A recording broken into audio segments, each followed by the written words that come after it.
Okay, we are live. We are about to talk to. Oh, I'm gonna.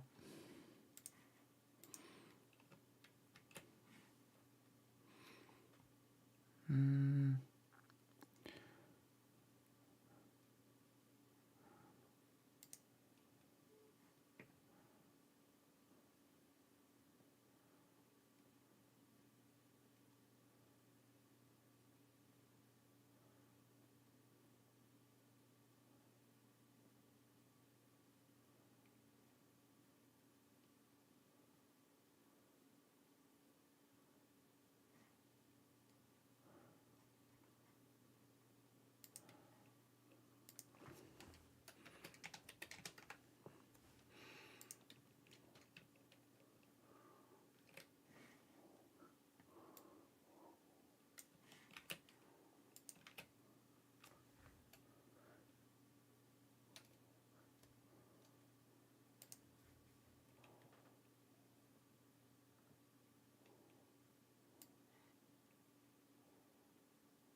okay. Hello. Oh my goodness. Hello, Palm Dad. We are about to maybe, I think, begin.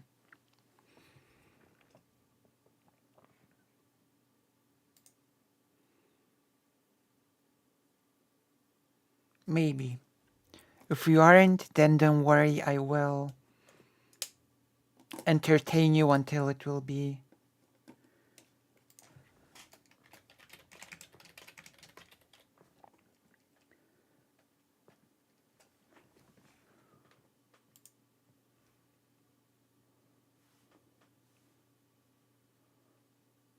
Hello? Hello, hello. Can you hear Hi, me? Ah, I okay. can. All right. Hello. Would you like to be on camera? I can be. Okay. I shall be as well. Okay. Turn on the camera. And then I will pop it all out. And I will make us both visible somehow on. How do I make us both equally visible? That's a Oh, great there we question. go. Okay. Perfect. So now I will make us both visible to the stream. Yeah. And that will be it. All right. Uh, no, no. Okay. Here we go. Make us full screen. Boom, boom. And we are ready to start. Okay. So maybe I should start from giving you some context. Great. Okay, so I am Lucy Haze, the biggest Polish trans streamer and #1 President Sunday orbiter, as you can see by the looks of things. And I am having a panel next week about affirmative action. More uh, I'll give you a little bit more details about it, okay? Before we begin. Sure. Well, maybe in the meantime, you introduce yourself, even though probably everybody here knows who you are already, but by all means. Sure. So I go by Pearl, and I am a PhD psychometrician. And I've spent a lot of time studying, as most psychometricians have to, the impacts of how our scores are used and what student test scores look like between different groups of students, most notably with respect to race and socioeconomic status. And that ties in very closely, obviously, to affirmative action, both in why we are at a point where we're talking about it and what it means, and in my opinion, how it's kind of a band-aid for what we already know is going on, but that no one wants to talk about, which is systemic and systematic racism. Right. So I will give you the thing. So the Supreme Court is going to drop decision very soon on affirmative action, where they have a real chance of overturning Rutter versus Bollinger, a 2003 case that upheld race being able to play a limited role in college admissions. So the question will be, what is people's opinion on affirmative action? And we'll be discussing that based on this premise. Probably gonna be, should it be overturned or not? So yes. Okay. Also, there's an extra detail about this panel which might be of interest to you. Our favorite person in the world, not so erudite, is going to be part of this panel. Oh, That's right. wow. That's right. That's right. There's a twist. And I've been informed that the person that organizes this panel does not know what not so erudite's position on the thing is. Well, I think I could probably hazard a guess. By all means. I actually wanted to ask you about it, to be honest. Yeah, my suspicion is that they will not be in support of affirmative action just based on other things. But I also think that they will use a weak argument. The easiest argument to throw at the wall, which is, why should someone get preferential treatment because of their racial background, and with the assumption that that's taking away one of their spots. Right. So I'm if I had to lay money on it, if I was a betting person, that's how I would suspect they would argue. I've been seeing, because I've been advised to just watch a Destiny thing on affirmative action to get more or less not so erudite's beliefs on the thing. And I've been hearing arguments like, which to me are a little bit silly, but when is enough? What's the limit? As in, how far should affirmative action go before the situation is equalized between the peoples?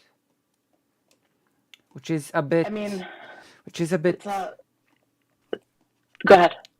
Which is a bit, and from my perspective, it's a bit silly because, as I understand it, it's supposed to equalize the harm that's been going on for quite a long time, and the expectation that the harm will be equalized in a fraction of the time of the harm being done seems pretty unrealistic to me. So asking now what the limit is seems a bit premature when it comes to equalization, because it wasn't Yes. census strict about affirmative action. It was how much equalizing is enough before we assess that now people are on equal footing, which is So I have a couple of responses to that. So one, you could argue the statistical merits of saying, well, when everything in K through 12 testing scores or college admissions is equaling the representative percentages of whatever group in question that we have in the United States. So do you have a representative sample? That's one answer. But that also then kind of necessarily suggests that it's never ending, because the demographics are continuously changing.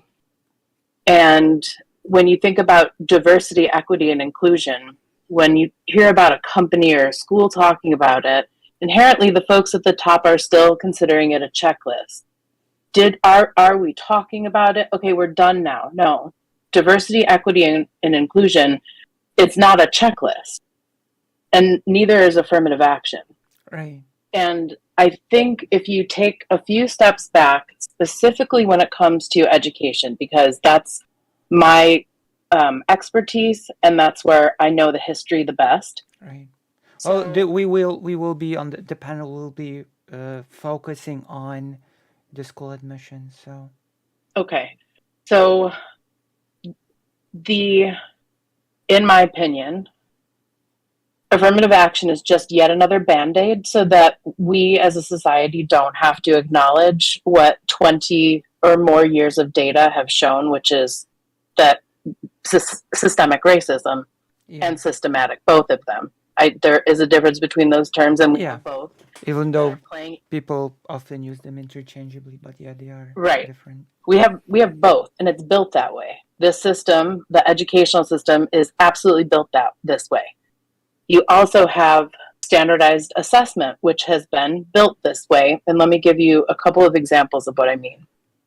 I was trying to look up the exact date, but it's very difficult because Florida now has so many lawsuits going on over education because of Ron DeSantis. But in the 70s, potentially 60s, and I will get this for you, there was a lawsuit over their math assessment being biased against Black students.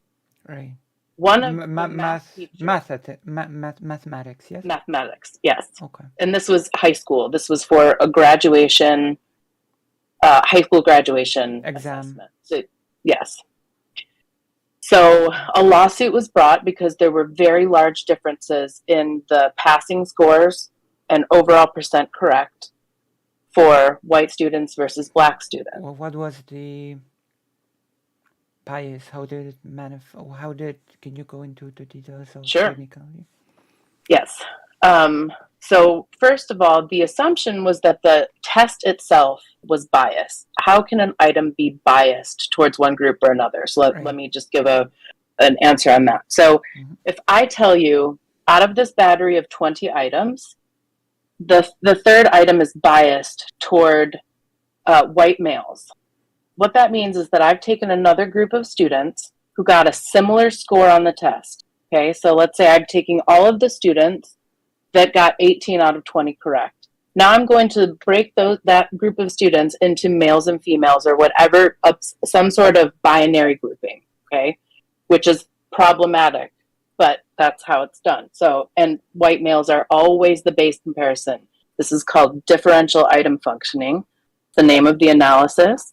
It's one of the ways that they detect bias in items. This is statistical bias. Right. So what that means is for a group of students who performed similarly overall, is there a different likelihood for the two groups that we're looking at to get item 3, which is the one we're looking at, right or wrong? If there's a higher percentage for females to get that item correct over males that overall did the same, then we would say that item is biased toward females, okay? Or if you're taking it, so this is generally done based on race and gender. Again, problematic, right? Because first of all, they only consider two genders when this is being done, and this is even now, and still it's always a pairwise. Right. So when I talk about equity and measurement, I mean it across the board. There is none when it comes to any way that you could identify yourself. The assessment is built for white men, always. Right. That's just that's how it was. So now let's get back to the Florida case. So the assumption was that the items themselves were biased. Okay. And so a group of parents and teachers sued and said this test is biased. Turns out it was not. What was biased was the education that those students were receiving. Okay. That led, which is not generally the finding, okay? Normally, we are able to detect this in the test. This was very much around the civil rights move. This was like in the 60s or 70s. By biased, so sorry to interject. By biased education, do we mean worse quality of education received? Yes, or? Absolutely. Okay. They were not receiving the education necessary to even be able to come close to being able to achieve a passing score on this test. Right. So it was not that the items themselves were biased, which was what the initial argument was, and also which is largely the problem that we have now. Well, we have both problems still, right? But that was a really important landmark case because that's what started a lot of the things that led up to Title IX and making sure that there were all sorts of ways to make sure that the funding for women and minorities and school districts that were largely populated by non-white people were getting the adequate funding, okay? This plays into longer term issues though, because standardized test scores are included in websites like Zillow and Realtor.com to then push down the value of people's houses based on the student test scores. Okay. So when sorry, can you what? Excuse me. Okay, so when I tell you this is systemic and systematic, okay, so people's scores affect housing prices. Yes, 100%. So if you go on Zillow and look in any neighborhood, okay, in the United States, it's going to give you a public school score. That public school score is based on their average test scores and the number of students who are ranked proficient and the number of students who are getting free or reduced lunch. So technically speaking, parents can have a high score, they can have children, and if they do bad at school, the house score will drop? Yes, if the school district, it'll be a district-wide thing, but yeah, so if I'm looking to buy a house in my current neighborhood and I look at this, one of the things that is going to pop up without me doing any additional searching on Zillow will be a school score. And so I might say, oh, I really like that house. What a great yard. But I might choose not to move there because their school is not performing as well as one that might be one district over or one neighborhood over. That is, so those math scores and those will, and that's in big cities as well. That's every city. If you're on Zillow, if you're on Realtor.com, if you're on Trulia, if you're on any real estate website, Redfish, all of them, they pull in a neighborhood score and a school district score, and you can look and see what that score is. They don't, within that app, tell you what that score is based upon. So what numbers are they bringing in to give you that metric? And they don't give any other context. That also impacts enrollment. So different from Poland, where people just move into the house and just find the best reputable school in the vicinity, in the neighborhood that they can find, and that's it. When it comes to, they just look at the reputation of the school itself, not at the reputation of kids that live in the neighborhood. That feels strange. It is strange, and it's not It's not necessarily representative of what the quality of that school is, because Yeah, an assessment is not a fail-safe.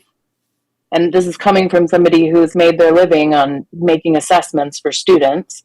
It's not, it's a tool. Okay, it's one tool in a very large toolbox that we should be looking at to examine school and education. and But aren't there school rankings in? there are tons of school rankings. They are easy to play around with. So, for example, if you look at the top 10 list of high schools that comes out every year, I think it's Newsweek is the one that does it. Newsweek, It's right? it's a big ranking that comes out, and you'll notice that the majority for the last 10 years, look at how many of those schools are under the basis ed, BASIS.ed Right, umbrella. They are a charter school. I worked for them, so I know a lot about this. They are a charter school organization out of Arizona. They have gamed the system. So right. the Newsweek system uses the number of students getting fours and fives on AP exams. That is their sole ranking system. Okay. Mm, So BASIS started making sure that ninth graders were taking the AP exam. So now they've got 4 years worth of kids in each school taking the AP exam, which is now double the number because most schools you don't take an AP exam until 11th and 12th grade. So BASIS has gamed the system, and that's why so many of their schools, they also have a very difficult curriculum, and wow. so they're able to filter out. If you look at the demographics of their schools, they're primarily Asian and white. And we're also going to talk about the Asian and white Yeah, achievement gap because it's very interesting. that's Like also important someone in this said here, conversation. Karasu said here in the chat. So yeah, family planning and schooling, you have similar issues in a sense in France, Paris, as far as I know. Like I've actually heard today when I was waiting for my mom at the coffee shop, a person this because I assume this goes for high school as well, right? Yes. Yes, so I heard a parent discussing his son's high school and the choice that he was making, and the biggest consideration was that it had to be a school in the center on or in their neighborhood, and it had to be good, and that's basically it. That That's what it used to be. not having to travel far was the biggest consideration.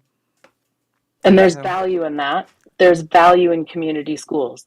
There's huge value in community schools and being able to interact with the parents of oh, your kids' it's a bit different with friends. in Poland. I know it's a But bit different with primary schools and high schools because usually with primary school you just sort of kind of get assigned to your nearest school, and mhm. with high school you get you the choices start and you go through it's exams, etc. it's somewhat similar here, but the districts and it depends varies from state to state how much freedom you have. But certainly in elementary school, there are more of them, so it is easier to go based on location. But the one of the first and most salient predictors of college success, so let me be very clear about that, college success, is whether or not your parent, one of them, just one, volunteers in elementary school classrooms while you're a student there. Damn. That's it. It doesn't take a lot. The second is mother's college education and whether or not they work full time. And it's actually best if they don't work full time. So those are the two biggest predictors. Highly correlated, obviously, with But socioeconomic status. I want to talk about when that it too. comes to the US school, I've also heard that a big problem with the public school is that depending on the neighborhood, and I've heard that hits people of color usually the most, the funding of the schools depending on the like that there are many underfunded schools depending on the district or area.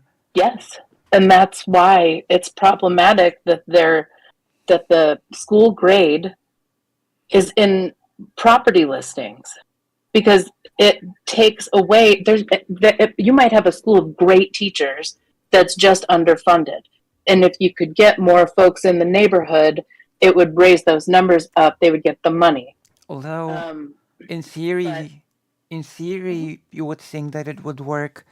The grades are bad. Oh, so we need to address the problem by funding it more to raise the grades. Right, but that's logic, and that does not apply in K through 12 public education in this country. Let me be clear, we don't. So everything. So people, psychometricians, people in Field. my world, especially at the state and federal level, we all know what's going on because we've looked at the data. It's racism, okay, and classism. Because I want to be very, very clear Oh, here. they As intersect much usually.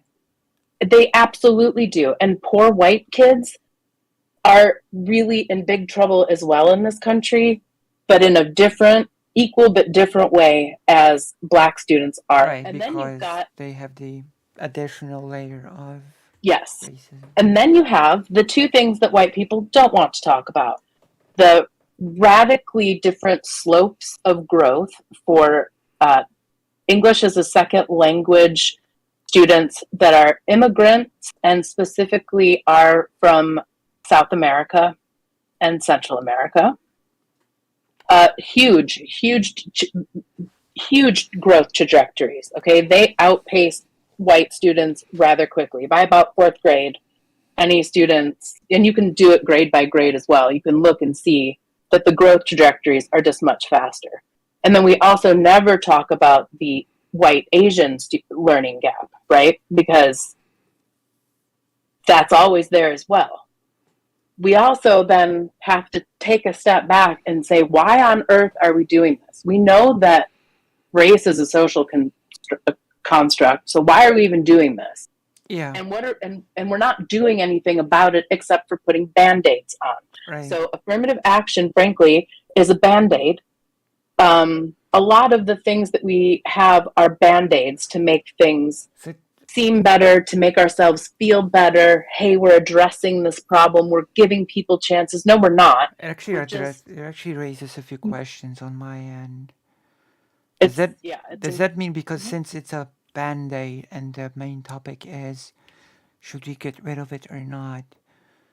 Is it a band-aid that we need as we actually address the problems, or is it a band-aid that we should do away with?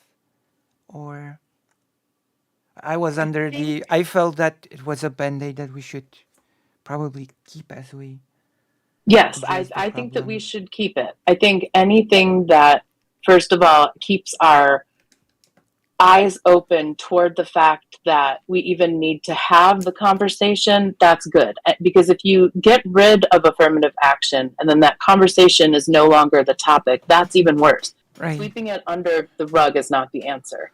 But to fix these issues of the black white achievement gap, okay, that we're going to have to look and say, okay, we need to be giving more resources to certain schools. We also need to look at what we're evaluating and what we're using student test scores for, to Right. be very specific. So it's a Stop useful. using them It's so to it's a use. evaluate teachers. Right. So it's a useful tool. The Yes. affirmative action. I have another question. Might sound like a silly question. What scenarios do we? What are all of the scenarios in which affirmative action comes into play? Like, I know of a scenario where you have two equal candidates with equal scoring, equal everything, and one person is a person of color and one isn't, and the person of color is chosen. Is that a scenario that happens? So it can happen, and there have been multiple lawsuits with. So when it comes to college admissions, that one's a little bit different than looking at affirmative action when it comes to hiring Mm-hmm. for a job. So both are important, but they're approached a little bit Right. differently, and the arguments about them are So, different and often misunderstood. college Okay, so speaking, what are the scenarios that sort of come in play?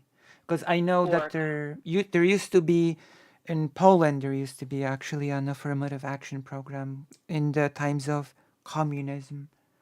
There used to be a form of affirmative action for university, where students who came from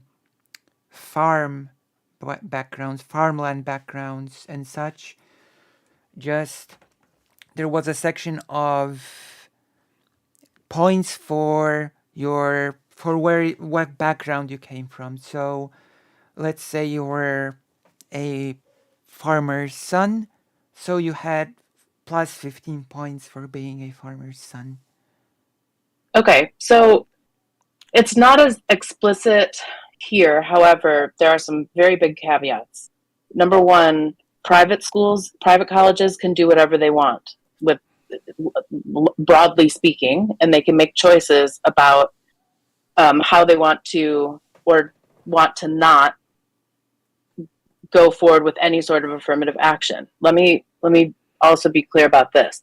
Filling a quota is not healthy affirmative action. Right. Making sure that all of the students of all of the backgrounds that you want to include into your population on a campus, that is affirmative action. So where are you advertising? Are you making it cost effective for students that might not have the money or the background, right? So it's not just letting people in, and also it's not about letting people in at the expense of some poor white person. Okay, so that's what the mindset of Right. white Americans are largely. I know I Yeah. don't speak for all of us. I but mean, that's I've it. heard it a lot of times in debates and discussions. Yeah, if I let them in, then they're taking my no. That's not how it works. Right. But that's Can you that's walk the us through a argument. case of, like, can you walk us through a case step by step Of affirmative action sort of happening? so I know, and this is somewhat anecdotal, but I know that the facts can be verified. So Harvard decided that they were not going to give scholarships based on academic performance anymore. Okay, just let that sink in for a second. That they were going to rather give scholarships based on economic need. Okay, so now let me give you a problem or an example that I was there for that was problematic. And when I say I was there for, I worked at the high school where the student went. So this student, in her senior year, developed an algorithm for cancer treatments to essentially comb through data and say, here are the characteristics of your cancer, here are the characteristics of these treatments, and to come up with a student, a high school student, okay, developed this. Now, there were some people that they were working with at, I got to think of the directionality of this because it involves Stanford and Harvard. And so she started doing the work with a Harvard professor. Okay, so she's in high school, not accepted to any college, working with this professor, wants to go to Harvard, but her parents have money. She is, her family, she's not white, but she is South Asian. Okay, that does play into this. So she's not white, but her parents have some money. This girl invented this awesome way of looking at cancer treatments, which is being used in China and other countries. Okay, don't people like that Harvard usually? wouldn't accept her. Don't people like that usually just get automatic placement in the university? Would not give her the money just because her parents made X amount. She said, well, that's I don't have that money. And like, I have siblings, they're taking care of other family members. Like, it's not your business, first of all. But Harvard said, no, we're not going to give you a scholarship for this. So she went to Stanford, even though had published work. Harvard was making money from her and that study. Is that an example of affirmative action? Yes, because they said, we're not going to, Harvard kind of went too far. And so instead of saying, we're going to take a robust look at the students we have coming in and try to base our acceptance criteria on your contributions to the academic community, your academic track record, your financial situation, your background. They were just like, no, we're really only going to try to pay for minorities that are poor, which Right. on the surface, I mean, it's just like, well, that sounds great, except for at the expense of what? So when you have Hmm. ill-formed applications of Okay. that, that's where people, and then people hang on to those examples. So can you, Or if you are filling quotas, which is what the University of Michigan was accused of right? doing, right? That's what led to that. So they were just filling quotas. And at that point, when you have a highly competitive school and there are only a certain number of spots for each incoming freshman year, that's where that lawsuit came from. Are you just filling quotas? So if you're only filling quotas, that's not great. If you have a robust affirmative action program that's looking at outreach and also supporting those students when they come onto campus, because you think Right. about Uh, the lack of support, I whether it's know just, it might be a you know, silly little thing, but I've actually talked to my mother about this topic today. She told me about the old affirmative action. She's not an expert by any means, but she said from as a regular unrelated person that from her perspective, the allowing a person that will not sort of be able to keep up, even if the person had like a bad circumstance due to them being marginalized, if the person just gets accepted and won't be able to keep up with the program, then that's just a waste. So she said that in her mind it should be this plus additional schooling for X amount of time to allow them to level with the program. absolutely. And so I don't have a lot of examples of where the state of Texas and the University of Texas do the right thing, but I do in this case, shockingly. So I was the psychometrician at the University of Texas. So I dealt with all the incoming test scores and did a lot of analysis looking at what's working. And I'll be very clear. Part of my mission was to determine how to support students because there's a law in Texas that says that the top 10% of any graduating class, okay, and this is by school, gets automatic acceptance to Texas, like the state of Texas schools. So the University of Automatic, Texas. as in no matter how low the score in the exam is? Yeah, so there are lots of caveats now because at first, yes, and then what a mess that turned out to be for literally all the reasons. But let me give you some specific examples as to why Okay. they don't do that now. Mm-hmm. So you've got Texas is huge, and you have school districts like where I live in Austin, where it's a very large district where 10% of a class of 700 is very different than 10% of a class of 7.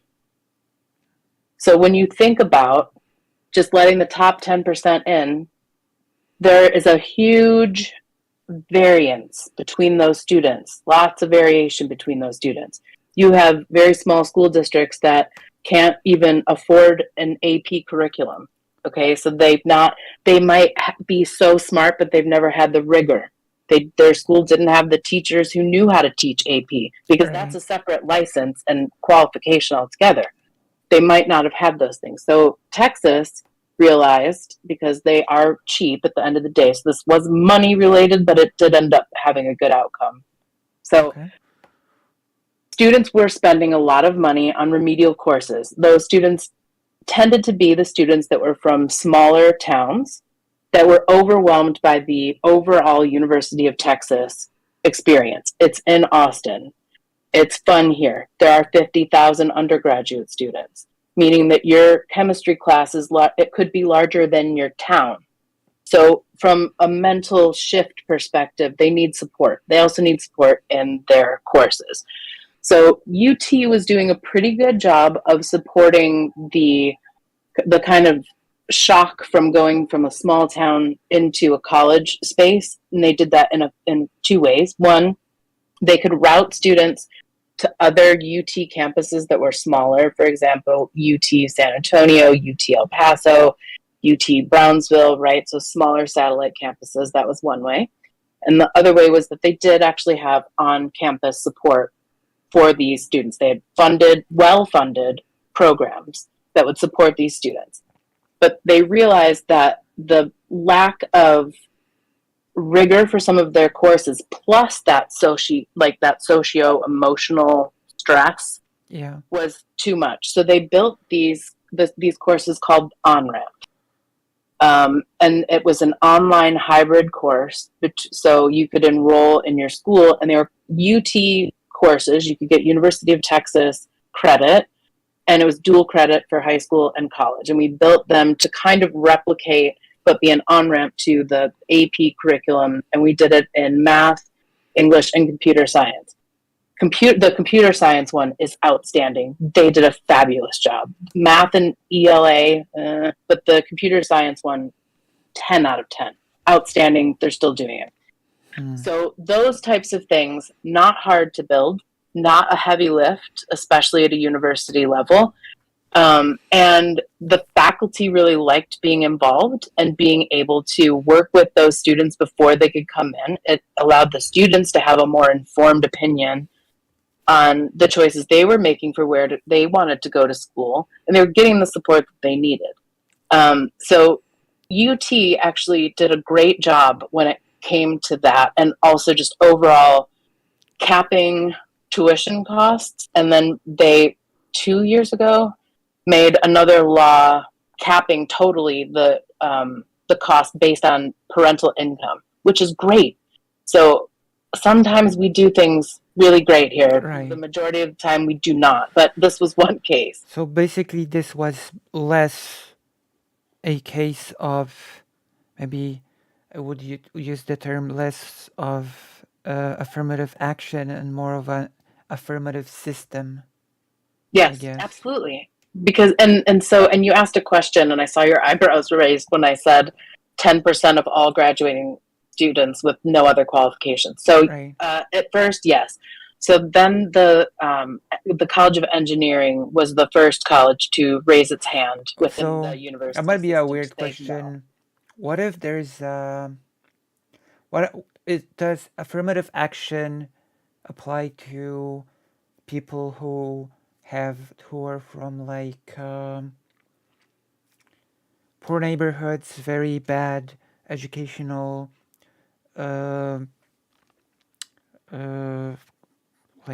what's the word?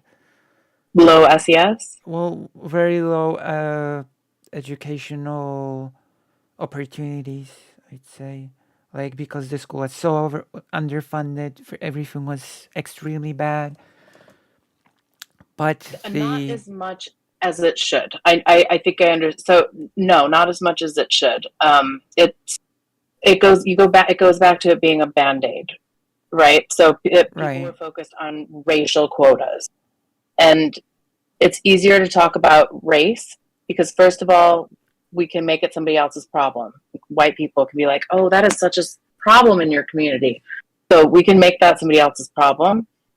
But when you start bringing in the intersectionality between socioeconomic status and race, it's harder to deny that that's a society problem. And rather than change society and give everybody a more level foundation to start their life journey upon, we're just throwing fixes at it. So you can do affirmative action without, you can do it just through assessment, which I've had to go and argue against in legislation before, to say, no, we can't weight people's test scores based on their background. Now, if you want to come up with a composite score for how you admit students, that's your business. But I will not weight the scores that you have. Even though I could make an argument both ways, but the items themselves are still biased. Assessments are still based on the white man. And if you're talking about test scores to get into school, if you're talking about the neighborhood where you went to school, all of that comes back to test scores that are being completely misused. So consequential validity out the window. I can measure really well how well you understand math, how well Right. you understand the concepts of math at the level you're supposed to be at. What I can't do and what they are doing is evaluating teachers based on those Yes, test yes, scores, yes, which yes, how yes. ridiculous is that? But also the value added model that they have to meet for something called annual yearly progress to not be taken over by the state and then the Fed. It's bullshit. The math, the statistics behind it, incredibly problematic. The measures that they're putting into it, incredibly problematic. And then you had COVID. You had 2 years of broken test data, and they are Right. still going to act like everything's fine, and that the growth trajectory hasn't been broken, which is insane to me. It clearly has been, and so it puts into question so many other things. But all decisions are made because people want to sort numbers. So test scores, they use them for everything. They use it to defund schools. So in Houston, the governor's office wants more control over Houston because he's not able to control Houston, and that makes him really mad. Even though their schools have an B rating, the state took over the Houston school district. Just like they limited their ability to vote, now they're limiting their ability to be in control of what's happening in their schools, which were doing great, especially in Texas. They were hitting their growth targets. They were Right. serving minority populations. Most of Houston schools are fully bilingual. Can't say that about the rest of the state. So I don't know. I got on a tangent there. I'm sorry. Right. No, no, no, no. It can become, it feels like it can become a sort of like a, well, a spiral of death for school Yes. districts. Scores are poor, so it gets less money, so the scores get poorer, so it gets even less money. Yes. And let me add a little tidbit in there for you. So when you look at school shootings, okay, and Right? why isn't anyone doing anything about school shootings? Is it because of the test scores as well? Don't tell me it's Not, because I of the. mean, kind of. It's more that so education is the one thing that we know can change your lot in life. Yeah. Whether you grew up in China, whether you grew up in Poland, whether you grew up here, education and having a shot is really a surefire thing to Right. to get you at least the ability to reason through in life where you want to go next. Right. If you take that away, you have uninformed people that are just going to vote like sheep. This is what Yeah. is the goal. This is why we're banning books. So I think what's not talked about though is that the powers that be, I'm gonna be just broad about that, but the folks that are banning books and stuff and not protecting kids and allowing school shootings, that is, in my opinion, very much on purpose. So that parents will be afraid, they will pull their kids out of school, and it will go towards homeschooling, Oh my and god. or The private homeschooling schools. is I a know. nightmare fuel I from what know. I. So they want parents to be afraid to send their kids to school. So they want them to be pulled out and do homeschooling in private school so that they cannot be indoctrinated by the left. This is the goal. The private school thing I also seems pretty wild to me because I'm pretty sure in Poland, even though a school is private, it's still supposed to follow a certain curriculum.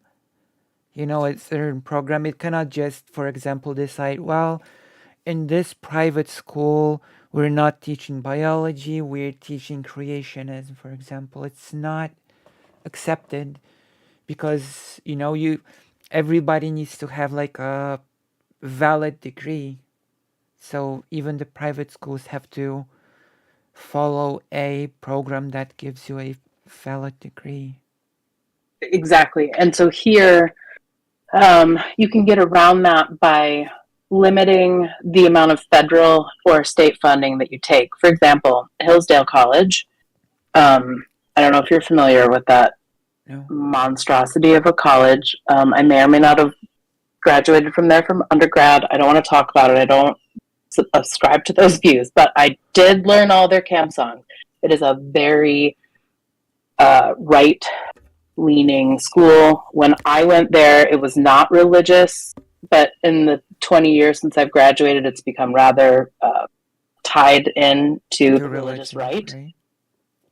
They accepted no federal funding, none, zero. So Hillsdale College and Grove City, I believe, are the only two in the United States that accept no federal funding, which meant that I could smoke cigarettes in the student union, and they sold them there, which was fun, right? In the What? 90s. Yeah, you could. They sold cigarettes. You could smoke them in the student unions, and after 5, you could smoke cigarettes in the classrooms. Okay. They also did not have to teach anything they did not want to. They did not have to meet any sort of acceptance criteria with respect to affirmative action. They did not have to teach anything that they did not want to do, and they could teach whatever they did want to do. So how did that translate into an actual valid diploma? So they're still accredited, okay? So they still have accreditation, and they still had fantastic faculty there. They had brilliant faculty, okay?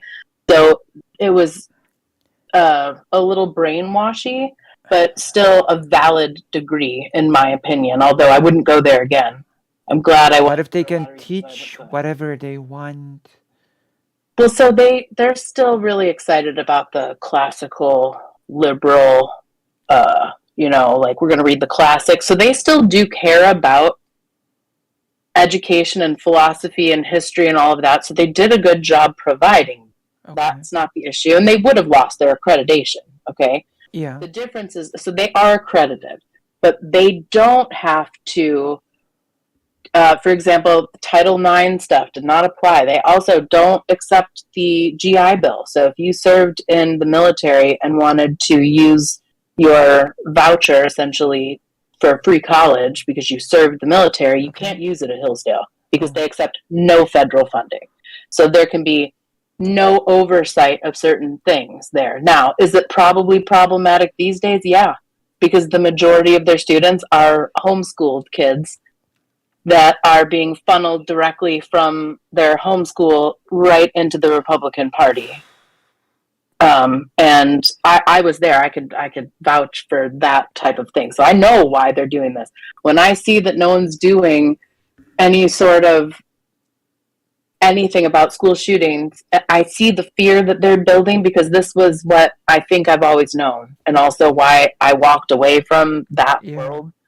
Because my original degree is, there's not much I couldn't tell you about Austrian economics, because I have a double major in math and economics from Hillsdale. With minors in philosophy and German, just because. And then I went on to get my PhD in education at a state school, a public university. So glad that I did that. It definitely confirmed a lot of the bad feelings that I had. But you're in the U.S.? Yes. Okay. In U.S., even public universities are paid? Yes? Yes. Okay, because when I hear public, I hear free, so... No, only California, and only for California residents. Now, I did have an assistantship, so mine was paid for because of the research and teaching that I did. So, it was not free. I did labor in exchange. However, I loved every minute of my graduate school, so I have zero complaints about that. But I also paid for 5 years of a private undergrad education, only to find out that it was largely right-wing horseshit that I was being fed for 5 years. Right. So, sort of, all of it brings me to sort of a question. How does affirmative action work between multiple candidates of color? So that's when if that conversation happens in some sort of an admissions conversation, that first of all, that tells me that you're looking at quotas and filling a quota versus trying to ensure that you have the diversity that you need. Right. So in my opinion,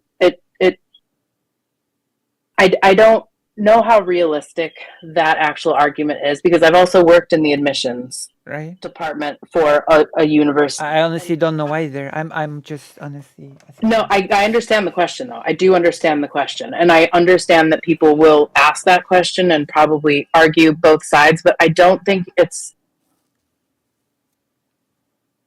All right, so if we're.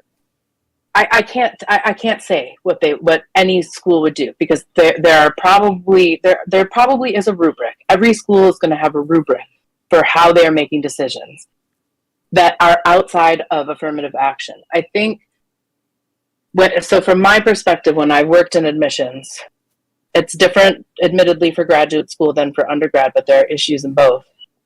I still think that at the end of the day, most of the faculty making the decisions just want there to be thoughtful and engaged students.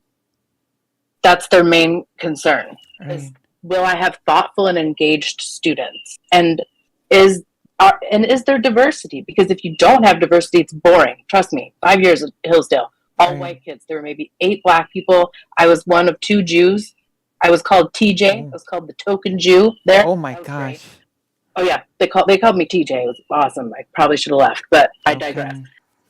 So you Okay. want diversity. You need that, and I think most academic institutions understand that, but that's not always true. And when it comes down to the money, so there's always a money aspect here, right? So are they getting federal funding for having more of a certain group of people, whether it's based on their ethnicity, race, or socioeconomic status? Are you getting money for that as the university? Maybe. Are you making decisions that are, not great for the university because you're trying to look a certain way, but you're not bringing in the right students? And by that, I mean students who are going to be engaged in your content, Right. and be there to learn. I will also note, what schools don't have these problems? You know what colleges don't have affirmative action issues? Yeah. Historically black colleges and universities in this country. And you know what they accept? Everyone. You can be white. You can be green. You can be any color of the rainbow. You can be anywhere on any sort of gender spectrum. Right. And they're going to bring you in and be like, you came here. We assume you would like to learn. Welcome in. So it's interesting to me that HBCUs, as we call them here, don't have that issue. Right. Interesting, isn't it? It's weird. Yeah.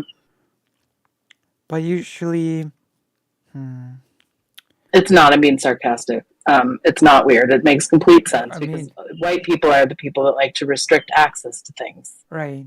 And then make something like affirmative action to be like, no, see, we're not restricting. Because I know that how we're doing that. I know that in Poland there is usually a limited amount of places each year for candidates for university. Does that play into it as well? Yes and no. There are so many colleges and universities in this country. There are thousands. Right. Thousands. Yeah. So unless you have had your heart set on a specific university for your whole life, it's rare. I applied to only 3 colleges in undergrad. Or when I went to undergrad, I only applied to 3, and I got into all 3. Now, granted, again, this was the late 1990s, and so there was some affirmative action that was helping women get into college, but my GPA was not that great. I don't know why I got in, but I'm sort of used to conversations such as like, oh, for this for the thing that I want to study, when I did the exam, there were 15 candidates for one spot, or something along those lines. Sometimes, but so that's pretty rare in undergrad. I can see that more at a graduate level, but that's really pretty rare in undergrad. And for places like, because people get really excited about that, you're talking about potentially like an Ivy League school, or a family legacy school, and frankly, if you have a family legacy at an Ivy League, you're going to get in. If you have money and a family legacy at Harvard, you're getting in. Same with Princeton, Yale, Stanford, Northwestern, all of them. That's Right. how it is. Even at some state schools, like some Right. prestigious or public schools. So the University of Michigan is a public university, highly prestigious. They have a lower threshold of acceptance than Michigan State does, but you're still you could probably wait a year to get in, or you could go to school Right. someplace else and then go back in a year. So Well, that is what people do. That is what people do even in Poland. but it's Like they not because do. they let a minority in. Okay. Well, in I'm Poland, sorry. that's much like in Poland usually is that oh I didn't manage to get in, so I'll just study here for a bit and maybe I'll just transfer or something. That is what happens. Sure. There are so many colleges and But universities here. when And so I that to me that argument just doesn't hold so water for you me yeah because you've mentioned the argument of oh this person who was admitted through affirmative action took away the spot from Johnny. Let's call him Johnny. And in my mind, this paints the picture of, oh, it was a tight competition with 50 people for one spot, and poor Johnny, who worked all of his life, lost this limited spot because Frank got in. right. And so and that is a very common argument made. And so my question is, okay, Johnny, did you have the highest grades of all the people? Is that like where did you fall in all of the rankings? Because what were all the reasons that you were not accepted to this? Also, did you apply anywhere else? Did you make this an intentionally narrow decision so that you could come back and make this argument about how people of I color mean, are stealing your realistically spot? speaking, usually people apply to 2 or 3 places at least, but The scarcity mindset of white people. Okay, it's a scarcity mindset, and I think there's also a perception that, oh my gosh, if we let people of color have the same right, they are going to do to us what we did to them, not understanding that literally no one else except for white people thinks that way. So right, yeah, it's a really it pains me. strange. It pains me. That is a really strange because it basically, well, it just keeps the status quo basically. Is what it is. Absolutely, and that's why it's a band-aid. And the conversation around the application of affirmative action and the variation from state to state and from private and state schools, and then the other misconceptions and confusion when it comes to hiring. Okay, so when it comes to hiring an affirmative action, Yeah.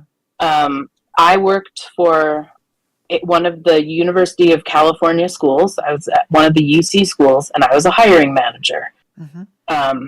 I was actually executive leadership, and so I hired people at all levels. And so I know the rules around affirmative action law and hiring, especially in California, which has the most strict. And let me tell you, it is very specifically not about a quota.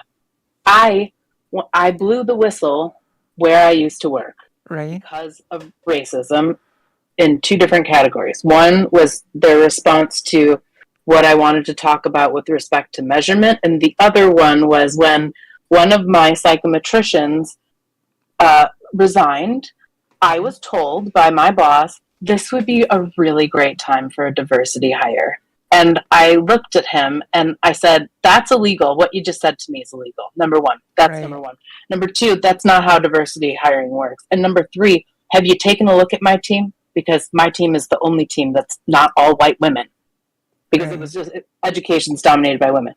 So the point there is that a lot of people don't understand fundamentally what affirmative action is. So Right. affirmative action in hiring is about the wording. So are you using language that is open and welcoming to people, that there are not little microaggressions within your descriptions of things, that you're not using language that would turn certain people away? Right. Are Yeah. you advertising it in a place where, so did you post it on diversityhire.com? I mean, it's not hard. There is a list of stuff that you follow, but very specifically what I can't do, So what I can't accessibility, do right? is hire somebody. If I have two people, okay, if I have two people for a job and one Right. is a white man and one is a woman of color, Yeah. I can't hire her to and say out loud, I wanted a diversity hire. Right. That's against the law. I can lose my job, and now that person that didn't get the job, if they found out, can sue the University of Yeah. California and me. So I still, at the end of the day, I'm going to pick the most appropriate candidate. Right. But did I do my due diligence to make sure that everybody in the diversity cloud who's appropriate for that role, which is also another issue, not a lot of people that are psychometricians, most of them are white and Asian men. So not a lot of ability to bring in diversity anyway. Right. But So, that's illegal. You cannot say, I'm hiring this person because we need more diversity. You can't say that either. You can't tokenize people. You can't tokenize people. That's right. just as bad, Yeah. if not worse. So it's misunderstood, it's misapplied, and it's the scarcity mindset of white men in this country who are only thinking, if we give everyone else an equal shot, it's going to take away from me. And it's not. It's not a zero sum game. It's also just kind of like, natural rights, it's not actually scarce. You know what I mean? Right. It's people in charge who are limiting those natural rights. But Yeah. natural rights themselves, not scarce. Not scarce. We should Yeah. not have to be making these decisions. Somebody did a long time before us, and that is why, in my opinion, affirmative action is a Band-Aid. It's not a bad Band-Aid. It's still helping.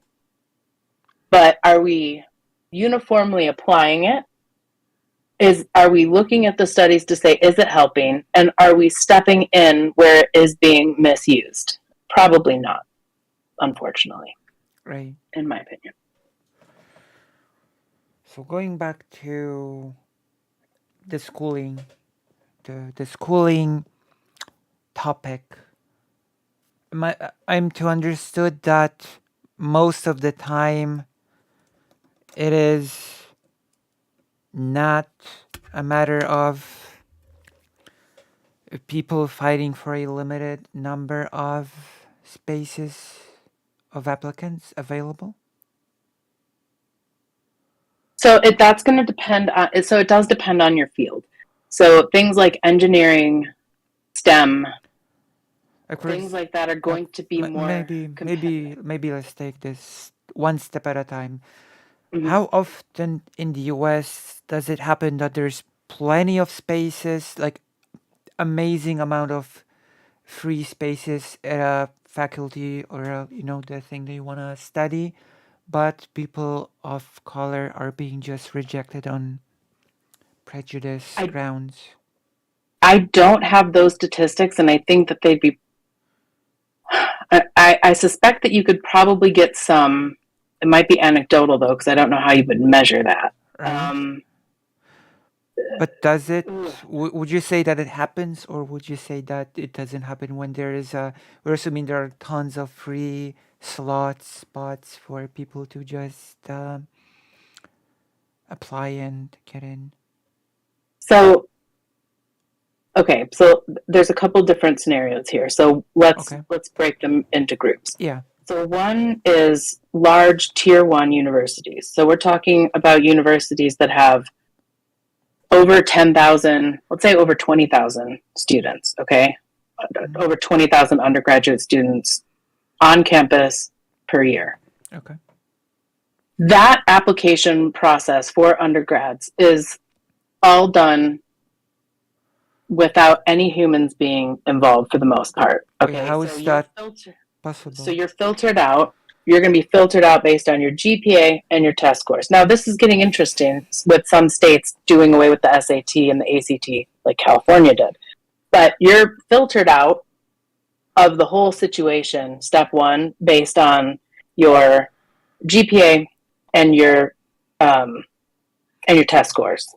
So if you meet that threshold, okay, now you're into a slightly smaller group of people, but it's still a massive amount of students that are being accepted and denied. Massive amounts, tens of thousands, right?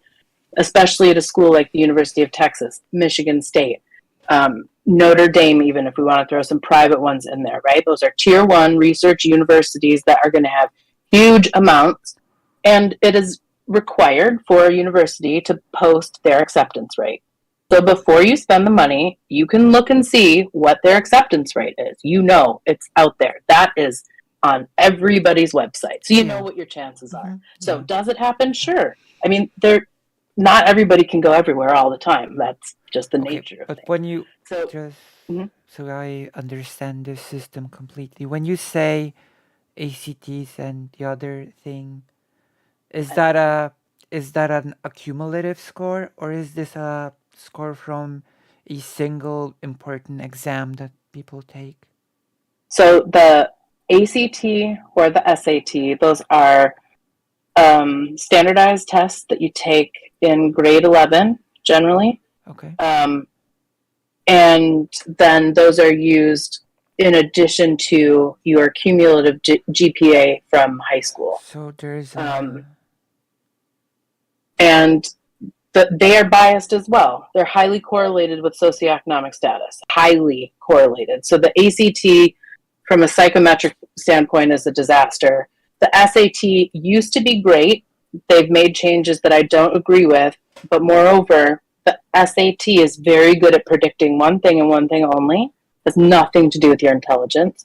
It has nothing to do with any of that. It has to do with your likelihood to persist and re-enroll your sophomore year. Right. That's it.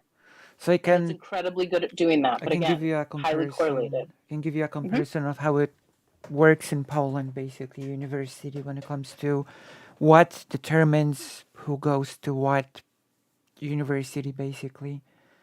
It used to be that you would just go out of high school and each university would basically have its own exam. And if you passed the exam, you got in. That was a pretty simple system. Now you have the so-called Matura exam at the end of high school. You choose you choose which universities you would like to apply to. And then at the end of high school, you choose the exams, the final exam in high school. You choose the specific subjects that you want to do. And the scores in those subjects are basically what allow you to entry into a university. That is basically how it works in Poland. And the universities have their criteria. You have to have 85 in math plus 75 in other subject. And usually people apply to free universities if they don't have high enough exam thing to get to the first choice, then they get to the second or third choice. That's basically how it works. So how would you? It's similar to some degree. So where you decide to go for undergrad is largely dependent upon, so first of all, private or public. So if you're going to go to a state school, for example, what state are you in? And do you want to go to any schools in your state? Because it's going to be cheaper. So that's step one. And then, so the SAT and the ACT are norm referenced tests, meaning that it's not a 75% type of a thing. You have a scale score, right? Out of like 1,200. I don't even remember what their scale is anymore. And so not only are you looking at what you're competing against, the average scale score and standard deviation of everybody else that applied that year. So it's not as set in stone, but there's a pretty good range, and it tends to be fairly stable. So if you don't really know what you want to be when you grow up, once you are done with high school, you apply to a general degree within a college that you want to go to. Now, so here in the United States, people, there again, lots of variety. You can pick because that's where your parents went. That's the sports team that you like. Right. That's a big way of deciding, right? It's already a Um, huge difference, by the way. In Poland, you're usually expected to, after high school, you're basically 18-ish, to select a specialized university thing. so in the U.S., that's where you're going to get more of the limited spots. So if I know that I want to go to law school Yeah. and I want to go to Harvard Law, I'm going to look up and find out where does Harvard Law School accept the most amount of applicants from. Where I'm going to look at an undergrad that's going to give me the best chance of getting into the next school that I want to go to. I didn't know what I wanted to be when I grew up. So I went to Hillsdale and I started out as a political science major. I made it through one semester and immediately changed my mind to math and economics. Um, no hate, but the So you professor that I had there was just, it was not for me. so you went So I through didn't know what. the one semester of President Sunday route and decided that's not your. That's right. And then I decided that that was not for me. Although um, the way that Hillsdale taught economics, arguably, I kind of did get a lot of that. Plus, my philosophy minor helped along the way as well. But so I did not know what I wanted to do. So I just went to college at a school that at the time I chose because it was close to family and because it was small and I was a bad kid. Like I like to have a lot of fun and not always make the best choices. So I wanted to go to a small school where I would have less of a chance of kind of just going off the rails once I was out of my parents' house, right? So that for me, that's what I did. But then for graduate school, I went to a giant state school. It was great. So if you know what you want to do, that might drive you toward a more focused set of schools that may or may not be more difficult to get into. Yeah. So how does affirmative action work in those conditions? It is so different based on the state, the institution itself. And Like if we so, would have Harvard Law, for example, the one example that we had. In the first example that we've sort of had, how would it go there? well, I don't know about their. So, law school is different. So, graduate school admissions and affirmative action are a little bit of a different story than undergrad. Mm-hmm. Um, just because you have so many, there's a lot fewer people to sort through that have the credentials to get into a, a JD program or a PhD or a master's program. So, it's different. It still comes into factor there. But so, Harvard decided that they were not going to give academic scholarships anymore. They were only giving Oh, socioeconomic status scholarships. Okay, so we're not.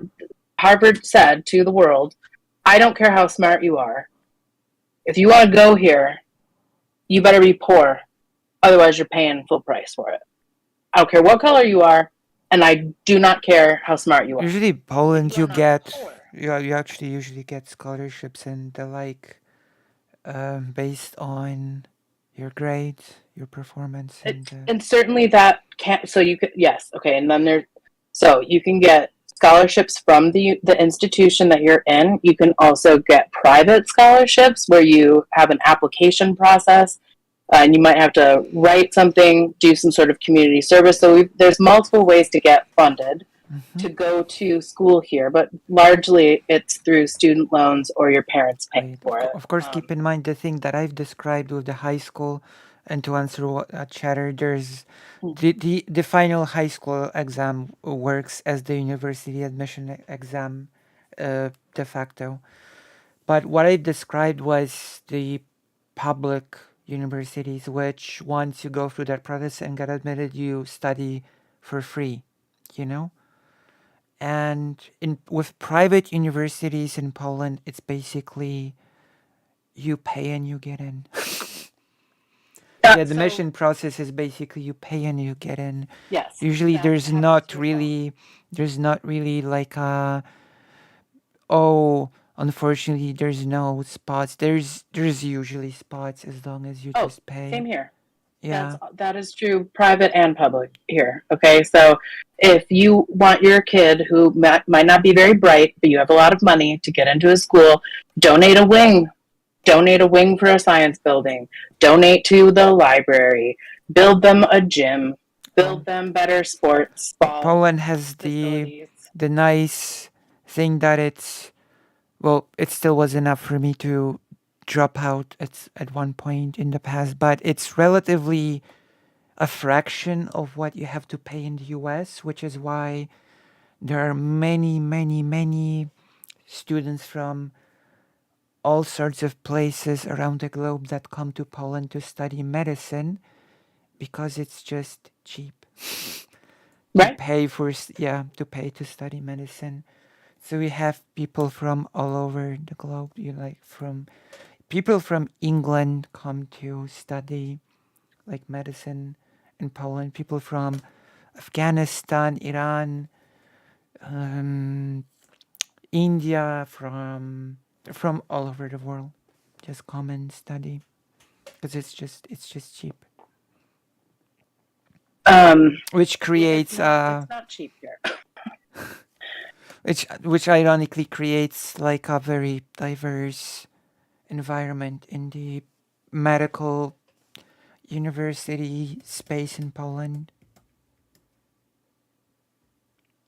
People, the United States had its own issues with graduate school because it is more affordable in some ways to attend graduate school in the United States. Easier to get funding, easier to get an assistantship.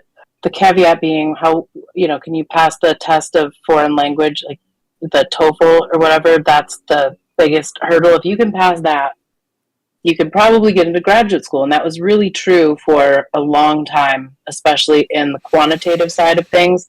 So at Michigan State, I was the only student from the US in my program in the United States. I was the diversity there. And it was As a Jewish person, as a or white Jewish person, as the only person from the United States there. So everyone was from China, okay, 2 people from Korea, and a couple people from Southeast Asia. So China so Vietnam or had this super fun thing that they did. This is more standardized test T. So China was like, hey, when the SAT went computer based and all the tests did, they're like, we can't. We still have to do it on paper because our keyboard is so different. It's just not going to work. And so everyone was like, yeah, okay, that checks out. So the entire country of China got 10 different versions of the SAT, and they would memorize. They had testing centers where they would help tutor the students, and they would just memorize every vocabulary word that was on the vocab section, every question on all 10 forms. that is a So big. this was the GRE. Sorry, so this was for grad school. So then you've got people like me that just took the GRE, which I'm not dumb, but I'm also not ironically great at standardized testing, even though that's what I do now. So I didn't get as much funding as other people did because they cheated on the GRE to get in there. But that kind of worked itself out, honestly, on its own, because in graduate school, if you can't write and communicate well, you're not going to get through graduate school because you kind of have to write a book about what you're doing. So the folks Like that cheated on the GRE, like the graduate paper, right? Yeah, my dissertation. It is a book. It's a short book, but it is a and book. they get published from what I Yes. We got a question about affirmative action from the audience. If you're ready to receive a question. Sure. Hey, Lucy and Pearl, what are circumstances that has extremely high competition GPA wise in Canada? Ontario medical schools is super competitive. How does affirmative action work in a case like that? So I can't speak to the implementation of Canadian laws, but let's talk about the University of Michigan Medical School, because And as much as I hate talking about them in a good way because I went to Michigan State and there are rivals, I will because they are a good institution. So the University of Michigan is highly competitive. There's a reason that they were in the affirmative action Supreme Court case, because they were the ones that were brought to the forefront about, are you taking away my ability? Oh, it was a white girl who sued, right? Because she said her. yeah, okay. So how did that develop? They were using quotas instead of doing a good faith affirmative action. They were filling quotas. It is competitive there, and it is money based. These schools are nonprofits, but that doesn't mean no profit. Okay, so I don't know what all decisions were being made there. And who can say why a lot of those things are being made? But when you're looking at a highly competitive program, that's where you're going to get the most amount of. You have a lot of very qualified people applying for a more limited number. And at that point, what do you base it on? And do you allow ethnicity, race, gender to factor in? Yes, yeah. That is very much obscured from the public view how those decisions are being made, and I'm not even entirely sure how we don't all know of those things come down. No, it's and to get somebody who's going to say I know exactly how this worked, either they're lying or they are a whistleblower. So or like because they did it before. Because we don't know. I've sorted through the test scores. I've looked at the data for admissions for different universities, and it does come down to, most of the time, the GPA and the test score. But let me be clear, there's such a high correlation between test scores and socioeconomic status and race that it's a very blurry line. Yeah, so we don't know what the situation was in this case. What the diversity do we even know if it was affirmative action in taking place in the U of M one? I do think that they did have evidence of I think it was, let's see, like that when that white girl sued. Was it actually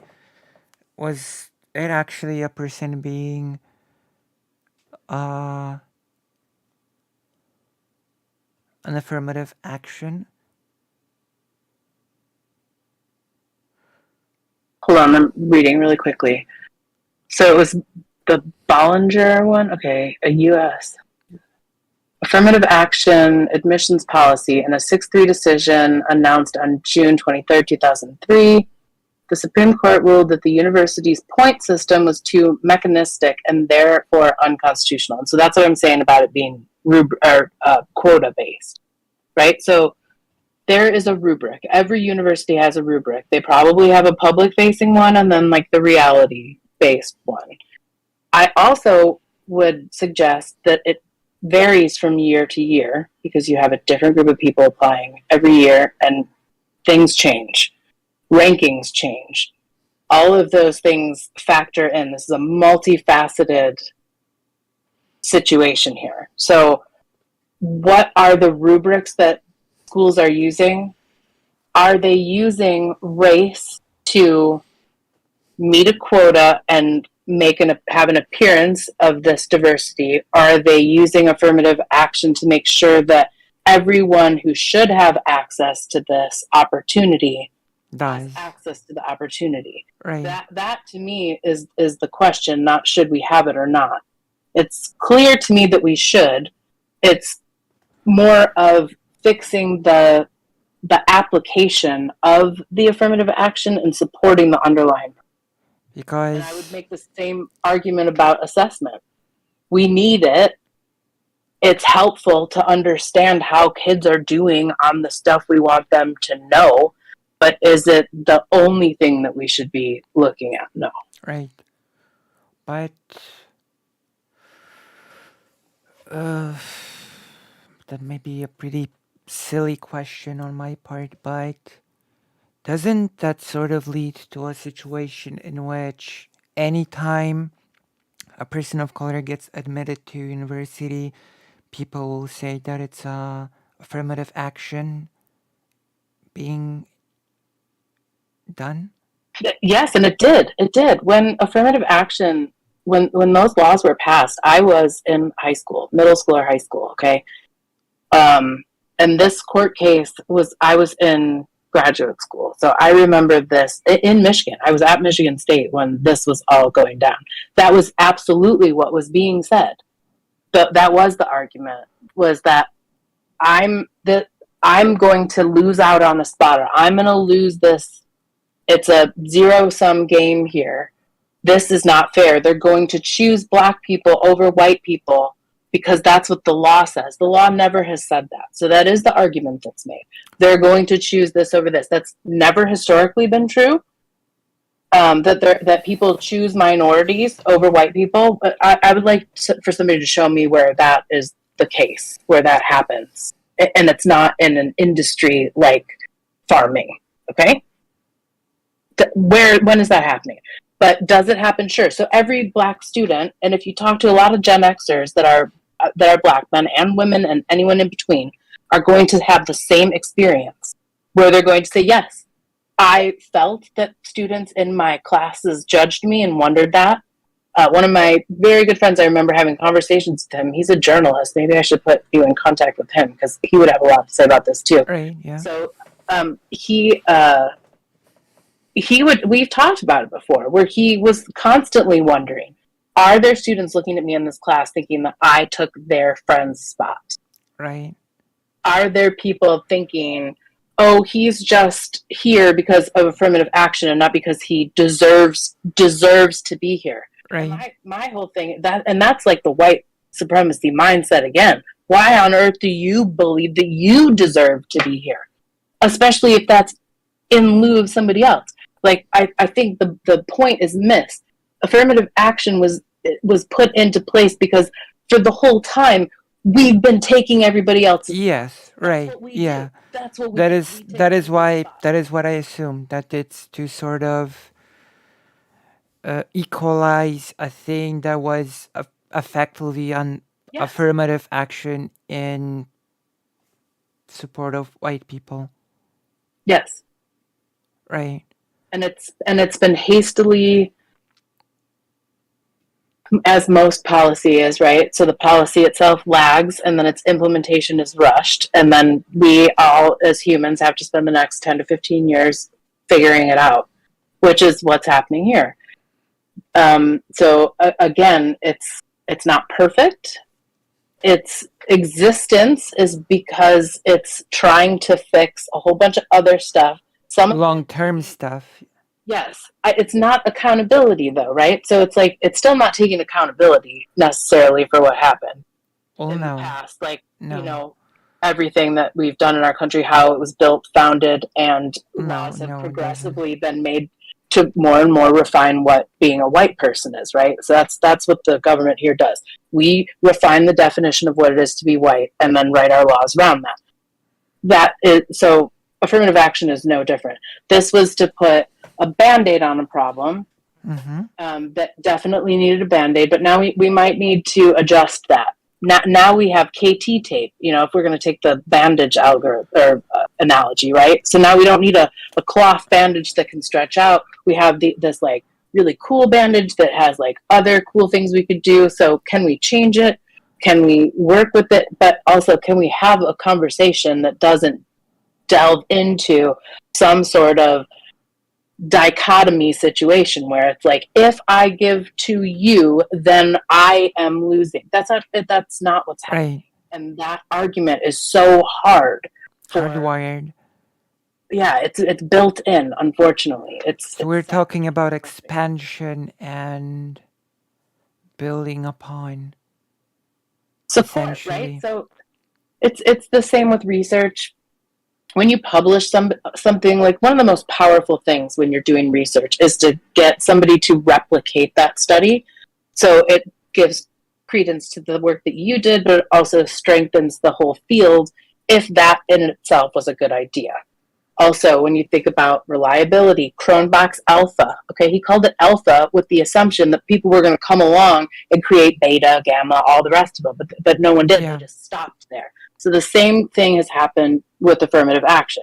We did it. We can check this box off, and now it becomes a dichotomy of do we keep it or do we get rid of it? Or Yeah. instead of having a more robust conversation to say, is this helping?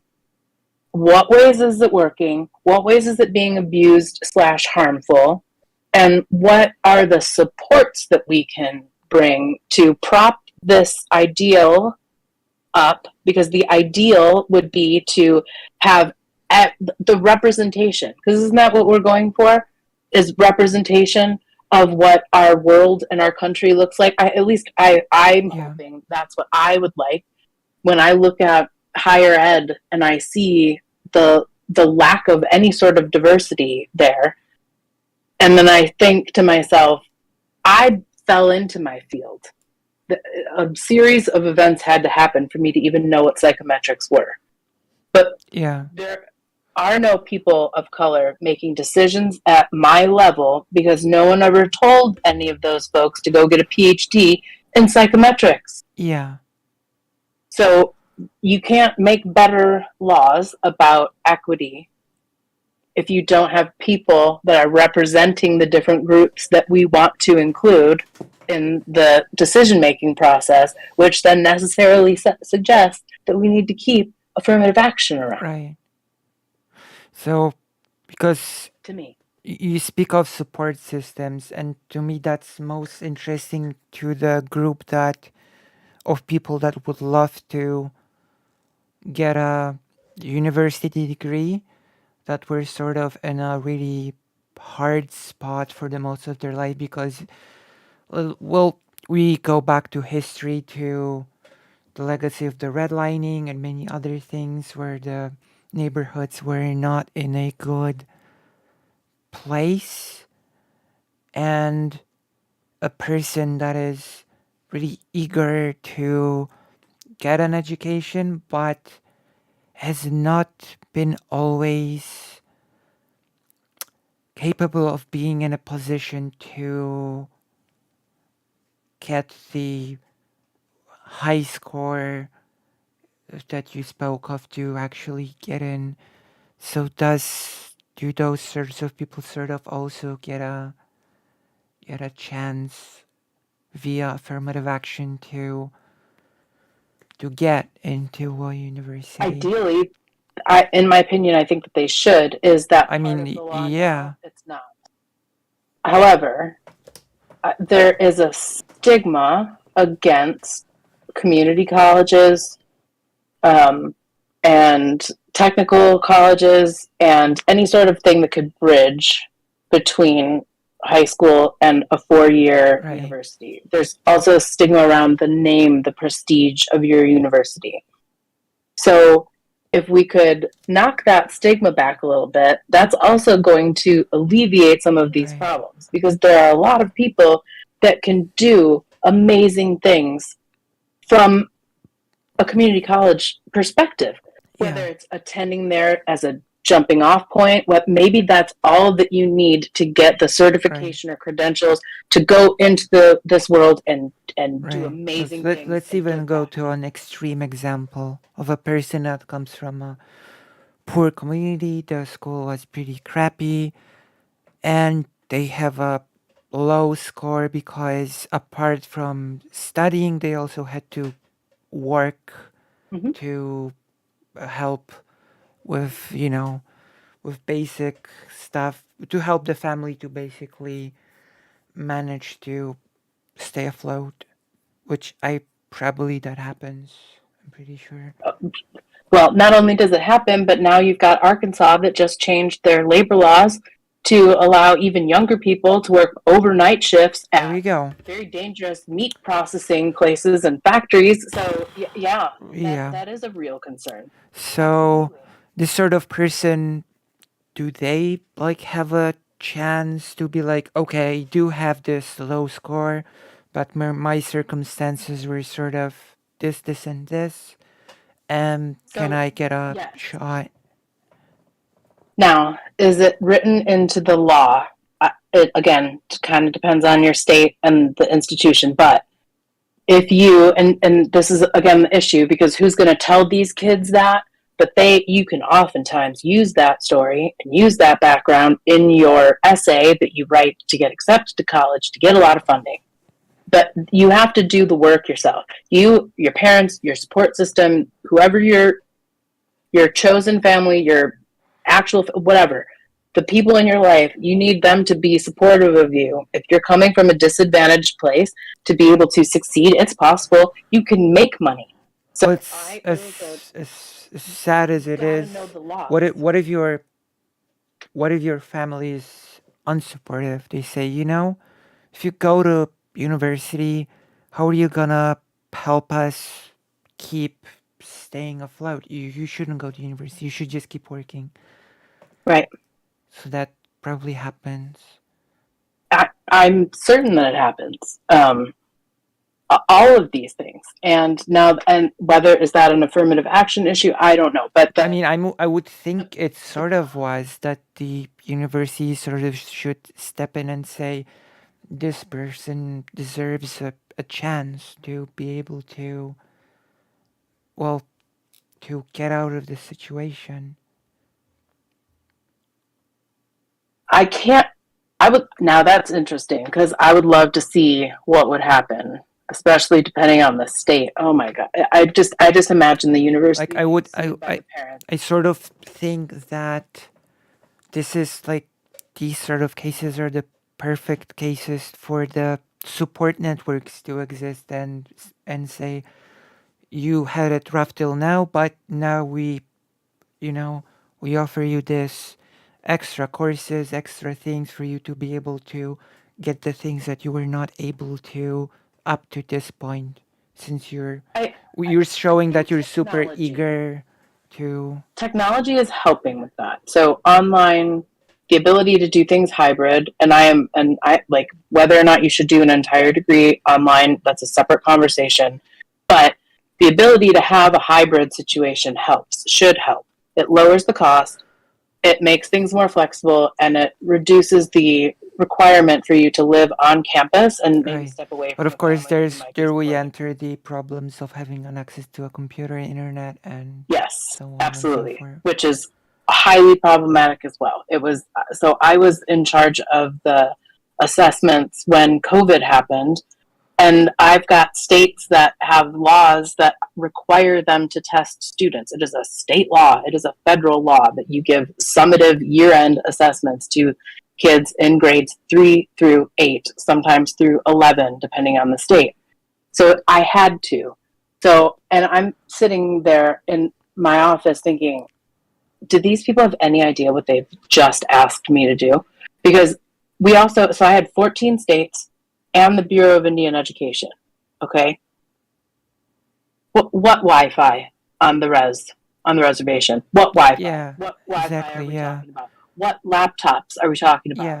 yeah. Because we stole their land. Do you think we gave them 5G? No. So we had there were states. I will give credit where credit is due. There were states that brought in special Wi-Fi connectors and things like that to poor neighborhoods. Not all states, but some did. There were some states that were amazing when it came to supporting kids during the pandemic and access to technology. And there were states that weren't. Their test scores, I'm sure, reflect that.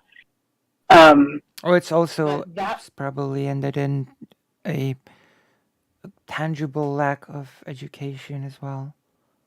well, that was my whole argument as to why they shouldn't use the scores to for the legal purposes of them. So by law, you have to have the end of year test so that they can feed it into the annual yearly progress algorithm to see if our school's meeting that.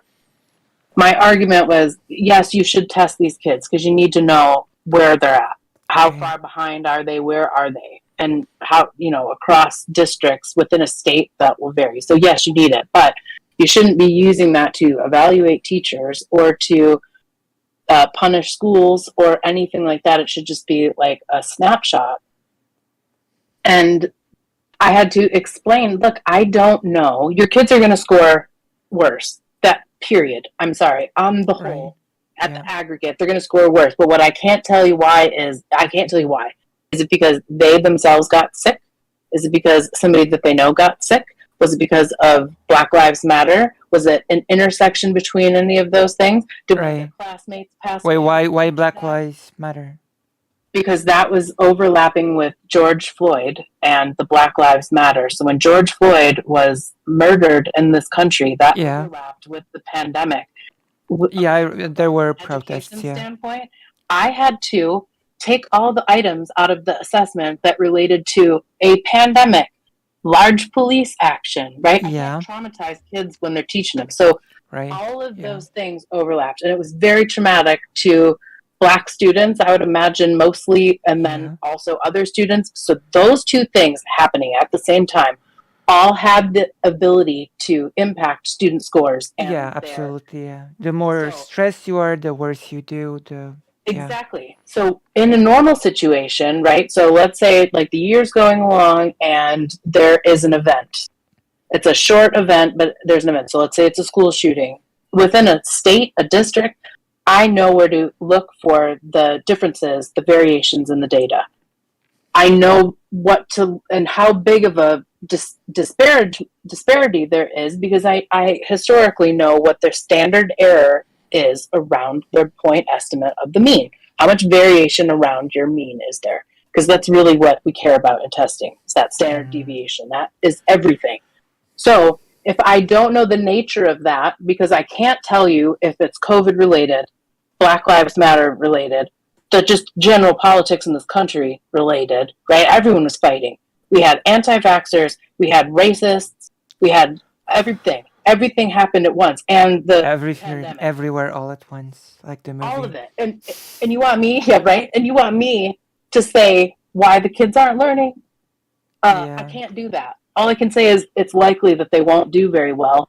Now, how do you fix it? How do you bring them back to where they should be? I don't know because I don't know what combination of what is happening in this world right now contributed to this. Right. This is also one of the main reasons that I walked away from this field, along with Okay. so when these issues were presented, I wanted to talk about equity and measurement because Mm-hmm. we have accommodations for every type of thing you can imagine.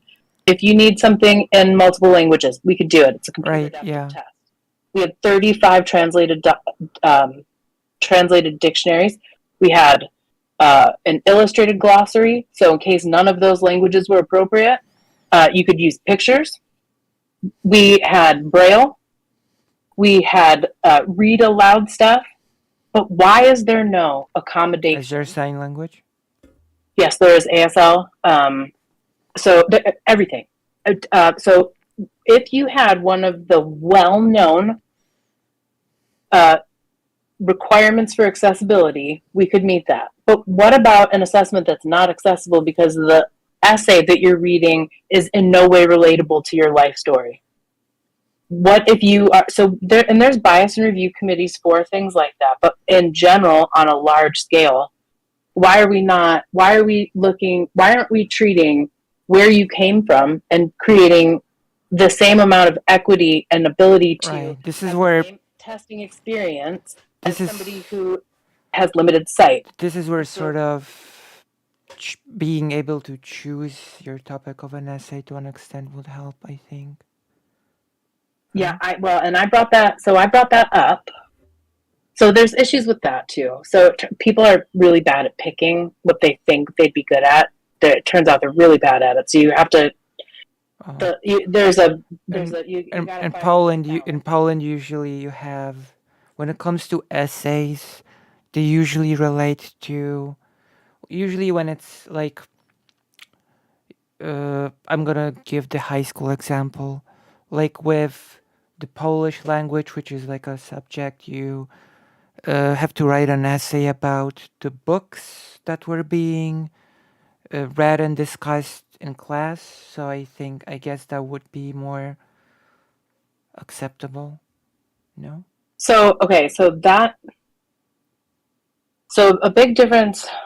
Well, I don't know. So the tests that you take at the end of the year within your Yeah. school are different than the standardized tests. So I was working for a testing consortium, meaning that any of the states involved in that, they were taking the same assessment, kind of. So it was fully computer adaptive. So it assigned you an item based on your performance of the previous item. So it had an adaptive algorithm, so it could Hmm. which is cool, right? Because it's got to measure a bunch of standards at different levels of depth. So I'm not just measuring whether or not you can do fractions. I also have to measure it at multiple different levels of Bloom's taxonomy. Okay. And so I've got to meet a blueprint. I've got to find items that match your ability, and then also have some ability to give you a choice. It's not impossible, okay? It's just there'd be a learning curve to teach kids. So kids are taught how to take tests for a reason. Part of it is so that your school looks good, but part of it so that they don't freak Yeah. out. It really is so that they don't have too much of a cognitive load, so that they're just like, I am. Are you testing whether or not they can interact with the test, or are you testing whether or not they know the Although, knowledge? of That's a course, fine line. So if you give people too much choice, that can freak them out. But I did not claim to have the answer. I just wanted to start the conversation with right. my technical advisory committee of over 20 experts from all over the country in my field. And I was told Right. that there are more important things to focus on right now. Let's So if let's that make tells also you. let's just clarify one thing.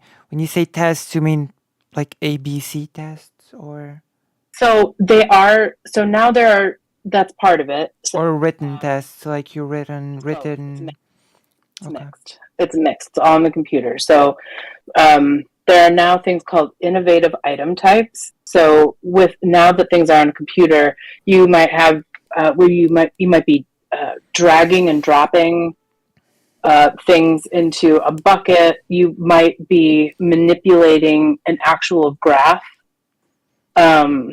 You might be using a graphing calculator. There's lots of different ways that you can interact, And what which about like again, writing a short there are essay thing? essays, yes, Okay.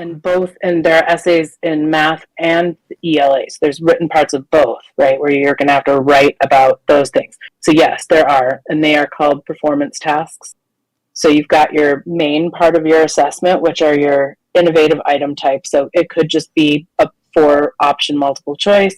It could be a drag and drop. It could be matching, any sort of fun thing. And then there's the written part. And so it tends to be the written parts where, as you would imagine, we see more variation. And then you get into the arguments about, so a lot of the items are AI scored and a lot of them are human scored. And people argue, well, there you can eliminate bias with the AI scored item. Okay, except for there was a human that programmed that AI. Yeah. You Right. don't think Yeah. those biases came into the scoring algorithm? So it's just going to have, it's going to be where it's going to be Yeah. People sort of accurate. assume that AI is free of bias when that's not exactly how it works. It's definitely Um. not. But yeah, so there are.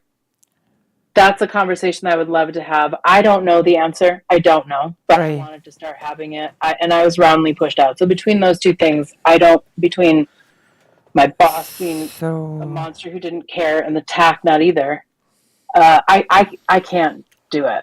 The states yeah. care. I'll give them that. The states did care. Oh.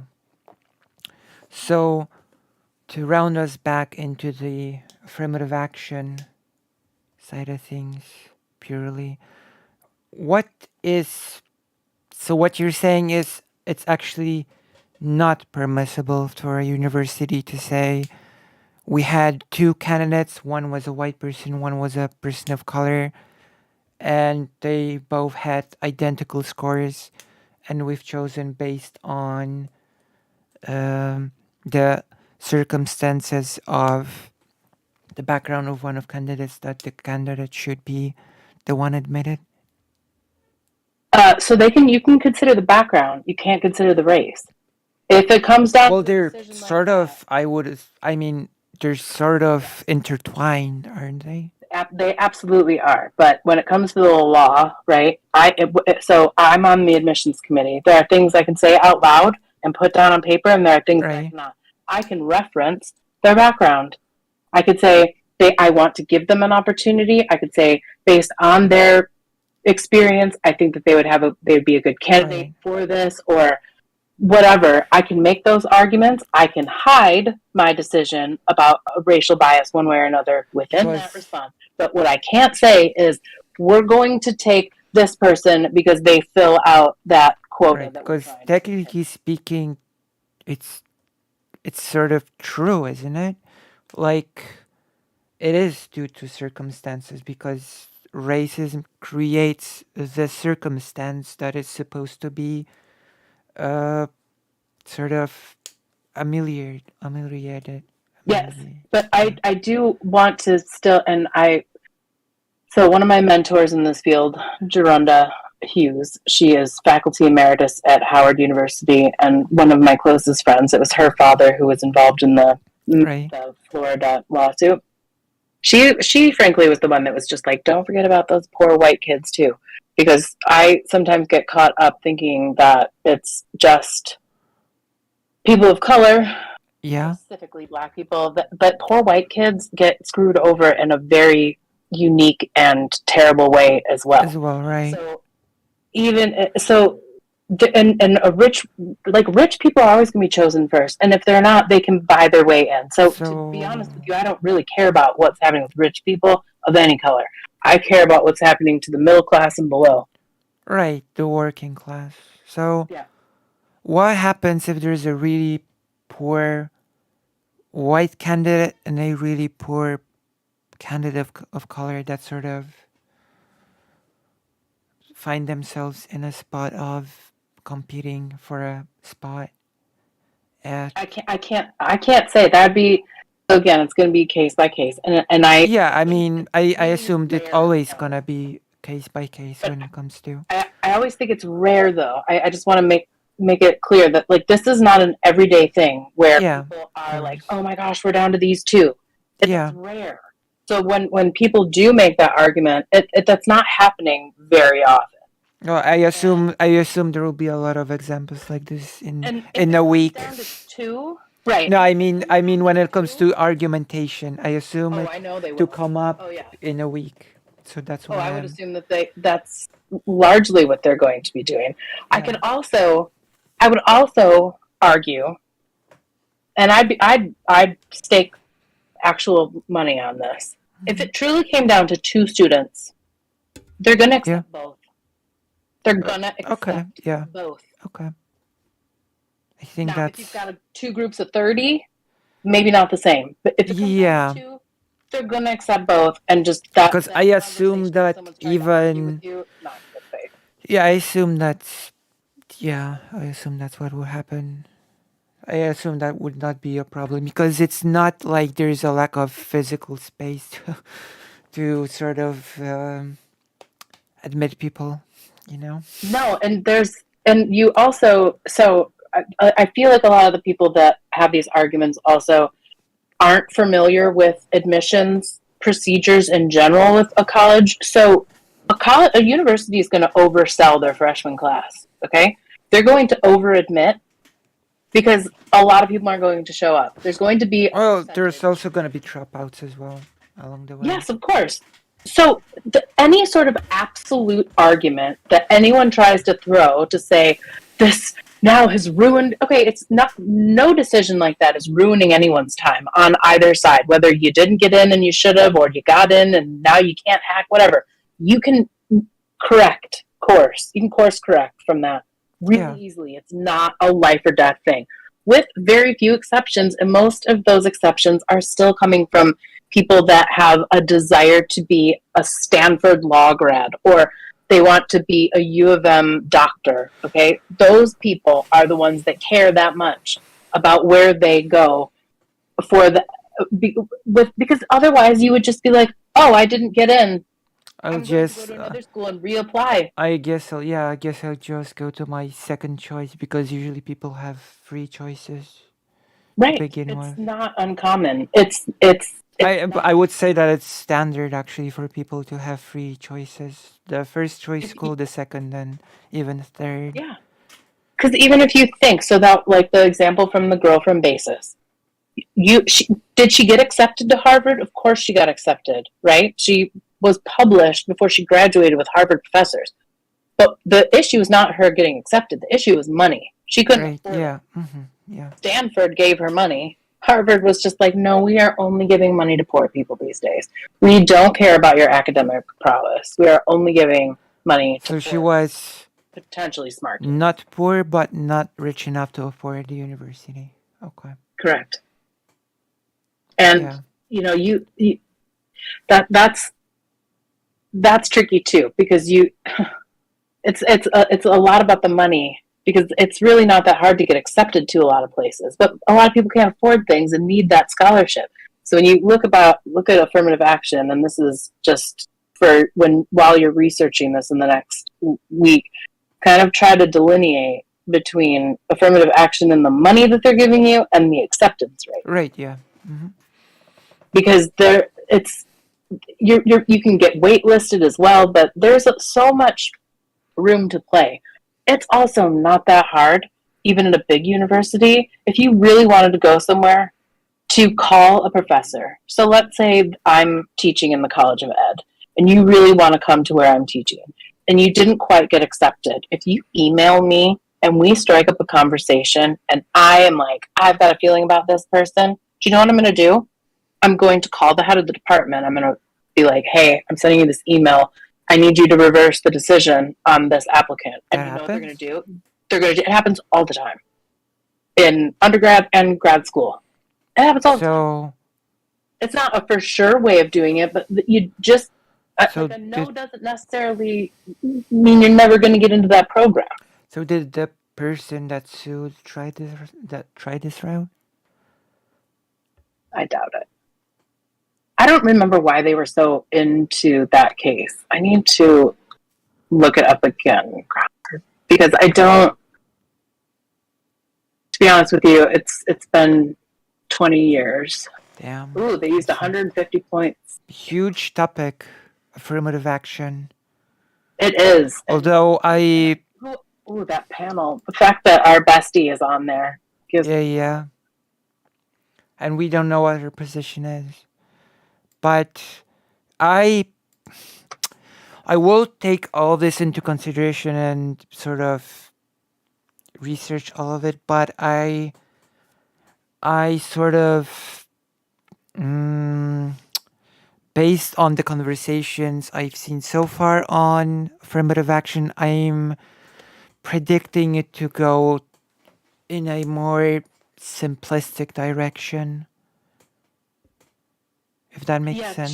she doesn't strike me as one for nuance, Like, unless it suits her. because the argument that I've heard about affirmative action is, oh, if group X is mistreated, let's say black people, and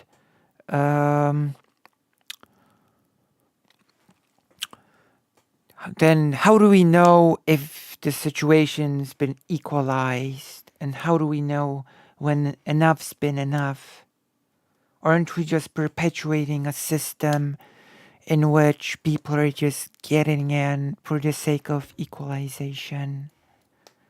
So I'm my response accepting to this that to would go be, this route. yeah, I think that is exactly what it's going to say. And I think the argument would be, well, that's not what's happening. And generally, when people are just filling quotas, like at U of M, they have to stop doing that. It's not that level of a zero sum game. And it's also, what do you, like, when you say, like, is it enough? Like, when do we stop? Meaning, like, the implication being, like, you only want to do as much as necessary for you to alleviate the look of guilt for stuff that's happened in the past. Like, what does enough to you mean? What would enough be? Define enough. Slash, Right. at the same time, keeping the status quo. Why is that better? Like, There's, what? there's also one thing that I've been thinking about that I'm not sure if it's taken into account on university level admission, affirmative action. Like if we have because there's been an argument from Destiny of all people. You're familiar probably. Yes. Okay. So he basically said no. So now women are getting a lot more degrees, a lot more into schools than men. So should we introduce an affirmative action for men? So let's talk about where that argument came from. Let's talk about it because this is fun. Yeah. I know where this argument Although comes I from. know what that made me feel and think, and I don't know if the argument that I'm about to tell you is even taken into consideration. So, from my perspective, even if more women graduate, the question is, does it translate into similar percentages when it comes to how people actually are treated in life and succeed in life or not? If that makes sense. Well, it certainly doesn't translate to women being paid more. And That is basically what I'm asking. Does it would want more women to change? go because then they could keep underpaying all of us. Interesting. So really, they should be arguing to keep more women in college so that they can keep underpaying us. However, they're dumb, so they're not going to think of that. But what they're going to do is use the DeSantis argument as to why he's looking. Oh, the DeSantis that had a Facebook campaign reveal. Okay. Mm-hmm. So the argument came from him. So it came from Claremont, the Claremont Institute, that was fed directly to him. Okay. Because all of these terrible laws, everything that's closed-minded and gross is coming out of Claremont, okay? Which is very highly related to where I went to undergrad, which is why I'm saying these things with such great certainty. Okay. I also know some of the people that wrote some of that legislation, unfortunately. That was all composed by Claremont, okay, and given to DeSantis. I don't even think DeSantis believes half of the stuff that he is signing. It's all coming out of Claremont Institute. Well, he is a pretty hateful person. Yes. It is to keep people stupid. So why aren't we taking guns out of the hands of people and doing something about school shootings? Because we want people to be afraid and take their kids out of schools because we don't want people educated. So same thing with, all of us pesky women getting these ideas and wanting to do our own thing. So the same reason that slaves, chattel slavery, not a big supporter of education. Why is that? Because education makes you think about stuff, question stuff, and not stay in line. So let me give you an actual reference about this. The authors are Hart and Risley, Risley. Those are the authors' last names. The name of the book is called Meaningful Differences. Right. And it's longer. I don't know if you're familiar with this. So I'm gonna apologize. I have to do the trans-related stuff while we discuss. You do you. My hormones are on my hip from a patch. Okay. There's a lot. This is the HRT friendly space. So Hart and Risley wrote this book, okay, called Meaningful Differences. And they looked at the word count of children that grew up in different levels of socioeconomic status homes. Not surprisingly, student that grew up in houses where the parents were blue collar had a fewer number of words in their vocabulary. Additionally, their vocabulary was more directive. So instead of saying, "Have you looked outside today? Do you think you need a coat?" It was directive. "It's raining, get your coat." These are the things that they found. Right, okay? Yeah. This was persistent, and these differences in word counts persisted, okay, over time. So at one point, one of their suggestions was to just take all the kids that were in low SES homes and just put them into higher SES homes for 3 years. Just take them away from their families. Just take them away. Let them learn these big words and then come back. What? So that was in, I think, 95. This came out. So this book, the results of which are not really challenged, right? We know that there are different numbers of or different levels of vocabulary words that people know and the types of those words. And those words that they know do absolutely direct where they're going to go. What Oh yeah, especially since, from what I know, at least in Poland, the word counts towards the score. So the less words you use, the worse you do. well, and that's not surprising, right? It's not at all surprising that a more limited vocabulary, a more limited understanding, a more limited ability to form your thoughts, understand your thoughts, and verbalize your thoughts is going to keep you where you are. It's going to maintain the status quo. And it's also maybe, I'm not sure if it's unrelated, but also your vocabulary will also affect how you will be treated in interpersonal situations, etc., Yes, etc. and how you respond, right? So are you used to arguing back and having a conversation, or are you used to being told what to do and you just accept it and do that and don't question it? Because if you're building masses to work in the industrial world, kind of like how our education Then you want system obedience, here started, basically. you want that obedience, and men want that obedience from women too, so that they could be told what to do and told not to get a divorce and all of those things. Right, So the desire to prevent education that is happening from the GOP right now and the right all over the world is really gross and transparent. It is a transparent shit show, pardon my French. It is a transparent shit show. We all know what you're doing. You're trying to make people dumb so that we will either become sheep or no one will take us seriously so that we can't argue. So anytime somebody is trying to make an argument to restrict education, I call bullshit on anything that you stand behind in addition to that conversation. That's just me. I mean, I think it's reasonable.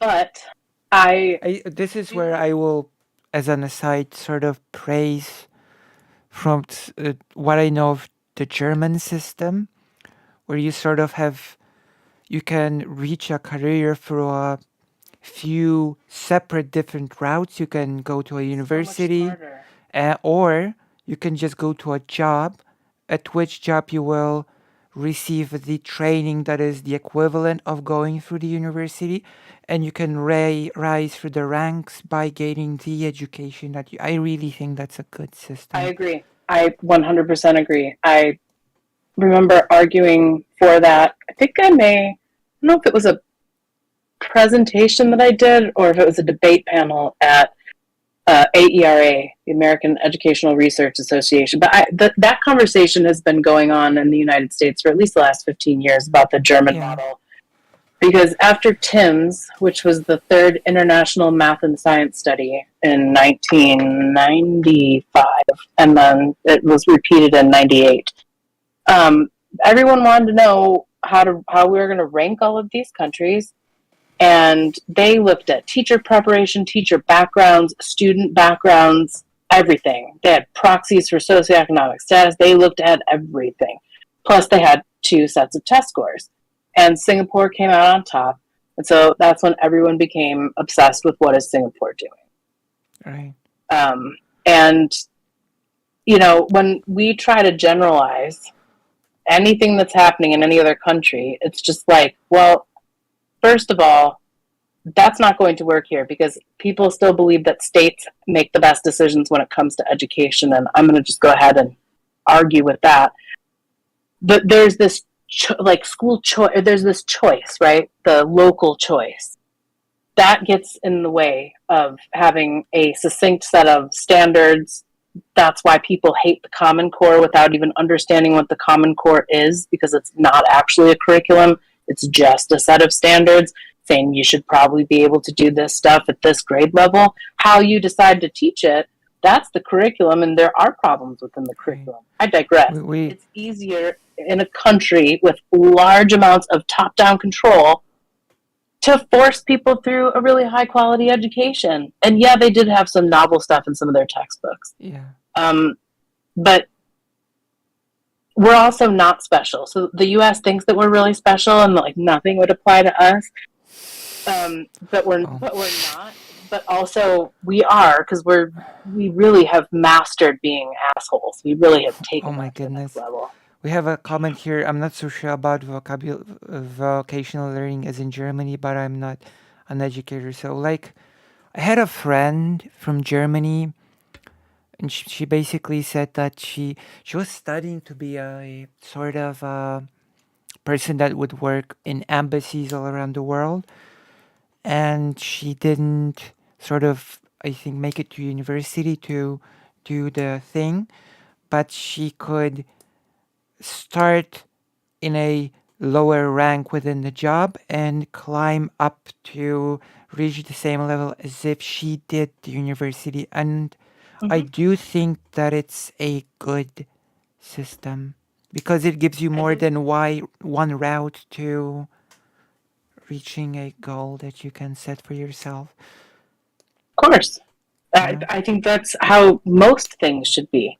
That's what they found. That's why they try different types of curriculum to teach people math. That's why there's row multiplication and lattice multiplication. Yeah. And why some people look at lattice multiplication and think, why on earth would you do that? I'm one of those people. But it also makes sense instinctively to a lot of kids whose brains work Yeah, in a differently. different way Yeah. than mine does. And I think it also therefore makes sense to give people many different routes to the same outcome. Mm-hmm.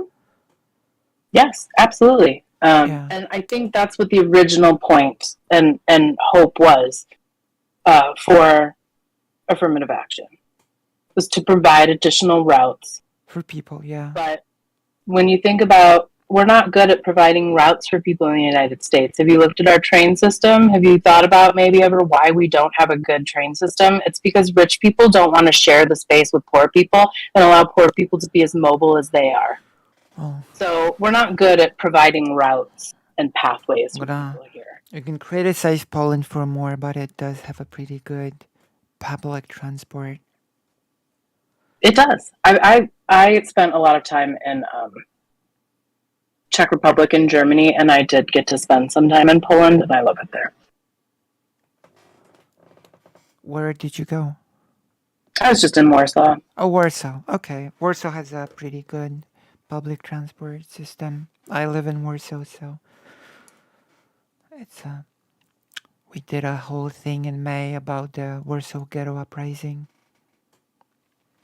Yeah. Oh, what are some of the worst arguments that you predict will come up on this panel from the opponents to affirmative action? It's going to be the zero sum game. I For think sure. is going to Yeah. be the most that you hear. And then there's going to be people trying to.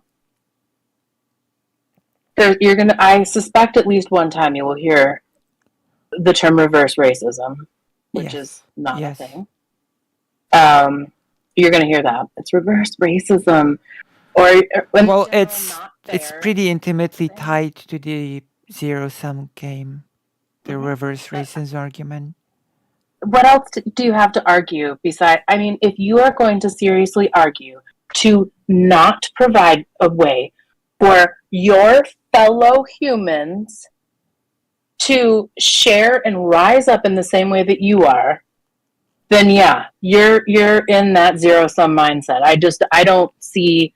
I do think that those things are mutually exclusive. I don't think that you can say, I don't want to give people an equal chance. Pull yourself up by the bootstraps. Well, what if I can't buy bootstraps in my part of town? What if they don't sell them here? Well, it's also physically impossible, but Besides the fact that it's physically impossible, that it is one of the dumbest statements that I've ever heard, and that most people who use that argument probably don't even know what a bootstrap is. There you have it. But I have to run in about 10 minutes, so I do want to just be thoughtful of your time. First of all, this was great. I loved having this conversation. Ring me up anytime. I'll chat about anything. But is there anything else that you want to know from me, or is there anything in chat that I did not answer? Yeah, if we could have like a general, because it seems like the topic is sort of thought about in a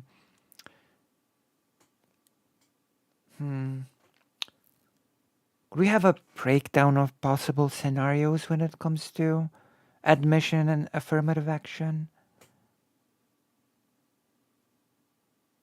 Most common case scenarios. Ones that are not super rare but happen quite a lot and are examples of affirmative action. Okay, so I think a general statement would be that the intended use and application of affirmative action when it comes to university admissions works pretty well until it goes from being intentional desire for diversity to matching a quota so that you can have a I expect for people to ask, so what's the meaningful difference between these two? So if you are applying affirmative action to meet a quota, that means that you have a number in your head, a percentage of your student population that you want to meet that stratification, right? I want there to be, but maybe you even want it to be representative of the U.S. as a whole. Maybe you have an altruistic goal for this quota, okay? Let's say it's not a nefarious goal, but you've got numbers and you want to target that. Yeah. Well, that's not really reality, and there's a reason that we call it a sample, and there's a reason that there's error in statistics. Okay, there's error. It's what if it's a quota that's between X and Y? We'd preferably one between X and Y. So if you have a quota being a range, even my question then would be, so if I was asking the institution or somebody who was arguing for this, I would say, why do you want there to be a that is going to force your hand into making decisions between person A and person B based on their whatever the deciding. What if the person is right? A real sort of fighter against inequality and says the quota is dictated by the fact that this many people are disenfranchised, and we'd sort of like to remedy that by accepting at least X amount of people. So again, I don't know that it should be focused on acceptance. I think it should be so if you wanted to have a thoughtful affirmative action, take away a quota, okay? Take away a quota. That's not something that you necessarily need a metric on. And anyone who is saying the one for onesies, I didn't get in because this person did, well, then you're dealing with a quota, and that's not how it should be put in place here. It should be about ensuring the ability for everybody to have a fair shot, okay? Right. You're still going to be evaluated at the end of the day by what you bring to the table, what you've done in the past, how hard have you worked, and if there are institutions that are only bringing you in because you fill a quota, they're not in good faith trying to have you as a student. They don't care if you learn. They want to have a United Color of Benetton brochure to hand out to people to make more money, okay? So if you are talking about a quota, those people don't care about bettering anything anyway. Right. And so, don't argue for a specific percentage. The argument here should be towards, again, making sure that everyone can be at the the initial place to even apply, Right. so that you're not cast out of something because of your religion, gender identity, race, ethnicity, Right. right? It's to be not kicked out. It's so that we can all be considered, right? Yeah. That's what we want. We want everybody to be, if you folks, all of you folks over there, you want to study psychometrics, like come on over. We need more people in this Yeah. field. In my opinion, we need more women of color. We need more Black women making decisions in education, in my opinion. Would I ever make a policy decision or a hiring or an admission decision to do that based solely on? No, that would be ridiculous and not helpful. And that's where the bad faith arguments that you're going to get are going to come in. So I It's going to be guess. the quotas, the percentages, and the when are we done. I would say wouldn't you I would have such a huge problem with that question. I would be like, well, I don't think that we have any indication because we barely started. What do you mean, when are we done? I mean, like, talk to me in like 500 years? Right. So yeah, I understand because uh, it's also up to how many people actually apply. But um, so I guess the affirmative action in applications to colleges and universities starts with, for example, making the university admittance brochures open to people that could potentially be Yeah. deterred by. Are you, and other things too? Okay, so when, and you have a college counselor at every high school, and this is private, charter. There are people whose entire job Mhm. it is to help kids that are applying to college go through that process, okay? Schools will court. They will try to bring in school counselors from schools that they deem to be desirable. Are you bringing in the right college counselors? Are you making sure that those people are on your lists? Did you get like Thomas Jefferson High School, like in downtown Detroit? Did you send? Are they on the email list? Are they even Yeah. on the And distribution list? sometimes Do you, even those, I'm not sure if that's myth or true, that those counselors will tell you what are your chances of getting where. They absolutely will. And you can look at, like, so for basis, they brag about it. They brag that they have a 100% acceptance rate So to like does their bias college. happen with those counselors when they look at a female student and and think you probably shouldn't go there because STEM is not for you, or I'm certain that that happens, but then that's a problem with a bad school psychologist or counselor, not necessarily a the systemic overall. problem? Well, I mean, it is though, right? Because they're completely underpaid and it's kind of a thankless job. And so, but by and large, those people are there because they love those kids. They love those kids. They love their job, and they're not generally going to be. Now, is there going to be some old school minded person, some like old timey minded person who's just like, yeah, I don't think that you Missy, I don't think you'd be real good in that position. You need to be studying. But does that? I'm sure it happens. Is it But it's not statistically significant. right? Okay. All right. My dog is saying hello. I Oh, don't know if you can see hello. him. Oh, that Oh, was a big. there he is. Wow. Now he's scratching, but he was the one that was. I don't know if you could hear him in the background. It was pretty quiet. He wants his dinner. Oh, we have one last thing too. A Sure. possible reason for a quota that isn't mechanistic for its own sake. Some universities simply wouldn't meaningfully admit AA students otherwise. So would a fallback low bold quota so that the hand isn't pushed into compromises in quality be a bad idea? A quota as a goal unto itself, obviously a bad idea.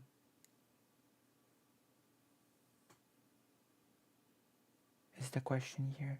So okay, I know. I'm just trying to. Okay, so first of all, you need to really think about your motivations if you're determined to get into a place that's going to be making their decisions based on quotas, and it might compromise your ability to go there, right? Or if you know that that's their behavior, why do you want to go there? So Like, think Uh, about your it's own. probably usually the reputation of the school and the diploma that comes Right. with it. So you might want to question what you thought about the reputation of that school. Because do you really want to be surrounded by a bunch of people that are going to be assholes, and you know that they're assholes? Right. Do you really want to share a name with them? Like, that's a personal issue with your own status and what you think about those things. Personally, that's my opinion. Um, there's no situation here that's going to be perfect. I just don't understand why you wouldn't want to err on the side of things that give more people more opportunities, because truly it's not ever going to be at the loss of specifically the people that you're going to be arguing Right. with, because they probably already got what they Because wanted. because I'm not sure if we'll be able to get into it because usually the big, which is why I ask what the specific scenarios are, because I am 100% sure that one of the main arguments is going to be, why should we let a person in that does not deserve to be let in? I would ask them to define deserve, and who in the hell are they to say who is deserving Right, of because what? that's why I ask if there are, for example, situations in which someone has like a either lower score or a low thing on the exam, etc., and they are being, as part of the affirmative action, accepted anyway in order to sort of give them a shot. In which case, the argument would be, well, their score was lower, so they don't deserve to be in. Which I am sure will come up I'm 100%. sure that it will, but then at the same time, if we don't have affirmative action, that's also going to keep out a lot of those poor white kids. Like, do they understand that too? Because, like, test scores are not perfect. They're not the only thing. There's a reason that you Yeah, submit a portfolio. I mean, we So went through some extreme examples of being just not being able to tackle a job to help the family and study and keep the score super high. So these things will happen. yeah, they will. I think that people are I'm anticipating all of these folks arguing fake scarcity and rage farming over the fact that And of white people course, are going to be denied college, and it's just like y'all aren't going to college anyway, just like y'all aren't picking stuff and building things in Florida. okay, So stop acting like people are coming and taking your jobs. They're not taking your jobs. They're not taking your spot at the university because y'all weren't showing up anyway. all right, That's just my opinion. okay. But So I I do need to guess, yeah, I'm not gonna keep you. I really thank you for being No, here. this was great. Anytime, and I'm around. I'm around all week. So if you You can have a think of follow up. something, Yeah. yeah, if you think of something, and I'm always on. I always think of something. Okay, Okay, sounds great. Well, thank thank you. you so Thank you much. very much. Enjoy Thank the you. rest of your evening. Thank you. Thanks. Bye bye. Bye. All right, we're yoink.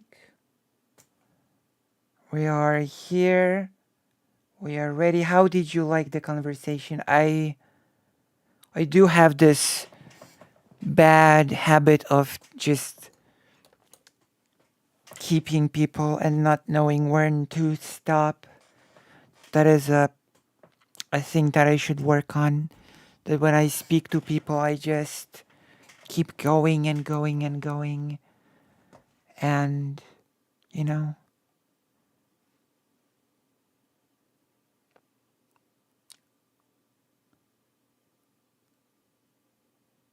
like there's a lot. There's a lot. It's a huge topic. And I guess based on this conversation, I, yeah, I should just reevaluate the way I think about the topic overall.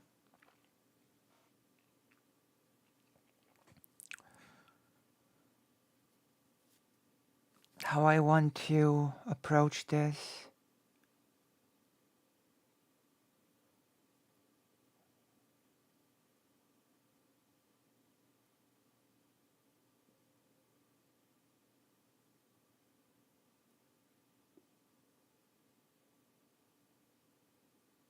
Oh, too late, kidney. The conversation's over.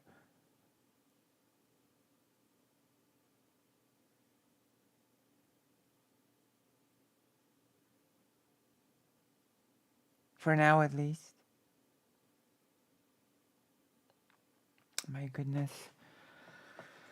I didn't end up being able to say if affirmative action is a purely in the US race-based thing, or is it actually an intersectional thing that if affirmative action is sort of targeted towards poor white people as well.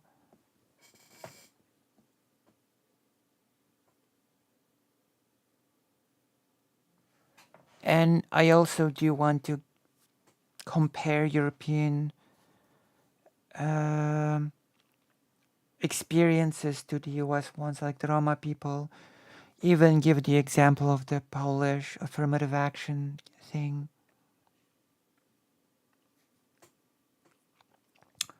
Well, that has given me a lot to think about.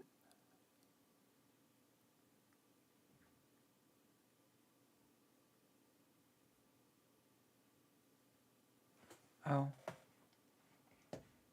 well, I'm gone.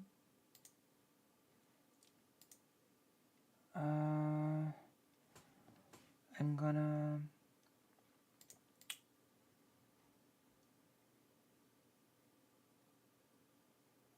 new cam.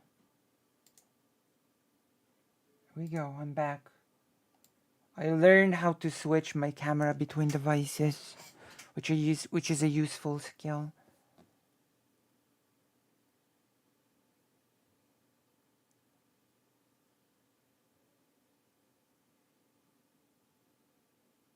Yeah.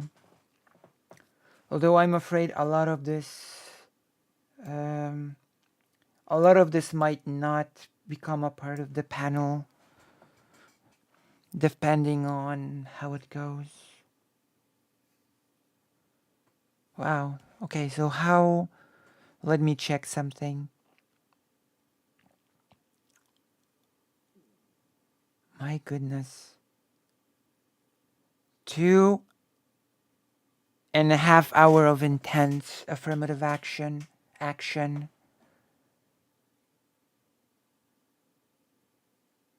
With certain groups of marginalized people not appear can stay in jobs out unable to finish higher education, but these preparations are video talks others can access. Yeah.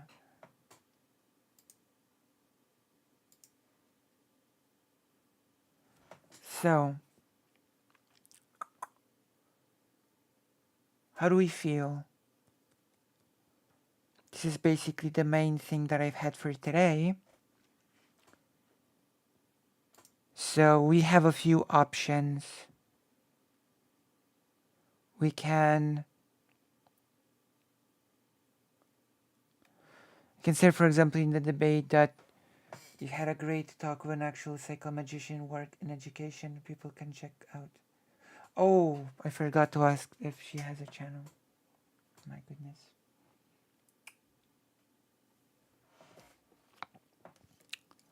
I saw the comment. I forgot to ask. My goodness. I'm sorry. So we can continue looking into affirmative action now, or we can relax and play a game. So either vote for your content by either writing affirmative action or game.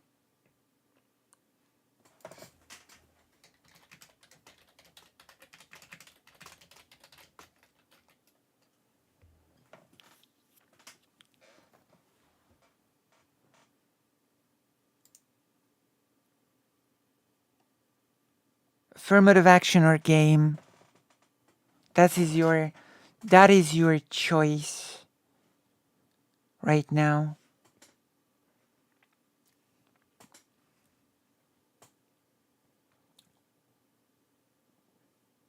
can ride the wave of continuing this topic, or you can take a break and play a game.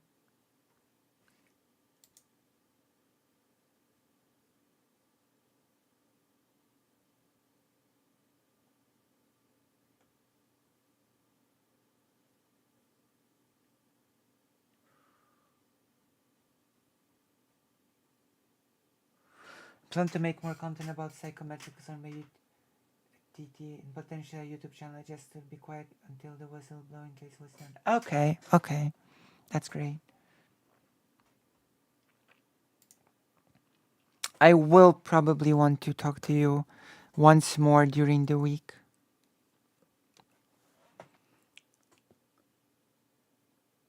Yeah, thank you. Gonna need as much prep time as possible.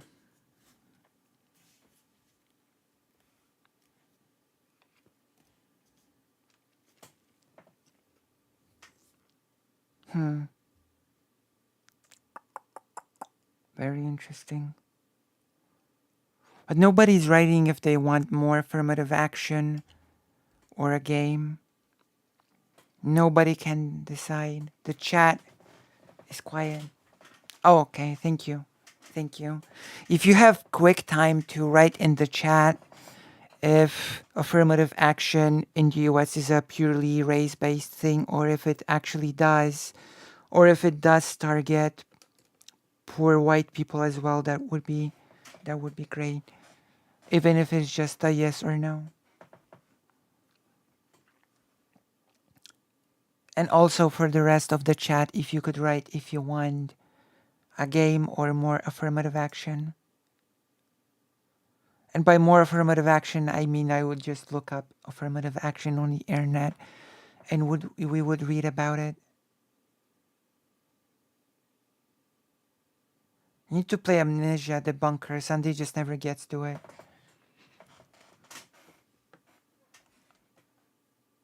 Well, how much is it?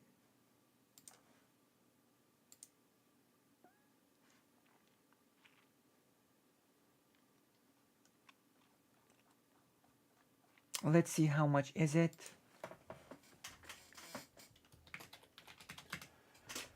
In it's expensive.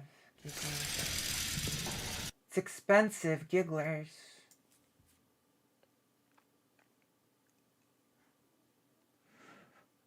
I'm actually not sure about how the law considers SES. Okay.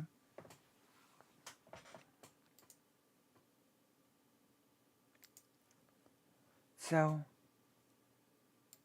game or we research more? I'm gonna make the choice easier. Game or research?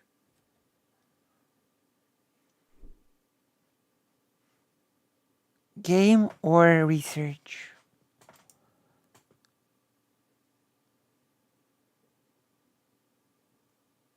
This is what happens when I give the audience a choice. We've actually talked about this during the talk about affirmative action, that people just hate choice, I guess. Found on source on UK how law, HR education material consider these concepts. I will see if I can find similar on US too. If you could send me the UK as well as the US one.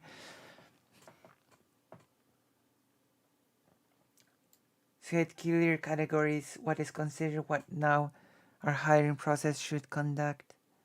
Yeah, although we will be focusing on education and university / college when it comes to affirmative action, probably. Okay, Kitten E says research. How about the rest of you? Game or research? Thank you. Thank you once again. Pearl, thank you.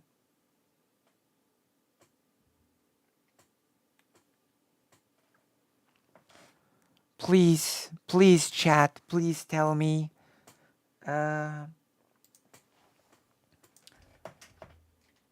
Research or game? take kitten's example and tell me what you want. And in the meantime, the filler content between game and... Because there's one thing that I can do that's either not game or... Uh,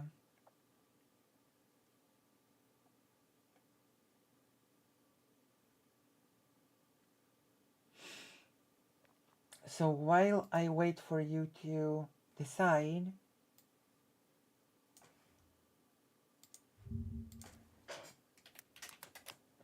We're gonna do the superior thing to chess. So I'm gonna wait for at least 1 or 2 more votes while we do the thing that's superior to chess.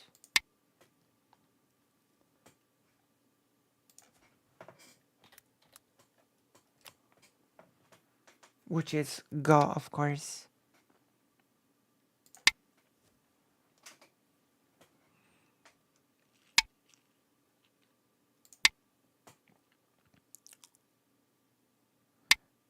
Wait, as a President Sunday orbiter, should I really be saying stuff like that? That this game is superior to chess?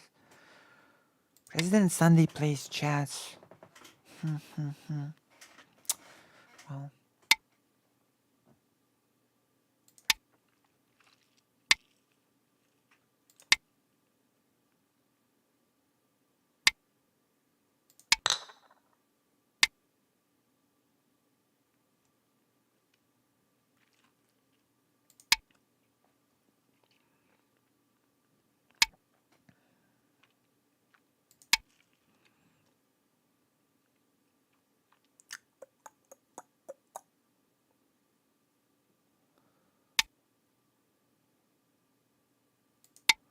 I cannot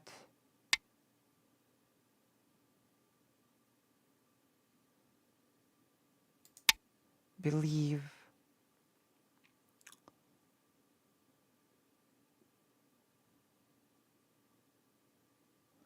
Can't believe no one's voting. What a silent audience today, of all days to be silent.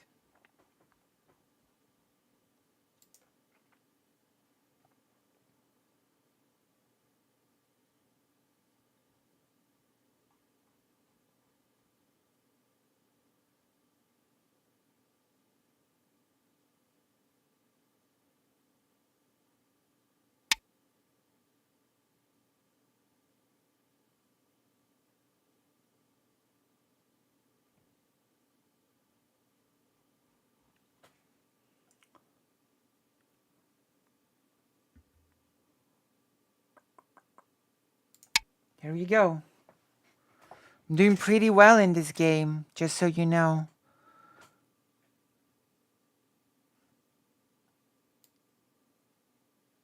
Which one are you going to talk more? Uh, Gosh, I don't know.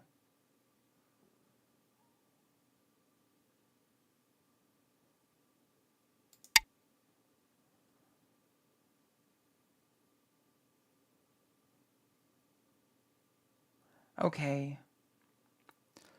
Guess we're gonna rest for now. I do feel a bit tired. This has been intense, so we might continue researching affirmative action tomorrow. And... Because it's been like a few hours. So we might play a game. Unless more than one person says to otherwise. It is, after all, almost 1 a.m. here.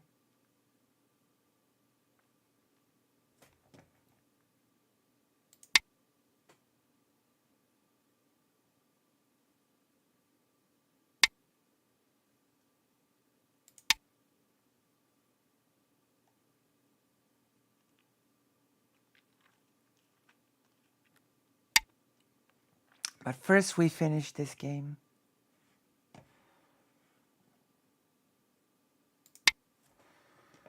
Which I think I'm winning.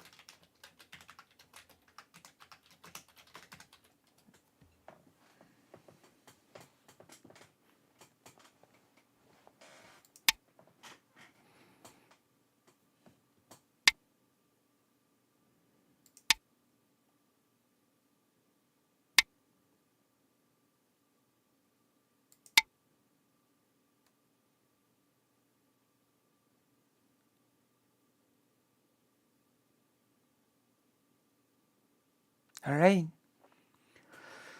I'm trying to threaten this group while actually starting to attack this group when this is getting weak. This is not actually in danger anymore, if you think about it. This can get ice really easily.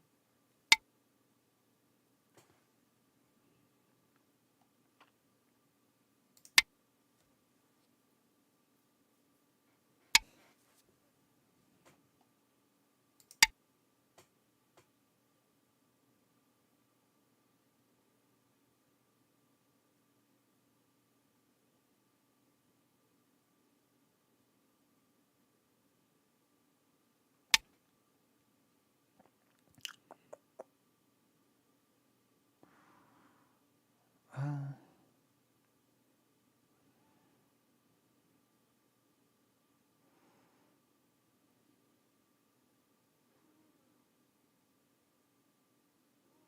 Oh, Maya Major said research. Okay, we're gonna do more research then.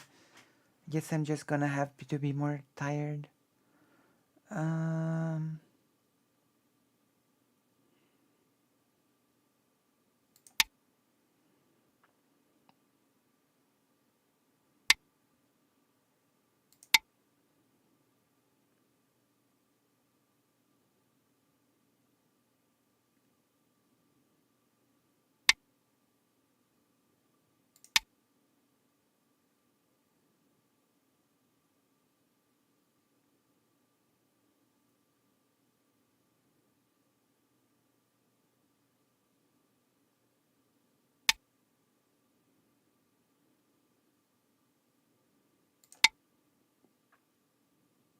well, the person just why this move?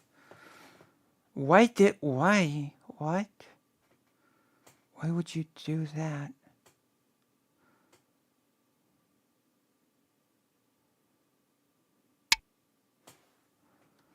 Okay. Why did you play that?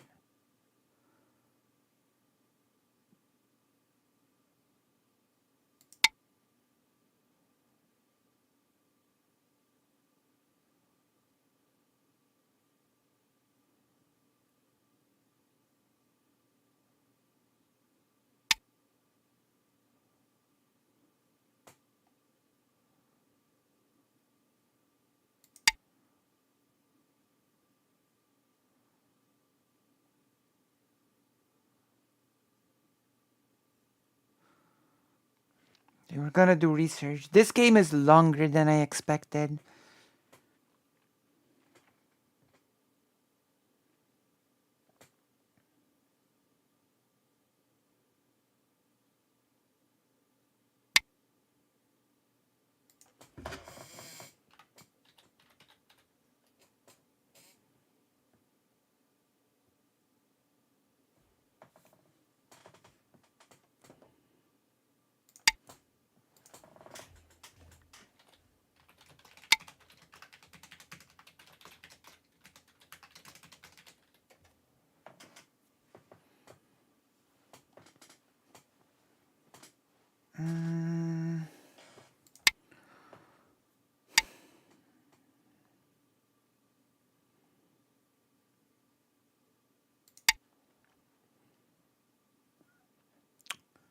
If this goes too long, I might just have to resign.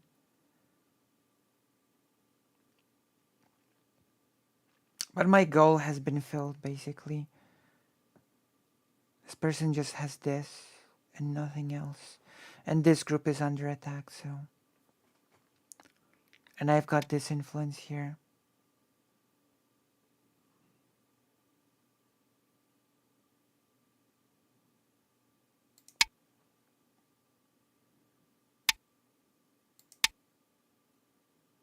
I'm gaining territory.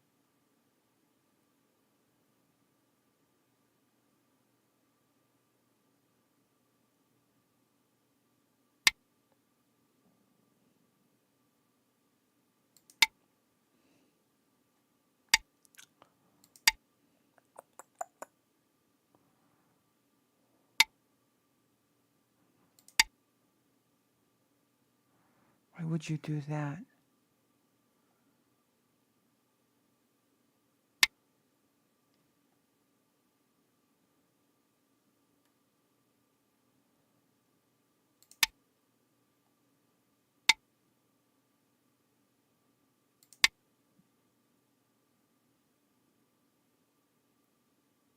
What?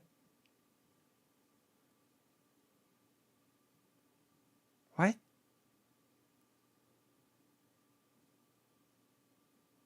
You forcing me to kill you? Why are you forcing me to kill you?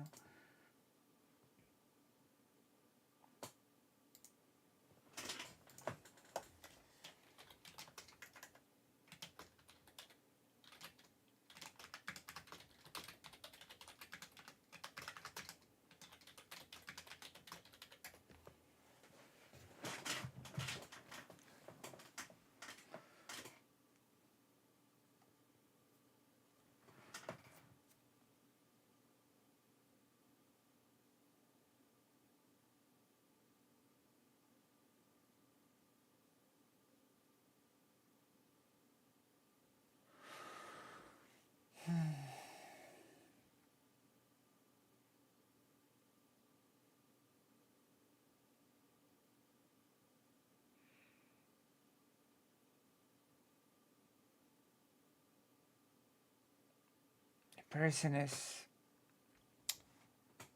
trying to read, probably.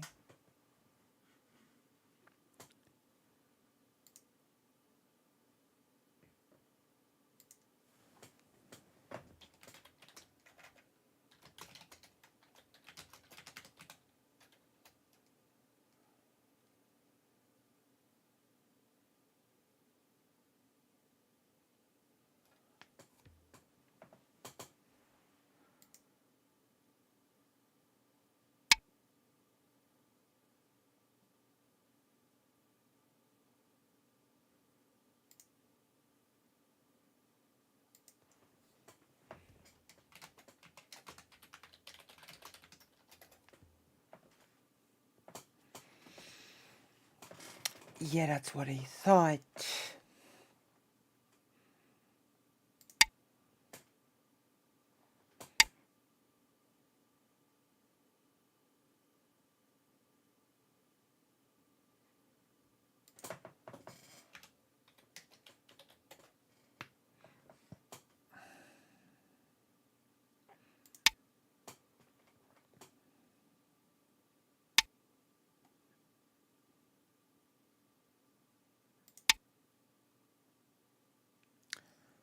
What an interesting game we've got ourselves into.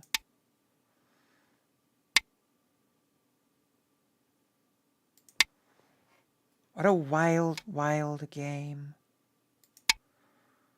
My God.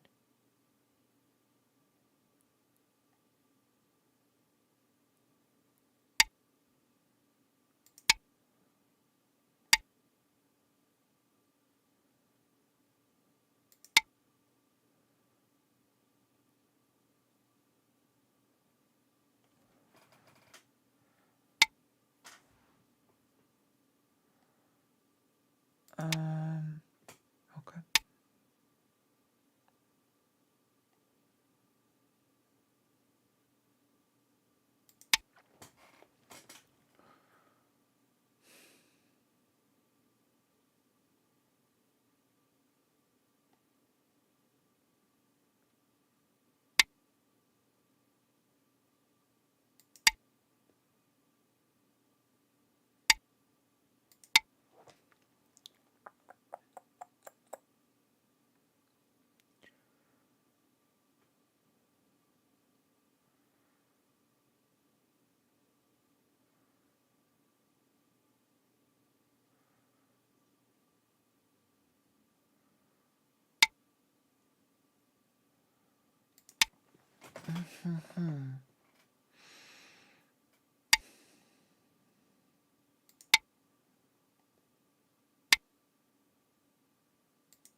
What a weird, weird game. And why is it taking so long?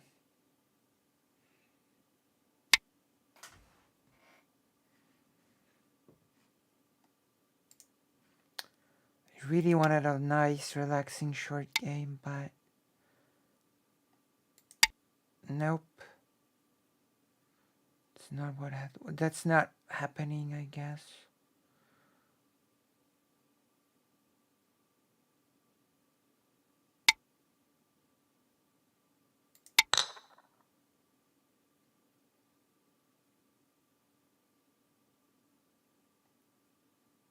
What are you doing? Why did you play here? Is this a trap? What are you doing? What are you doing?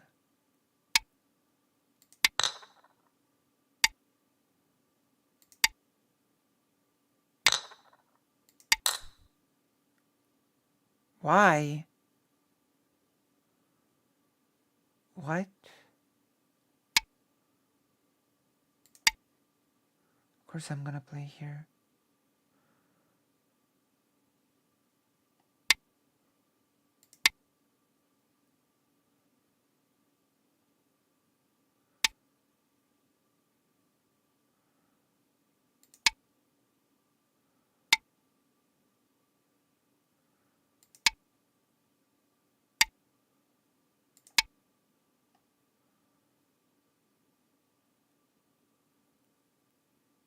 Uh,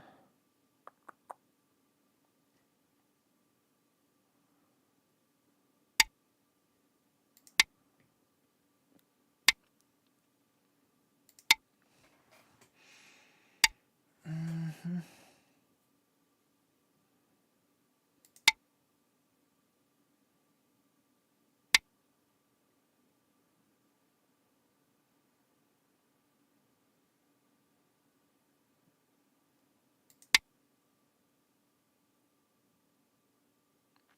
What a messy game.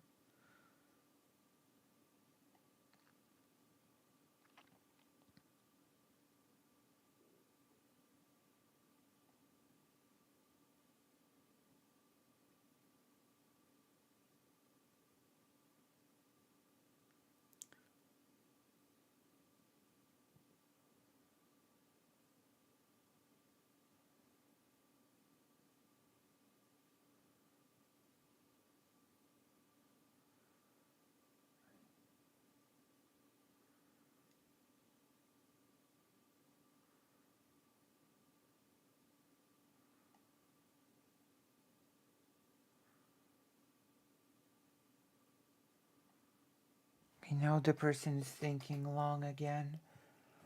I'm really sorry. I didn't think this would take so long. I thought that would be a quick game. But you know what? In the meantime, please consider liking, subscribing, hitting the bell, and also consider giving me a donation, because the more donation I get, the less of a hobbyist I am.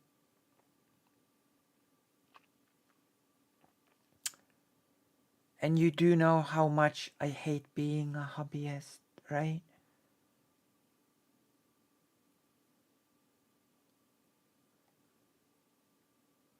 You do know how painful the curse of the hobbyist is, right? There is no greater curse in this world than being a hobbyist, of course. You know?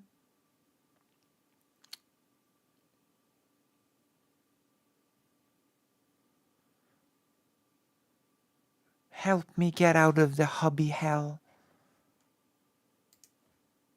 Thank you.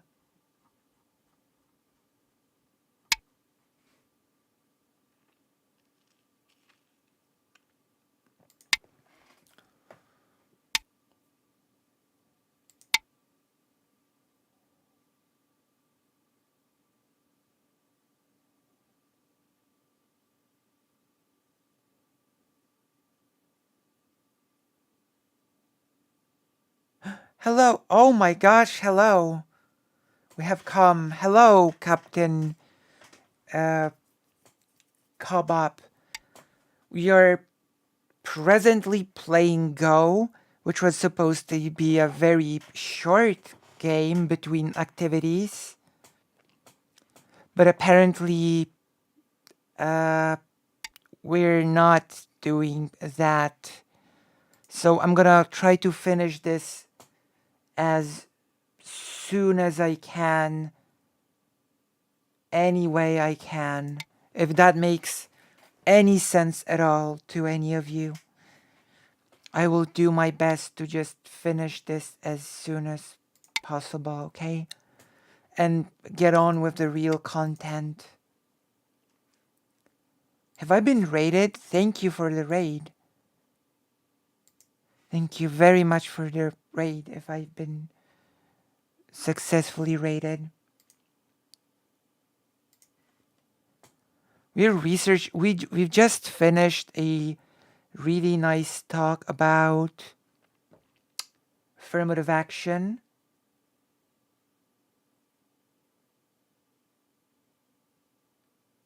Ah, thank you, thank you.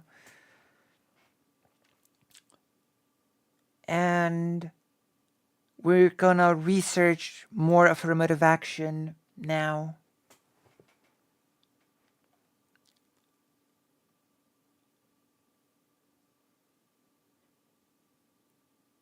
Oh, wow.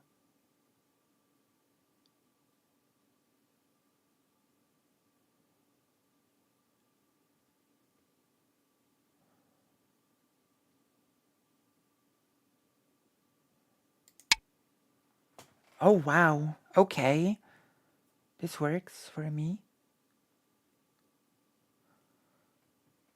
Go is an amazing game. You should all play it.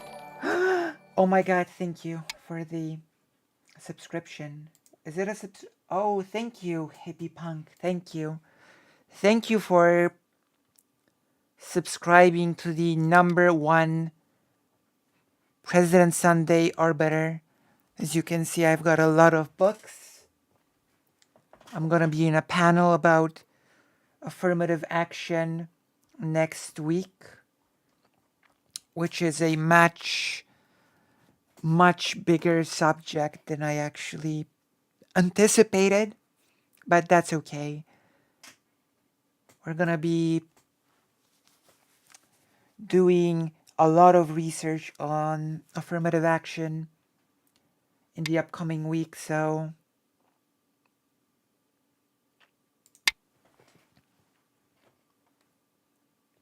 I don't know why you did this.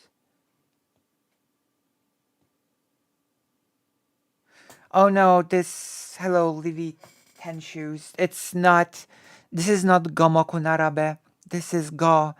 So the goal is to surround as many empty intersections as possible and also to kill people's stones by depriving them of empty intersections. Each empty intersection counts as a point.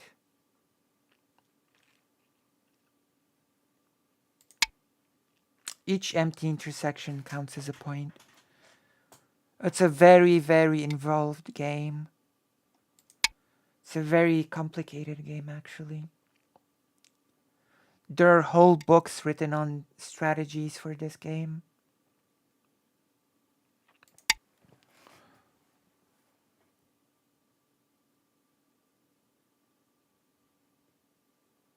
Or now you're in danger as well. Again. This person keeps being in danger. Oh yeah, I remember seeing that one. Thanks. Yeah, my mom really loved playing the 5 in a row wins in the past.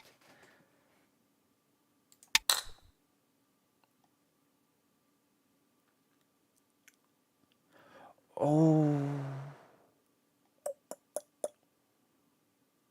Well, now you've screwed yourself.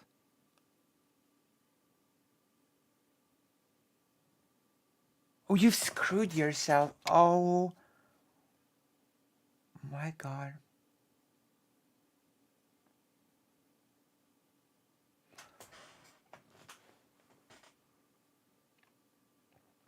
Mm-hmm.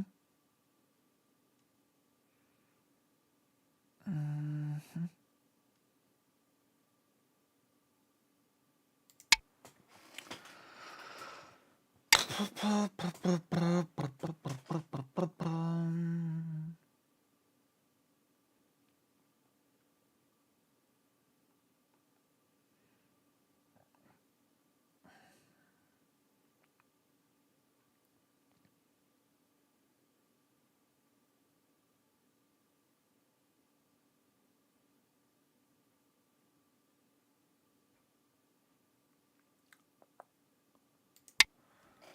Oh, I'm winning anyway.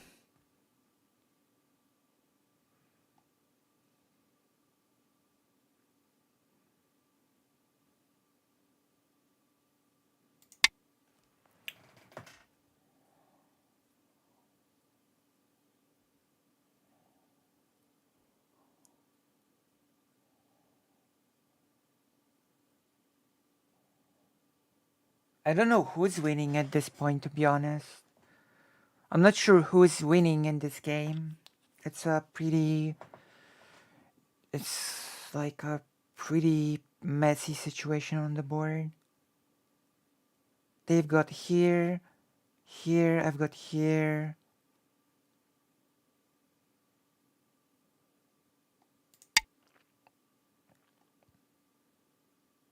Are they hoping to kill this group? This group that just cannot be killed. And what is this move supposed to do?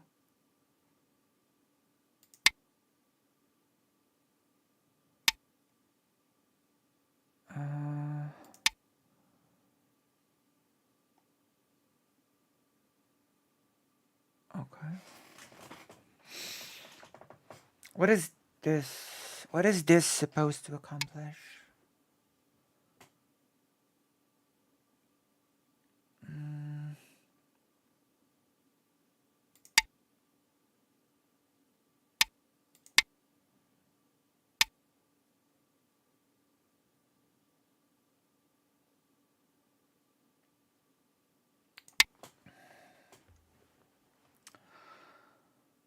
Okay, now I don't know what you're doing.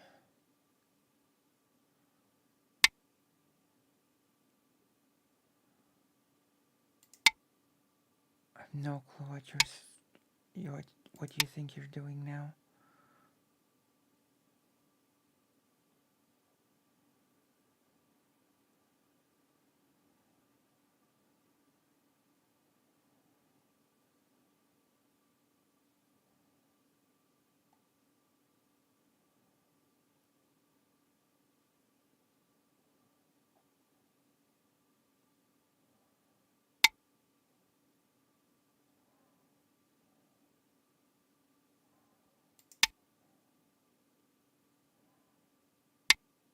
Okay.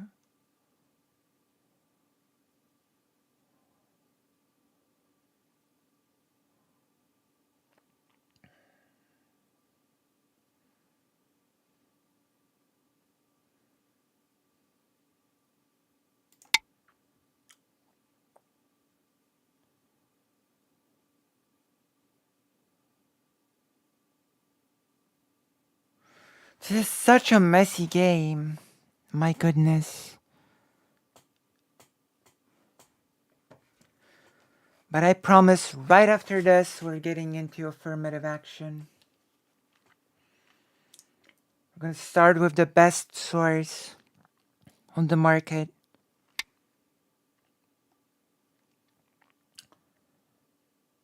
which is, of course, the Wikipedia or something.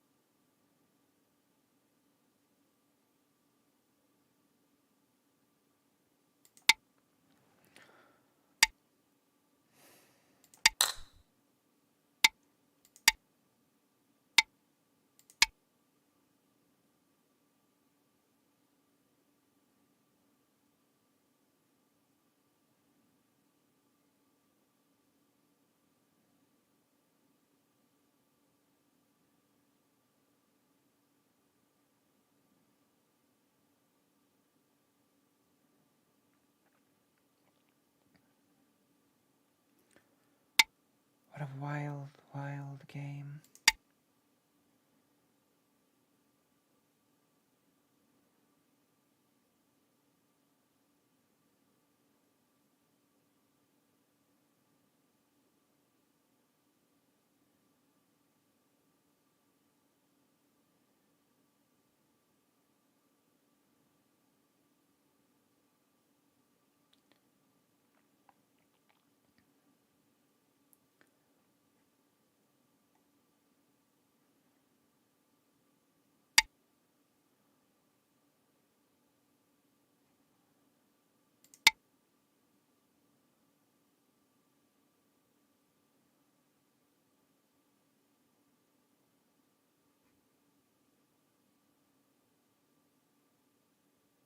You've messed up.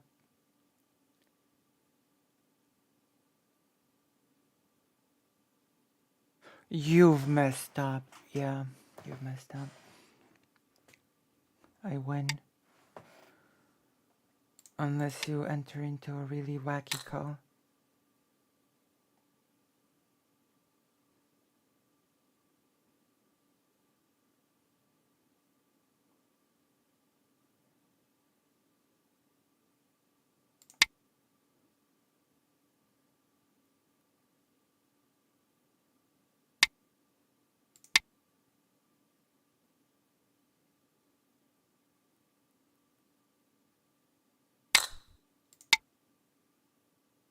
Bam.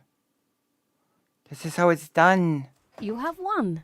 I have won indeed. The champion of this game. I'm gonna thank my opponent graciously. Thank you, my gracious opponent. We have managed to finish this amazing. Let's estimate the score actually. Black plus 55.9 points. Because all of this is just dead. Because this person has spent all of the game just defending nonstop. Okay, let's get into the affirmative action.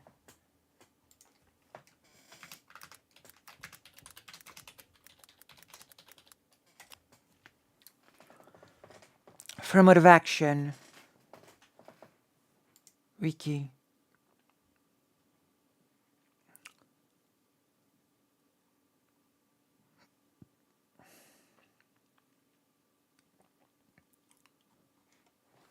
Actually, we're gonna specify.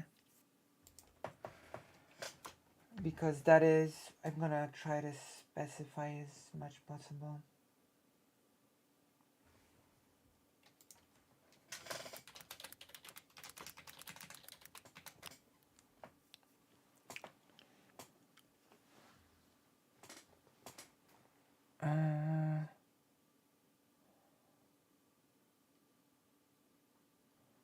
Affirmative action in the United States is what we're gonna look. From Wikipedia. In the United States, affirmative action is intended to end and correct the effects of a specific form of discrimination.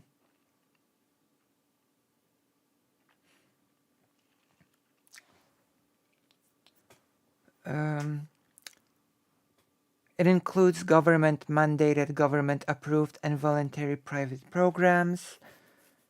The programs tend to focus on access to education and employment, granting special consideration to historically excluded groups, specifically racial minorities or women.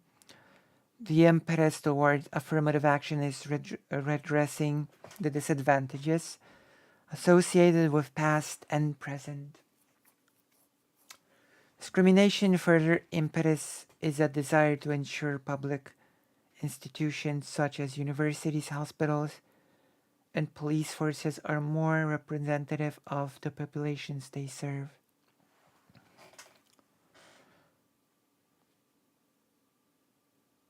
In the United States, affirmative action included the use of racial quotas until the Supreme Court ruled that quotas were unconstitutional. So this is where we are now. Affirmative action currently tends to emphasize not specific quotas but rather targeted goals to address past discrimination in a particular institution or in broader society through good faith efforts to identify, select, and train potentially qualified minorities and women.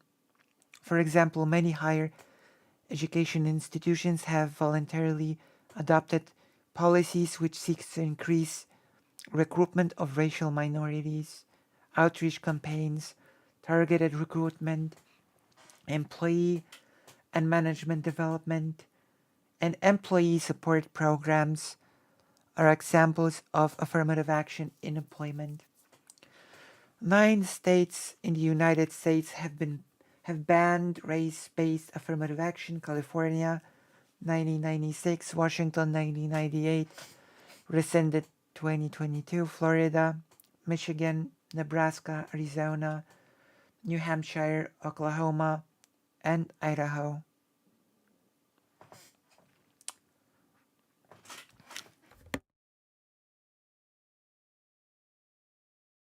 My goodness.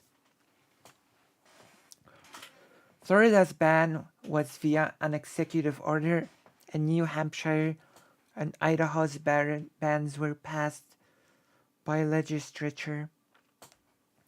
The other 6 bans were approved at the ballot. We're not gonna go into the bans. Affirmative action policies were developed to address long histories of discrimination faced by minorities and women, which reports suggested produced corresponding unfair advantages for whites and males. They first emerged from debates over non-discrimination policies in the 1940s and during the civil rights movement. These debates led to federal executive orders requiring non-discrimination in the employment policies of some government agencies and contractors in the 1940s and onward, and to Title VII of the Civil Rights Act of 1964, which prohibited racial discrimination in firms with over 25 employees. So under 25 employees, I guess it was still fair game.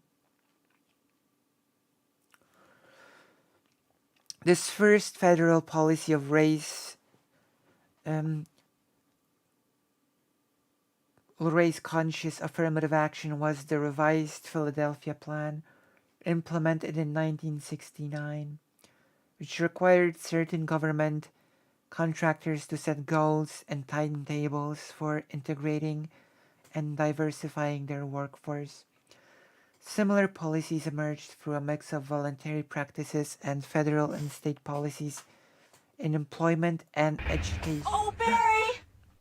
Thank you, Butterwagen, for the $5. Nice convo. You ask very good questions. Thank you. I'm hoping to have more convos, by the way. We still have a whole week to prepare for the... Hello, not here, which is fake Alec Kyle Parker. Also, for all the people that came here from President Sunday's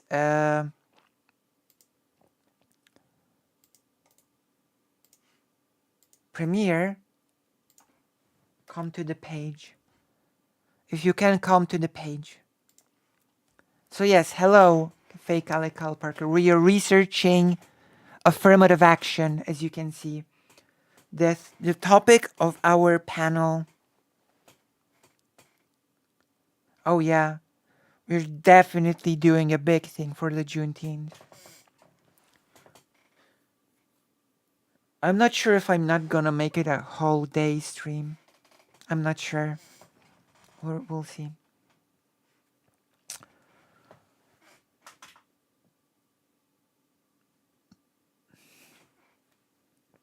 So...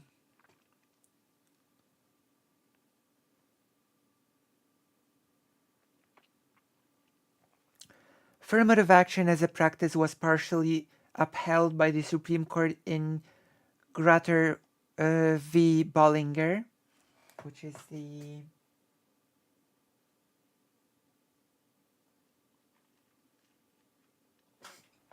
case that we will want to read about now.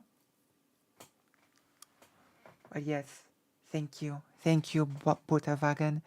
Why did you do the bra emote, Butterwagen? Why did you do the bra emote, Butterwagen? What did I do? What did I do, Butterwagen? Um,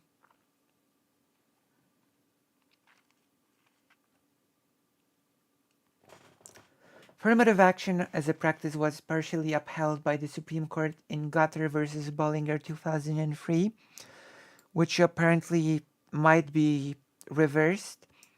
While the use of racial quotas for college admissions was ruled unconstitutional in Regents of the University of California v. Bake 1978. So we're gonna read about this actually.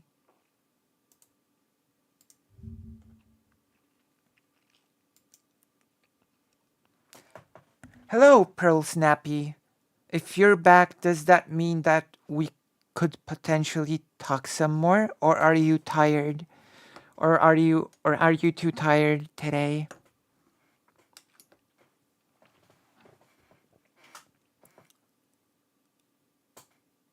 Guys, I'm prepared to talk more if you are. I'm looking at the Grutter versus Bollinger case, which is supposedly might be reversed, which might affect affirmative action.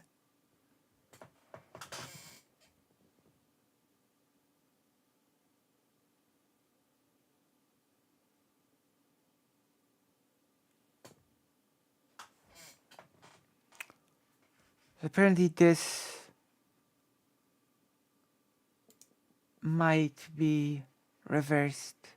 Or we're gonna have to read about it. Oh. Okay, well then, if you don't mind, let's. Okay, let's go. My goodness, thank you so much for...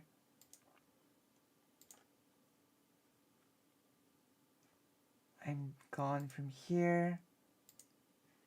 Viewer, here to... Wait, yeah. Okay. I'm gonna start reading the thing then. Okay, I'm gonna go grab a Coke, and when I'm back, you're probably going to be back. Be right back. The what? I'm sorry, what empire?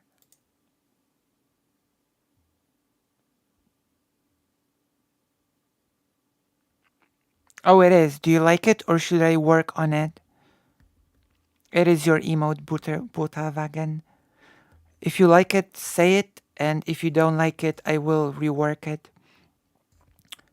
Because it is your commission after all, and you've paid pretty good money for it. So if you don't like it, I will rework it. Be right back.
Okay, I'm back. Oh, be at home. Okay.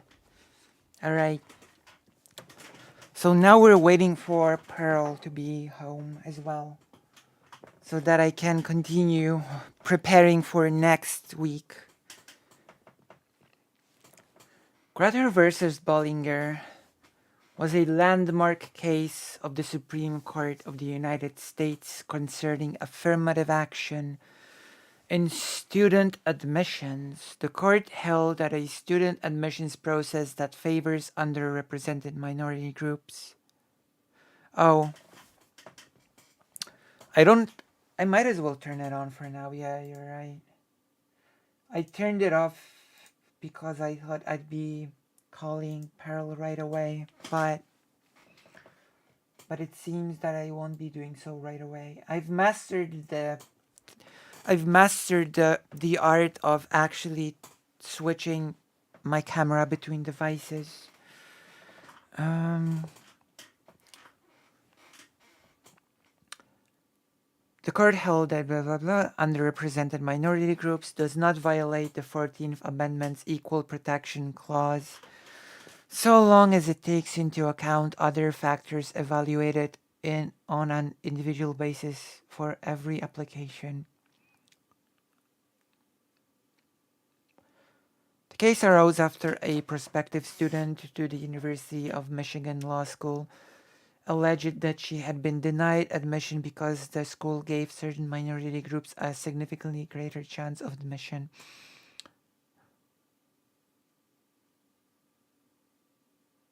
Interesting.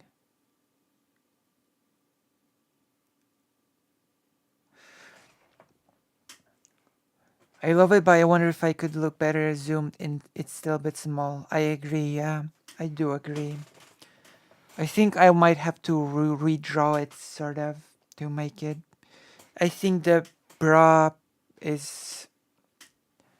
It's hard to read. I do agree. So I will draw it again, I think.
My goodness.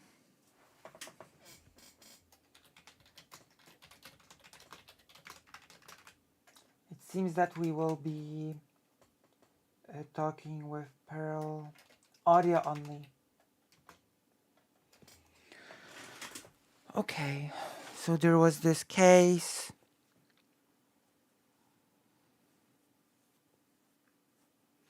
I think we might have actually stumbled upon this case when we were talking.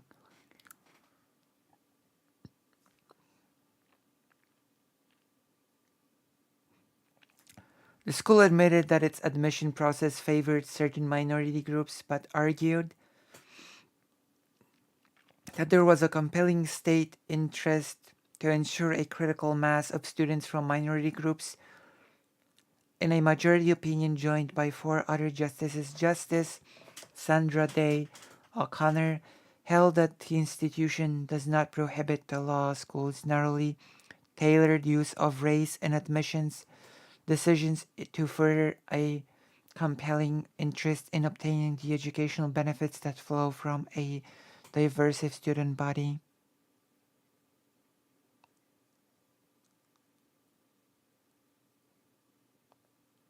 Right, this is the case we discussed that decided a view of M was using the quota with their 15-point rubric.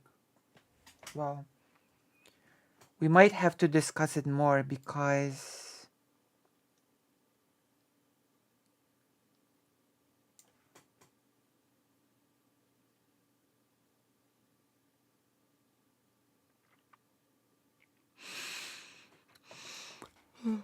I'm sorry. Might have to discuss it a bit more because apparently it's going to be reversed. Or there is a high chance it might be reversed. This decision.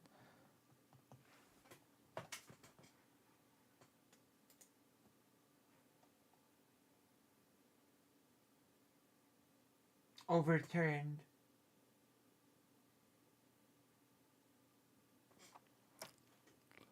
So we might have to return to this. I guess that's why the panel is happening in the first place. But yeah, tell me when you want me to do the call, and I will do it. And I will do it.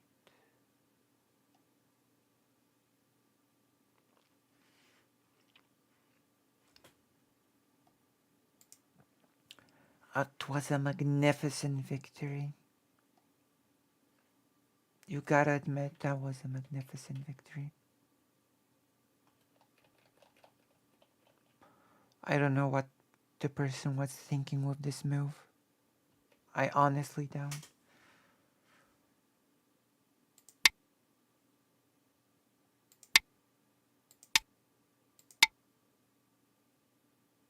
Huh. That is a strong move, yeah.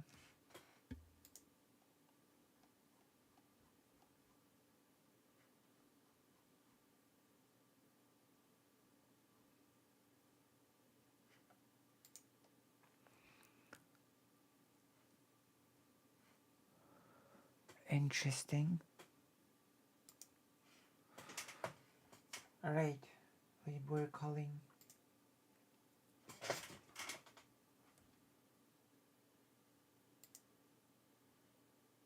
Hello? Hi. Hello.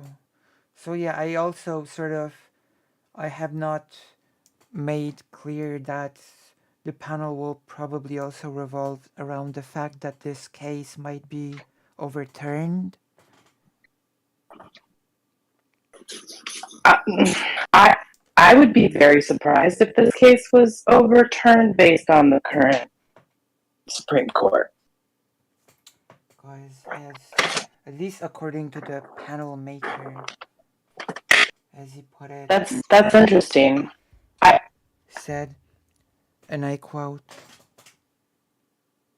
um, the Supreme Court is going to drop a decision very soon on affirmative action where they have a real chance of overturning Grader v. Bollinger.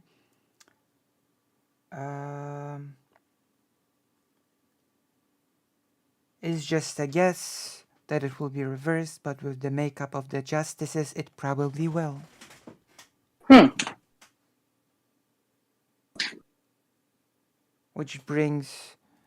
Which follows to the topic of what's your thoughts on affirmative action in college admissions, to which I gave a pretty standard answer of that I believe that it can be a positive force in allowing people who were historically marginalized to have a fair chance at good education.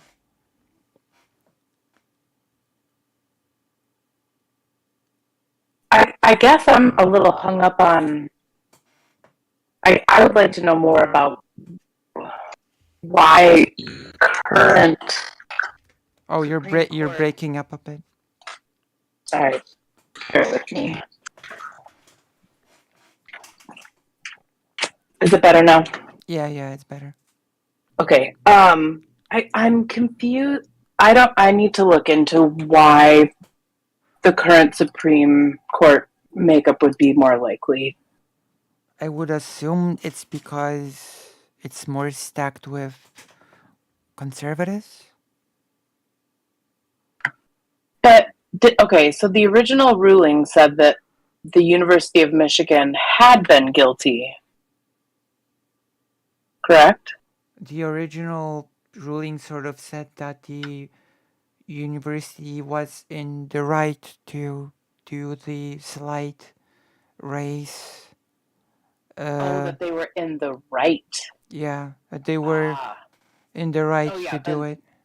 Yeah, then I agree. The slight consideration to, when deciding like, the court held that a student admissions process that favors underrepresented minority groups does not violate the 14th Amendment's Equal Protection Clause, so long as it takes into account other factors evaluated on an individual basis for every applicant. That's basically it. Yeah, now that I'm remembering that, that's right. Okay. Yeah, then that being the case, I agree. There's a good chance that it will be overturned. I have to agree with that. Yeah. So this is basically the setup for the whole panel.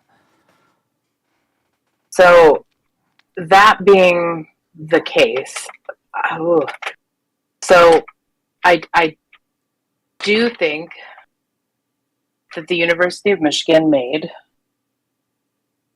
it is following more of the quota system versus like a good faith effort to try to actually have a more diverse representation of students. Yeah. Mm-hmm. Yeah. So based on that, I have to agree. Unfortunately, the other things that might fall based on that are more problematic, in my opinion, than because that's just how laws work here. So, all right. So that's why the main topic will probably, should it be overturned or not. That is probably going to be the main crux of the discussion. If, in our opinion, should it be overturned or not.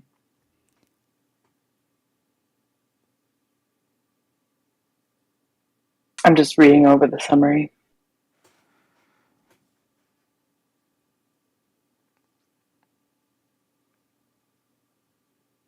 Yeah, I was a senior in high school when this happened, so it's been a minute. Yeah, a hot minute.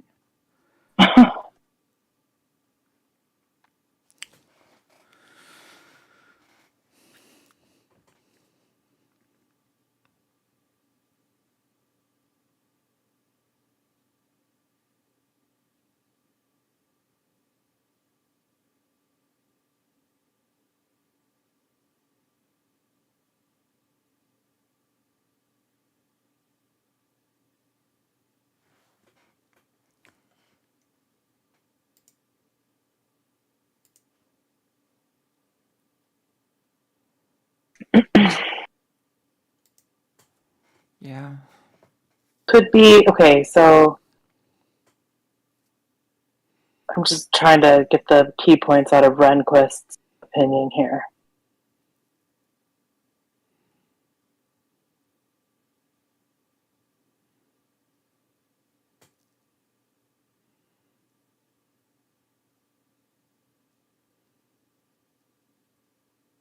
So the arguments to me that I find interesting are whether or not the race can be a decisive factor. Cannot be.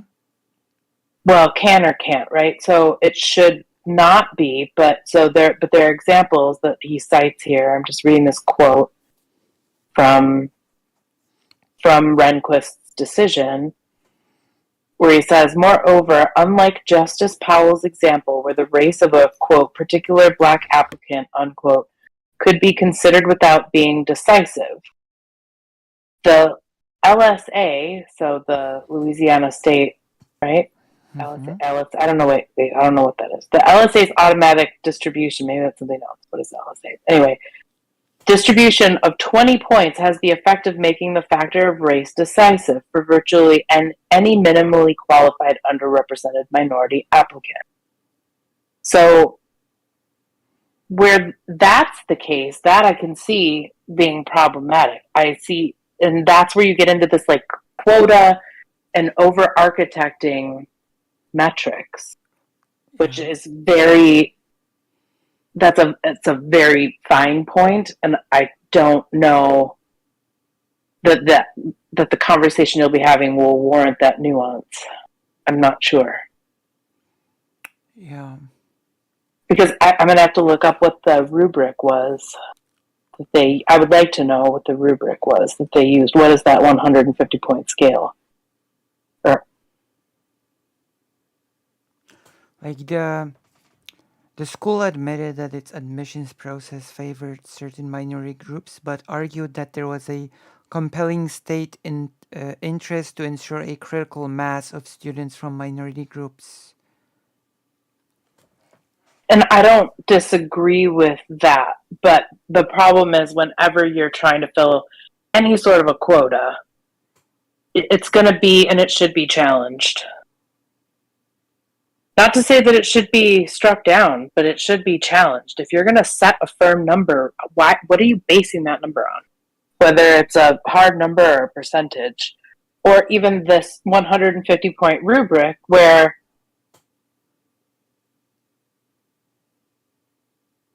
according to them, you got 20. Okay, so the LSA is the law school admission there, right? Or the College of Literature, Science, and Arts. That's what it is.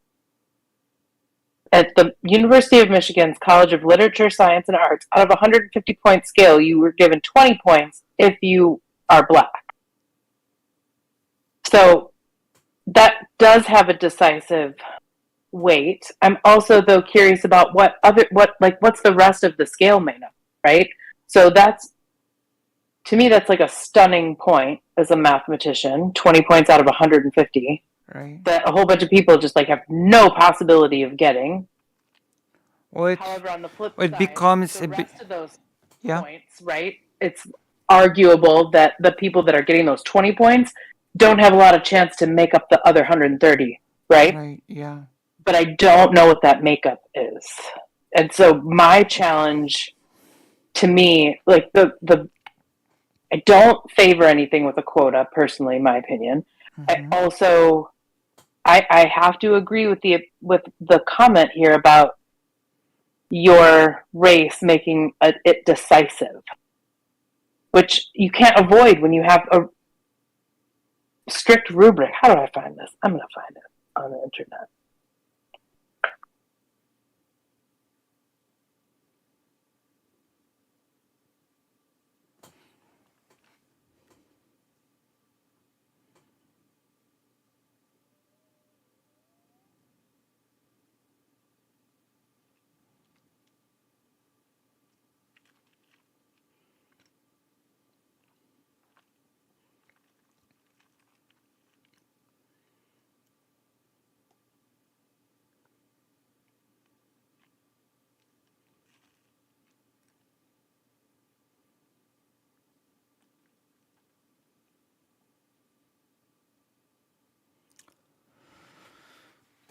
Oh.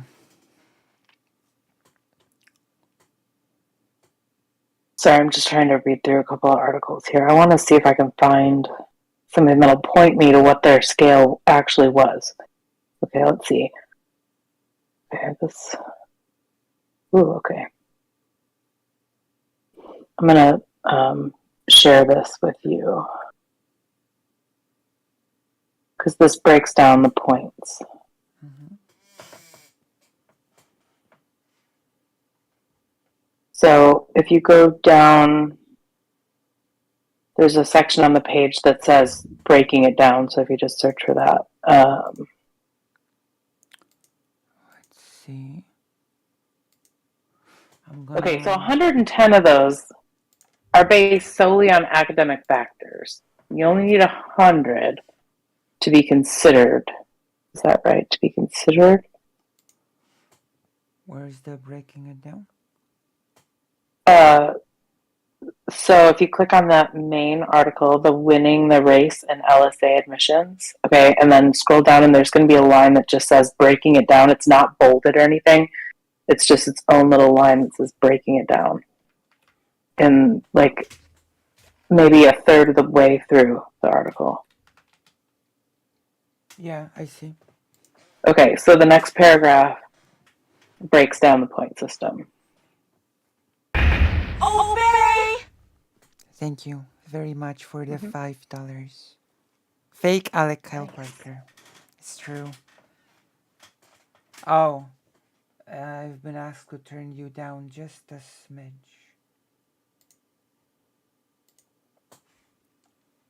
Which I will.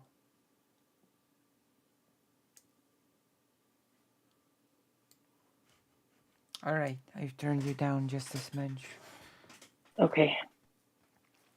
The current LSA system established.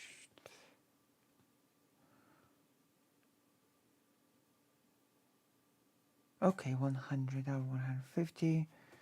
There's usually like the minimum that you should get to for admittance, right? Yes. But then it becomes sort of a duel between those who get above that. Right. But admittance, that's, I mean, okay. So you have to have 100. So I think, yeah, so let's see. GPA. 110s are based solely on academic factors. So that gives you 40 extra points outside of that. And based on, okay, so 50% of the remaining points outside of academics then are considered based on your race. Yeah. So let's see what else there is there.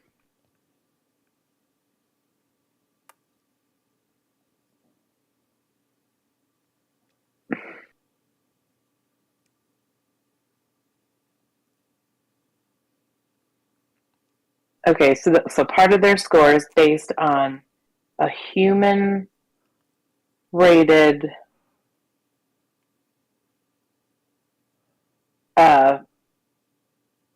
what's the word I'm looking at? So a bunch of people that are familiar with the area rate the school's academic strength. So that implies that there's another embedded rubric about schools like academic strength, which we kind of talked about with respect to Texas, but the same is true in Michigan. So that can give you another 10 points?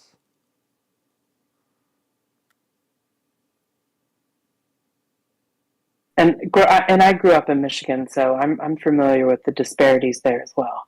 Oh, and there are negative points from what I'm hearing.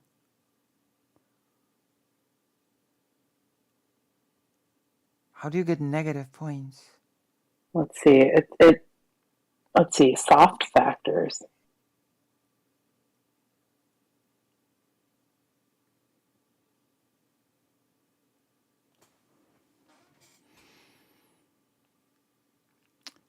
Okay, so underrepresented counties. And an A in one school might not mean an A in another school, Peterson said. Exactly. Which is why they use standardized tests like the SAT and the ACT. And while it should be, again, considered a tool in your toolbox of evaluating a student, you have to have a standard to compare people for exactly that reason. You've got people that are going to really bad public schools, and then you've got people that are attending schools like Cranbrook, all within a 10-mile radius of one another in Michigan. So, but then again, the SAT and the ACT are very highly correlated with socioeconomic status. Right. So, still, based on the counties that they're showing there, those are in like up north. So, like you were talking about, you kind of get bonus points for being out in the country. Same here. These are all in the Upper Peninsula. Oh, a student also receives a range of -4 to 8 points based on the curriculum factor, which judges the extent to which a student challenged themselves during their high school career, which feels pretty arbitrary. It totally is. So they are trying to eliminate students that took, quote, easy classes to get a really high GPA. versus students that took a more, quote, rigorous curriculum and did not fare as well. But again, that's a criterion reference versus a norm reference. Just it's there's so much that goes into this. It's an individual measure of how much a student has challenged himself, which technically speaking can just mean that if a teacher does not like you, you just get the negative points. Mm-hmm. Yes. This is also relevant because the latest amendment that is being discussed on the floor in the U.S. about student aid is certainly not that they will, give us any sort of relief on that, but that they will have some sort of a metric that'll show you how likely you are to earn back the money that you got, and to make it more difficult / impossible for you to get financial aid for things that aren't going to make a lot of money. For example, art, philosophy, religion, gender studies, things like that. Can't get loans. That is being debated right now in the House. Mm-hmm. So that it's relevant and it's very serious because when I was at the University of Texas, I alluded to the fact that there are several things that we were looking at, and that was one of the suggestions of somebody on the advisory board, was that we should give students a printout of their likely salary based and ability to, and their likelihood to pay back their student loans based on what they choose to major in. So forget about what drives you, what you're passionate about. Right. Things that you care about, making the world a better place. No. Right. If you're not majoring in STEM, if you're not going to be able to make that money to pay those taxes, we're not going to give you federal funding. But even that approach has some pretty significant drawbacks, no? Like the risk of oversaturating a market. Yes, of course. Oh, that type of intervention into their beloved free market. For people that love the free market so much, they sure do love meddling in it. I thought the markets were going to clear themselves. Yeah, like if you just tell everybody this has big salary, go here, a bunch of people will go there, and the salary will not be as big as on the piece of paper anymore. Absolutely. I'm watching it happen in real time. So when I left psychometrics, it's not like I had enough money to retire in this country. So I'm going back to school for cybersecurity. Right. And at the time that I signed up, and still there's definitely a lot more jobs than there are people available to fill it. But at the rate that they're churning us out of these boot camps and continuing education stuff, I mean, soon that is about to happen in cybersecurity. And then it'll be half controlled by AI. But that's all to say, yeah, I really wish that I could see a picture of the rubric itself that someone would fill out. I don't like having it described to me in words. Sorry to switch topics. Right. Again. Okay, so let's see.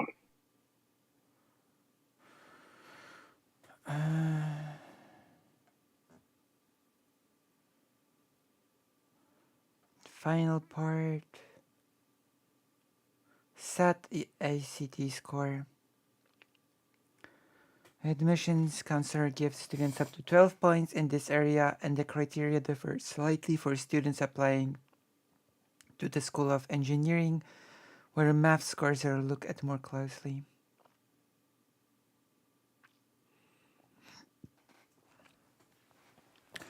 Oh, this is pretty. The other side of the selection index consists of 53 points called soft factors.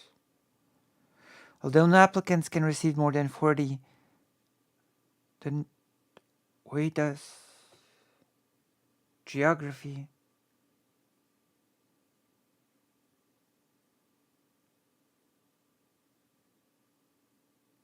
Wait, so doesn't the soft factors sound sort of like a form of affirmative action? Yeah, absolutely. And they kind of talk about that. So, um, the underrepresented Michigan counties Yeah, exactly. The are, that the underrepresented Michigan sort of just it does sort of imply that hey, yes. people from those counties are not getting in. We need to rectify that. And that's because those are very poor, mostly white and Native American populations, So but mostly white. that gives you 6 points. And then you can get points for being in Kansas, West Virginia, and Rhode Island, which is a wild combination being from the United States. That is like, what? That's two Okay. points. Okay. So that was a unique decision to them. Peterson said the selected areas were decided by looking over the country as a whole and selecting areas from where the university does not gain many students. So that was a choice having nothing to Interesting. do with any sort of like data about students in Oh, Kansas it's and West just Virginia. It's more about, we need more students yep, from those areas, right. So which money is motivated. Because it's not saying that they're giving those people like the in-state discount. It just says they're targeting them more. which is very interesting because I've never heard people using the argument of when a person from uh, Kansas gets in, they steal the spot from. Right. Me either. Until this moment, I can't wait to hear you make that argument. Please make that, especially because I don't know how much you know about those three states, but they could not be more different from one another geographically and demographically. I guess we've Like, stumbled upon a wow, pretty good argument. this is great. Yes, I guess I'm gonna use What? it in the panel. Yes, what a delightful little nugget this is. And also, just again, because I'm from here, this is just personally hilarious to me. Like what state could I compare it to that nobody from where complains? New York? Yeah, I mean, are people from Florida or New York or Connecticut complaining? That I mean, they must be well that people represented from at U of M. that every Kanzanian Right, especially because steals. Yeah. Kansas and West Virginia and Rhode Island, all three are predominantly white states. But West Virginia is one of the poorest states and one of the lowest ranking in education.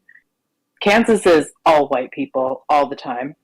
And Rhode Island is this strange little state. It's the smallest state in the union, kind of up by New York. And it just kind of hangs out there, and we don't really know what it does.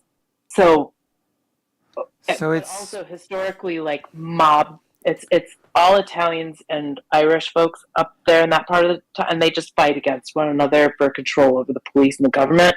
So we've got like so it's those three basically states. Wow. Sorry. Go it's ahead. basically like affirmative action but for white people. Yeah, and the counties that it names there, the underrepresented Michigan counties.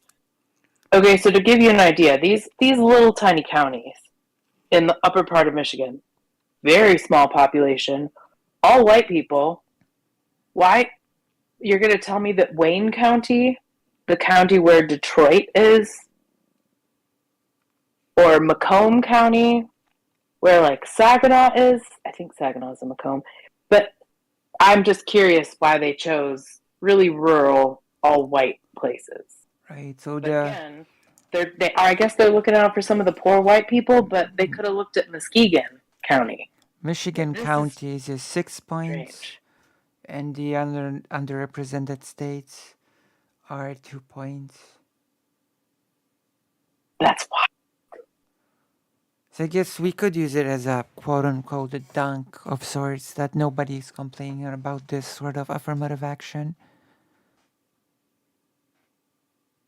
Yeah, I bet. I mean, I I lived through this experience in Michigan when this case was happening, and I did not know about this. Okay. If you I look was across, also a yeah. freshman in college, so at an basically all white college. So I probably, to be fair, was not using a lot of critical thinking skills at that time. If you look across the population by chance, you would expect to get a certain number of students, Peterson said. But what I take that to mean is that they have some sort of a ratio, a percentage for each state of what percentage of students they want Wait, any given class to I didn't be. expect I didn't expect nepotism points. Oh, did they overtly say it in here? An applicant receives 4 points if a Yeah, oh, for parent sure. or step parent is an alumnus or one of, if any other immediate relatives attended to university. That's basically nepotism points. Oh, it's absolutely nepotism, and it happens all the time. That's why I'm just, I guess I applaud them for explicitly stating the number of points that you get. Is even is affirmative action even the biggest problem in here? Great question. Like, we have nepotism points. If your mom attended, then I guess you've got 4 points. Well, I think where you get so if you continue on to the paragraph that, well, I mean, just read through it because I feel this is a really well written article. I have to say, when you get to the paragraph that says the most debated part, I think is going to be what people are focusing on for your conversation.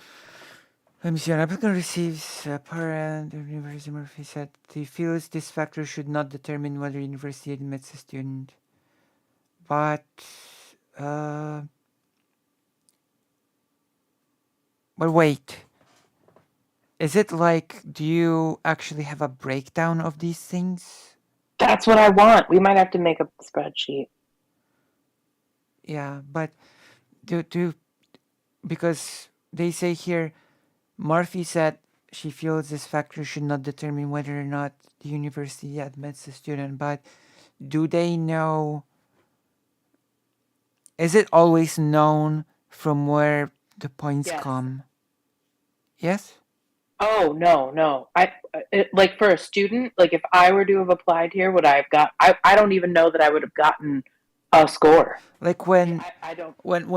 when the decision is made. That's what I'm saying. I don't know that you're given any information about that. Yeah, but the people that decide, do they look at just a rounded up score, or do they look at the actual breakdown? That's what I'm. That's what I'm not sure. Okay, because if they just get the rounded up points, then the sentence, this factor should not determine whether the university admits a student is pretty worthless. Well, read the next sentence. I don't know why they split the paragraphs that way. I don't think that has anything to do with your credentials. She said it's another business deal. I mean, Yeah. Yes. Yes, Ms. Murphy. I mean, if your mom attended, I don't think so either. To be honest, No, that's absolutely it's the way like that it a happens here. family thing, family enterprise. Like you don't get turned down from Harvard if your family graduated from Harvard. Like you might not be able to afford it, and they might not throw you a scholarship, but you're going to get admitted. You don't just get generational wealth. You also get generational education.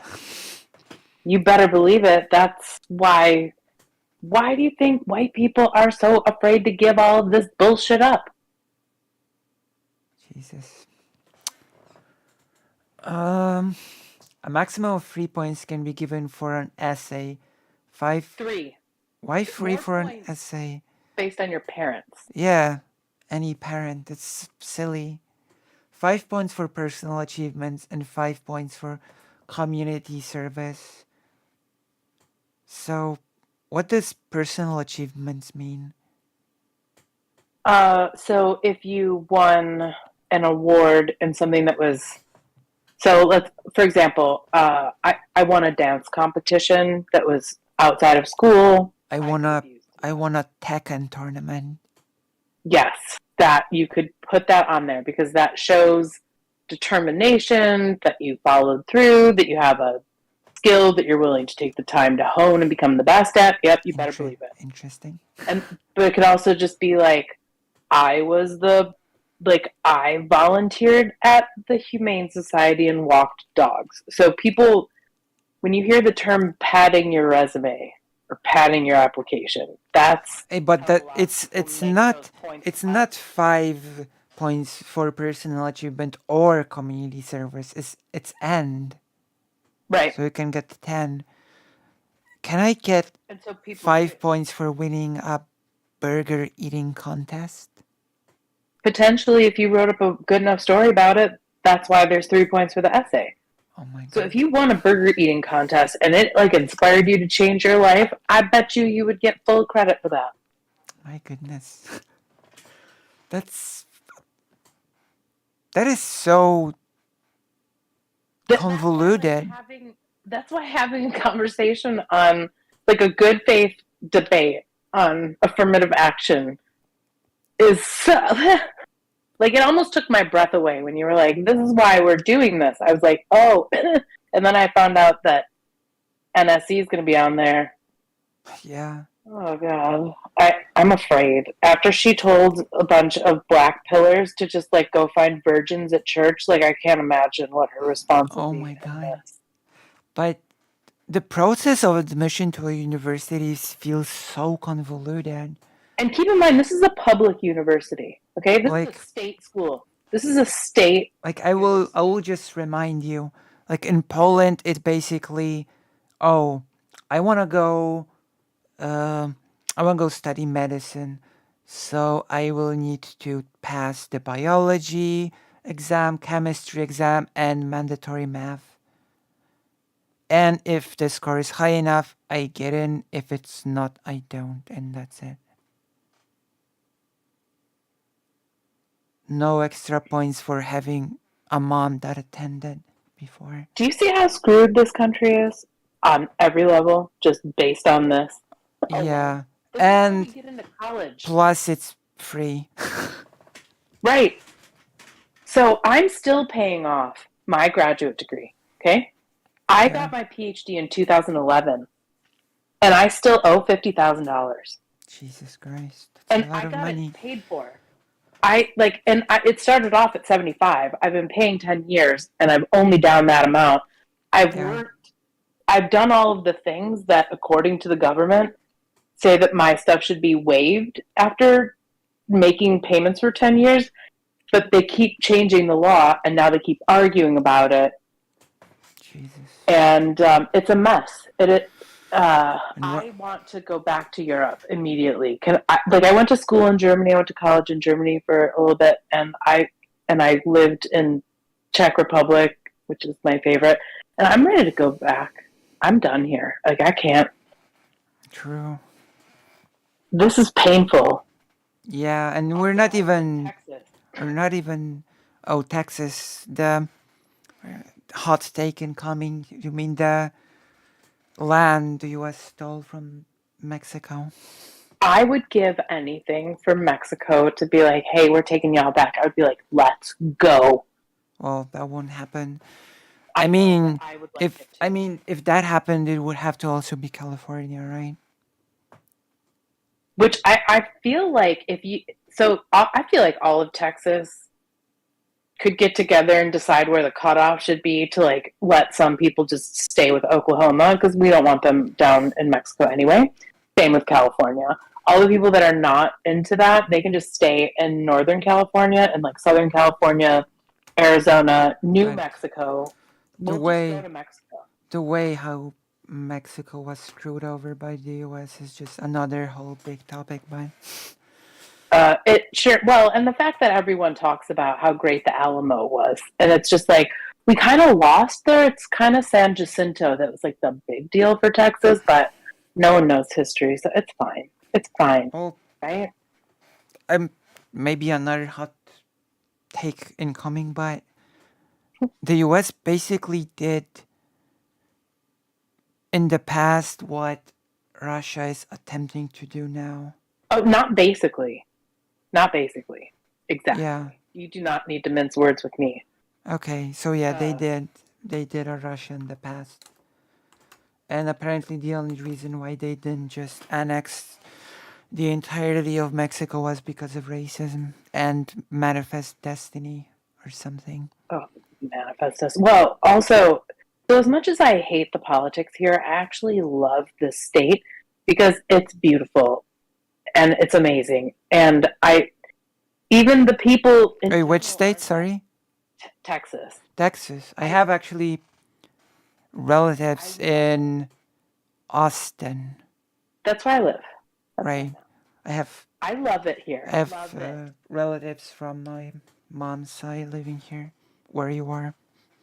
My friends from Lithuania, whenever they come here, they always tell them how much it reminds them of Europe. And I guess when I think back, it does, but also half of this state is named after German stuff. So there's a lot of Czech and German influence on the state.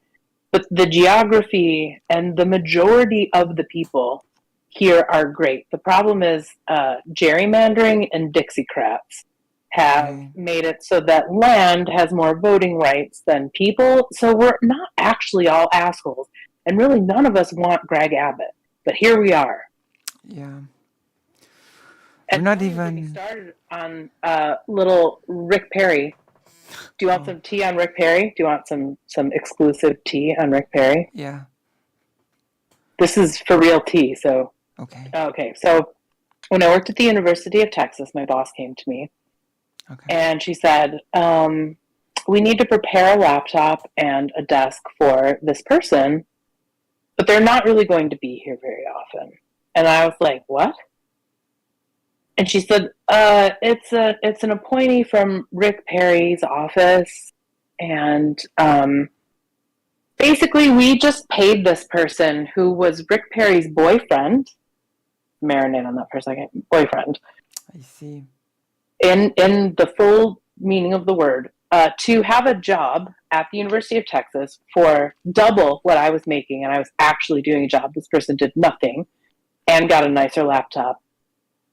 And I had to act like it was okay,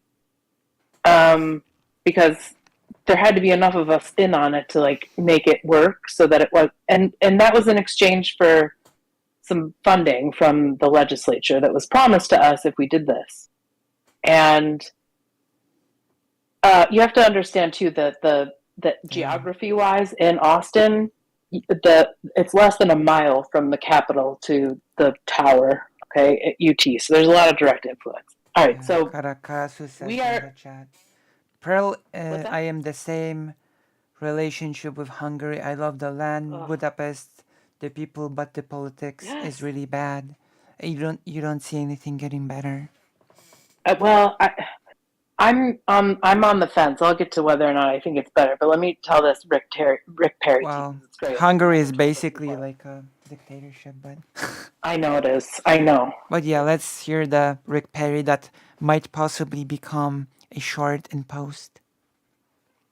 So we had a couple of incidents where the governor's mansion burned down, Right? and it turns out that Rick Perry had an arrangement with his wife where he would have his boyfriend and she could have her relationships with his security detail. You know, the security provided at the Wait, taxpayer's wait. expense. Rick Perry is like a conservative, no? Yes, who Like a tried to ban the Boy Scouts for being gay. Yep. traditional family value man. Yeah, definitely his wife is his beard. And so the person whose six-figure salary, I had to act like this person was doing a job even though I saw them maybe twice. And then they got a job at the LBJ School of Public Policy following Jesus. that, and now they've moved on. But that person was Rick Perry's lover. I Let me be see. very clear. That man was Rick Perry's lover. Then his wife was having I'm gonna. affairs with the security detail, okay? And when she broke up with one of her boyfriends, he burned the governor's mansion down. Oh, Jesus. I'm just Why do gonna I know add. all of this? Yeah, why do you Because all know all I this? had to employ this person, and my boss had to give me all of the story because I stood there with my hands on my hips, indicating that I was not moving until she told me each and every detail, Oh. which she then did. And so there's like a handful of us who Oh. know this, but there's a person who is in charge of the Texas Higher Ed uh, Authority. That his name is Harrison Keller. He was the one who orchestrated all of Rick Perry's bullshit through the University of Texas while Jesus he was the Christ. provost at UT to then get himself the job as the Texas Higher Ed Coordinating Board chair. Oh my god. There you go. I'm just gonna add allegedly to all this, just in case. Allegedly. I'm I just heard gonna, one time, yeah, I'm except just for gonna say allegedly to all of this. I was allegedly informed of this information Yes, that allegedly happened. by the involved parties. Yeah. Hello, Maya Major. So that happened. Right. The only reason that I have any hope of it getting better, I know that Hungary is a very different story, but because of the Supreme Court decision about Alabama, that's going to force Texas to redraw. Now, how long they drag their heels on that and how many more years we are screwed over until they fix it, up in the air. But let's go on. Oh, Poland is in a pretty bad spot as well. So I know, so is Czech Republic. I was like, that was my way out, and then yeah, but they elected some mini Trump. Poland is like, for example, when it comes to the LGBT, Poland is like the worst in the entire EU. It's bad there. It is bad there. The worst in Europe. People basically said that Poland is just copying Russia almost. So I know, and it's like Czech Republic didn't learn their lesson. I do feel like Lithuania learned their lesson, though.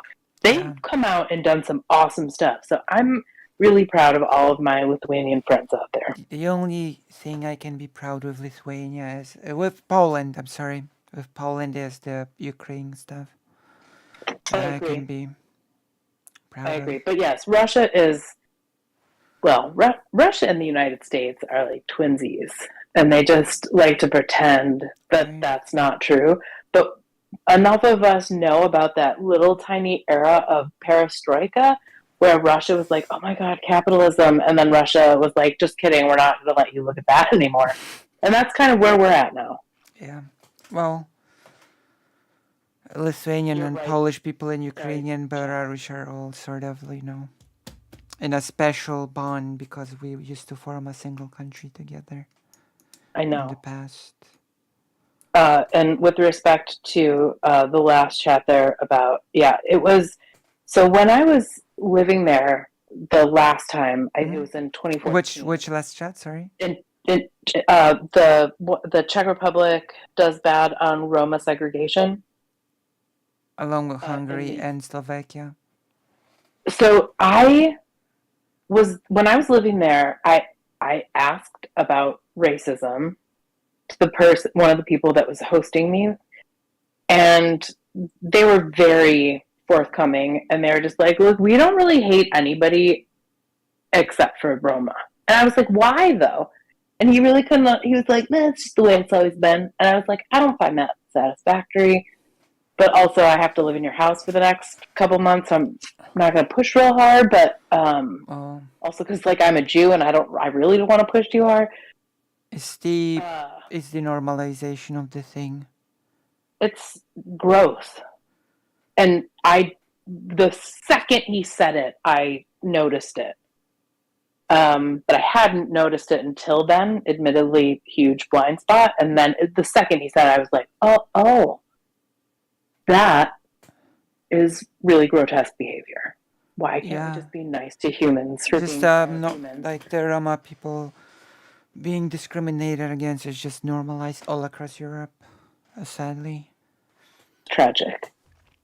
I know what my mom, on the brighter side, said that when she went to Sweden in the 80s, in the late 80s, she said that she was as a Jewish person, and she said that the Jewish community and the Roma community were really tight group together in Sweden. Here too, especially in the big cities. Here too. Yeah. When I lived in Chicago, um, absolutely. And of course, people usually ignore that the Roma people were almost also genocided during World War II.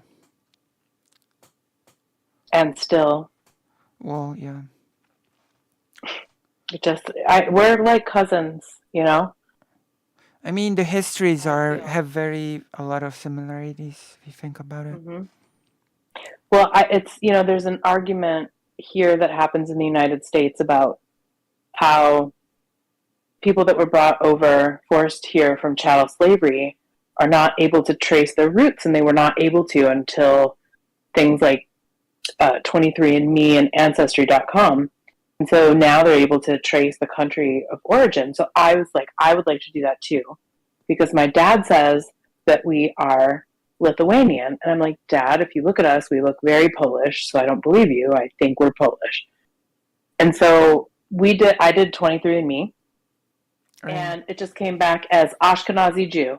They were like, yeah, we don't know.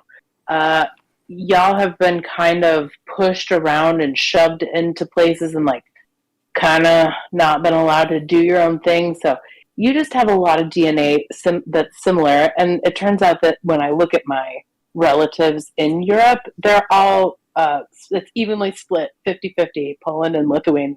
Yeah, that's because oh my gosh, do we want to go into my favorite topic, the Polish-Lithuanian Commonwealth, which is my strong topic?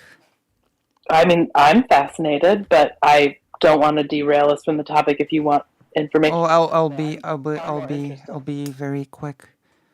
Like the Polish-Lithuanian Commonwealth, like we have to remember that at the time it hosted the biggest Jewish community in the world, or that's estimated as the biggest. Basically, because starting from before the formation of the Commonwealth, Jewish people were giving in the Kingdom of Poland a huge amount of rights and privileges. In the Polish-Lithuanian Commonwealth, it was not the case that Jewish people were pigeonholed into very specific roles. They could do a lot more and had a lot more freedoms that they did not really have in Western Europe, especially. And the Jewish community of the time had a whole governing body called the Council of the Four Lands, which was created technically to collect taxes from the entire population, but it also was an overall governing body of the population of the community. You know, Mm-hmm. it's a very interesting story. And what because the Polish-Lithuanian Commonwealth was a thing before such a thing as nation states were a thing. After World War I, when the nations started forming, nationality became a very fluid thing. Many people who were technically speaking Lithuanian chose to be Polish. Many Polish people chose to be Lithuanian, and it sort of got intermixed, you know? That explains so much that I did not know. It's like, it's quite a lot of interesting history. It really is. And truly one of my best friends in the world. We met at Michigan State. His parents and he was born in Lithuania, moved over here when he was Yeah. like in the third grade. And he is one of my closest friends, and I just adore him. But I also look at all of his tall blonde family, and I'm just like, I did not get those genetics. But when I Oh, flew into Warsaw, I was like, everyone was just speaking Polish to me, and I was like, you all look like family, but I don't know what you're saying I at see. all. Don't worry. I only speak German. Sorry. I'm gonna speak Polish to you. It's okay. I love it. All right. So we didn't even. We went through. We discovered some messy stuff, and we're not even done with this. I know.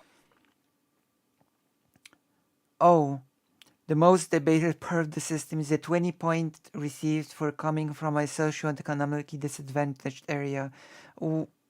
Being a member of an underrepresented minority group, being an athlete, or other extenuating circumstances. But that doesn't make any sense. You know? Mm-hmm. That doesn't make any sense because the thing above about um, Kansas, West Virginia, and Rhode Island fall under this.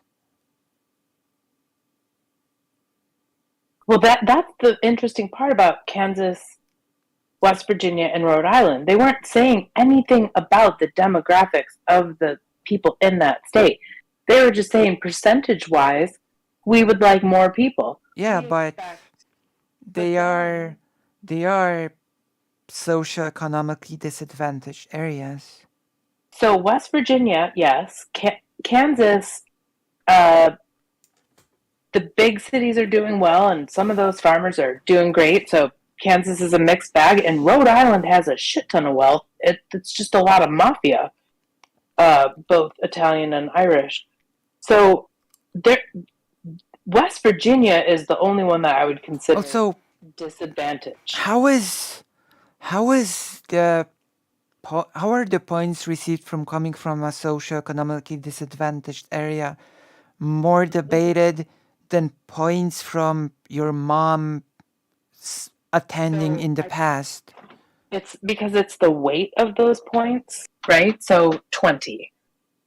So that's what I think this is what I think that the main argument is going to hinge upon are these 20 points. Arguably, those 20 points could be decisive. They could be decisive in you being admitted. So I get that. However, if you read the whole paragraph, I'm not saying you, I mean the the larger you. So I need to know what all fits into this because it says socioeconomically disadvantaged, member of an underrepresented minority group, being an athlete. Oh, you mean so if you play football or other extenuating circumstances. So I'm going to need a definition of extenuating circumstances. And I would It like says a here, list of. I think your essay should be 20 and race 10. Says Murphy. I agree, but I mean, so first of all, oh God, the essay part. But we did sort of. GPT. Well, yeah, that too. But we already discussed also the word count thing. Yes. But wait, how would Chat GTP help in this instance? We're talking about an essay that you write on paper at the university, no? In an exam. No, you have to. No, you submit an essay that's like a personal essay. It could be creative writing if you want. Wait, So I'm not joking. You write an essay. It is not an academic journal, peer-reviewed article type of a situation. It is a personal story. It is a personal statement. So when they're talking about your essay, that is where you plead your case to the court. You sing your Little Orphan Annie song. You talk about how terrible everything was. You talk about how much you have given back to the community by all the volunteer work in air quotes that you do. And that's how you pad your resume. So those. so it's like in those sad stories that people do when they go to those singing contests. You better believe it. So or like when they want to lie for clout on the internet about being through a specific situation. And it turns out that never happened to them. They just made it up. I sort of assumed that the essay was something that you went to the university and wrote as a part of an exam. Even in the 90s. No, it is a personal essay. It's like they'll give you a prompt, but it's like, But that makes no tell me sense. about a time you overcame something. You're not kidding. That makes no even without Chat GTP, you could just ask someone Now to do write you it see for why you. people being so mad about affirmative action in college is insane when it literally has nothing to do with the whole rest of the application process? First, you gotta know how to play the game. Second of all, if you know anybody, you're probably gonna get in. Third, The whole application is so convoluted and weird. You should go to the University of Michigan and download their application packet or any. You should Can go I to even? every university. Of course. Of course Can you you can. do this as a person from Poland? I mean, do you have a VPN? But also yes, because they definitely accept international students. Okay, so But also, if you can't find it, if you could DM it to me, because it's like 2:36 a.m. and I'm not 100% concentrated. So if you could DM me the package that I have to.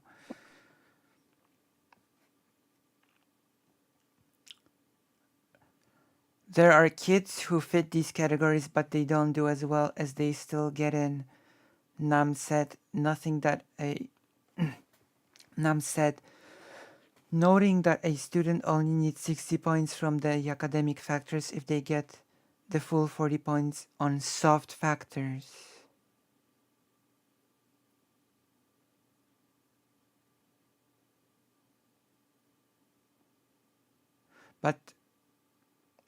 But some soft factors are not even affirmative action. Like, how is your mom? Most of them aren't. Yeah. So that's I think going back to the argument is about that 20 points. Okay? The argument is about that 20 points. Why are you given 20 points? And frankly, you could make that argument in comparison to anything else if you really wanted to. But if there are 20 points to be given, I mean, as a measurement expert, I just have to say, as a measurement expert, I guarantee you there is a subscale within those 20 points. Okay? Because probably, it's not a 0 or 20. Yeah, right? Probably, yeah. It's probably 0 to 20. So now I want to know, does being poor, is there any way that like a poor white kid could ever like equal out to like poor black kid? You should actually write it down. I'm not saying that either is right or wrong. I'm just curious. But what I would say is, that the 20 points come from the fact that it's a more significant factor than an essay that you can just ask someone else to write. Well, right, but what if you're multiple of those things? What if you're poor and a person of color, or poor and a minority, and like whatever else they say? Like, what if you're all of those things? Is that a 20? What if you're only one of those things? What if you're wealthy? Maybe that's a 5. Right, that's what I would like to know, because that's gonna I want to know that. I'm not sure where you can get that info, to be honest. Me either, but I'm Googling my little face off over here. Okay, so we're gonna move on. If it comes down to it, I will just email somebody that I know there and ask them for the rubric. Well, that would be. I know faculty there. That would be great. We would get real good info for that panel. Which this is. I can get you faculty members to talk to. That would be great. We've got a week. I am a resource. Help me help you. Thank you. Although I'm really starting to think that this topic is much bigger than the panel.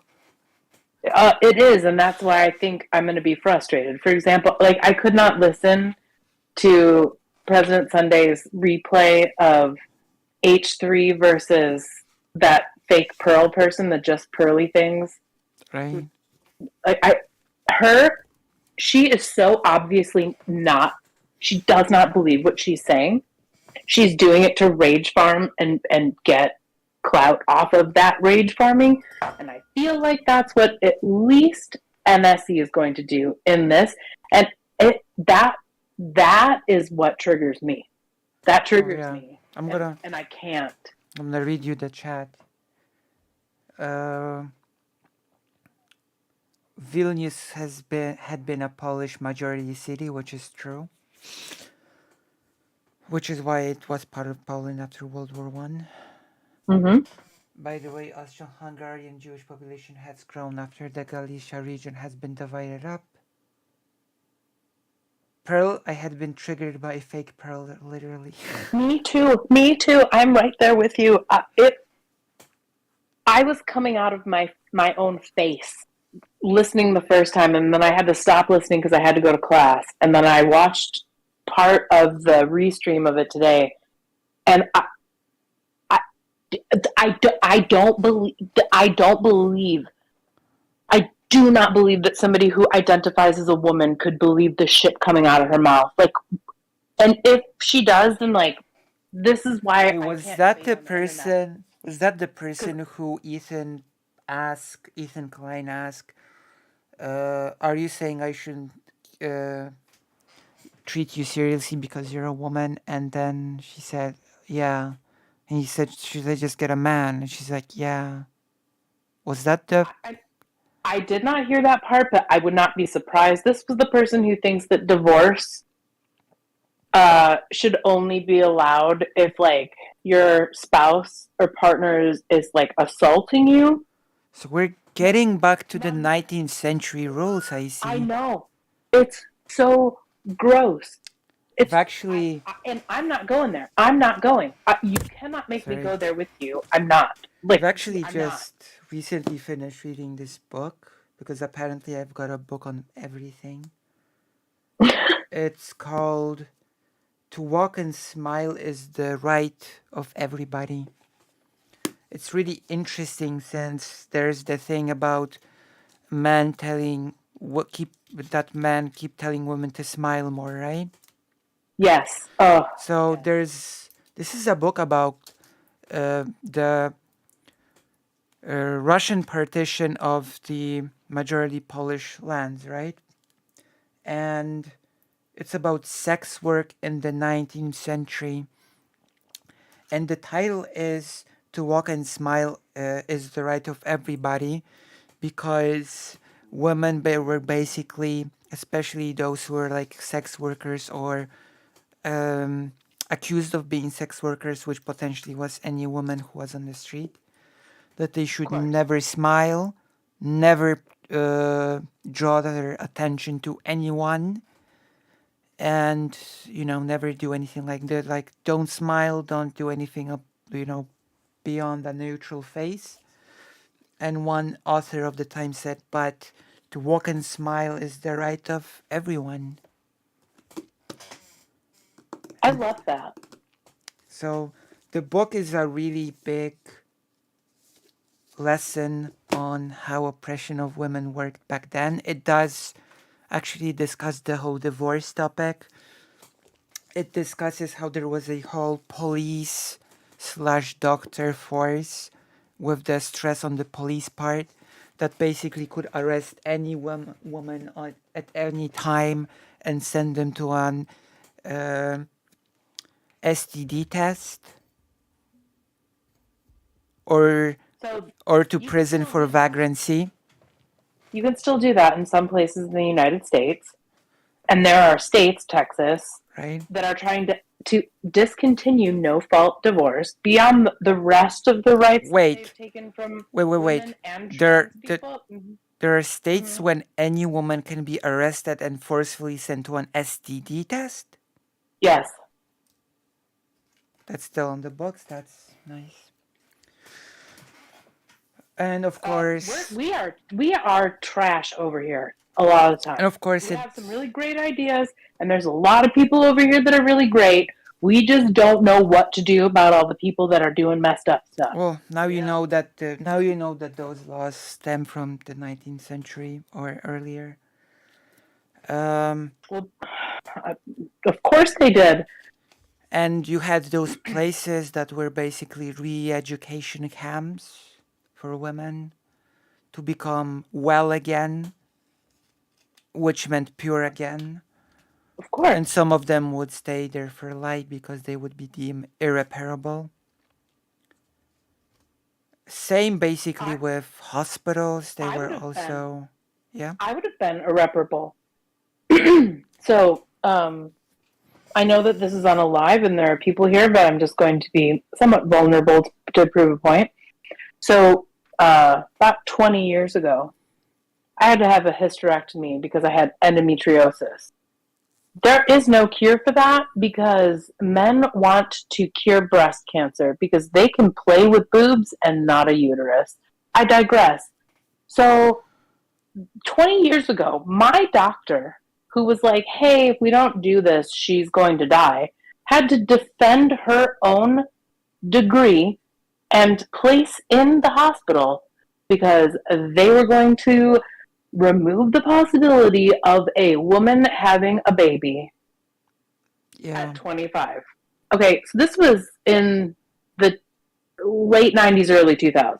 yeah, Okay, so if I was married at that time, I would have, and if this happened now, if this happened now in this day and age, and I was married, do you know that my husband, if I was like, let's say I was straight and married, which I am straight, but I'm not married, I digress. If I was married to a man and I needed a hysterectomy, needed one, couldn't get one unless my husband signed off. Can you, like, what? What? interesting, very What? interesting.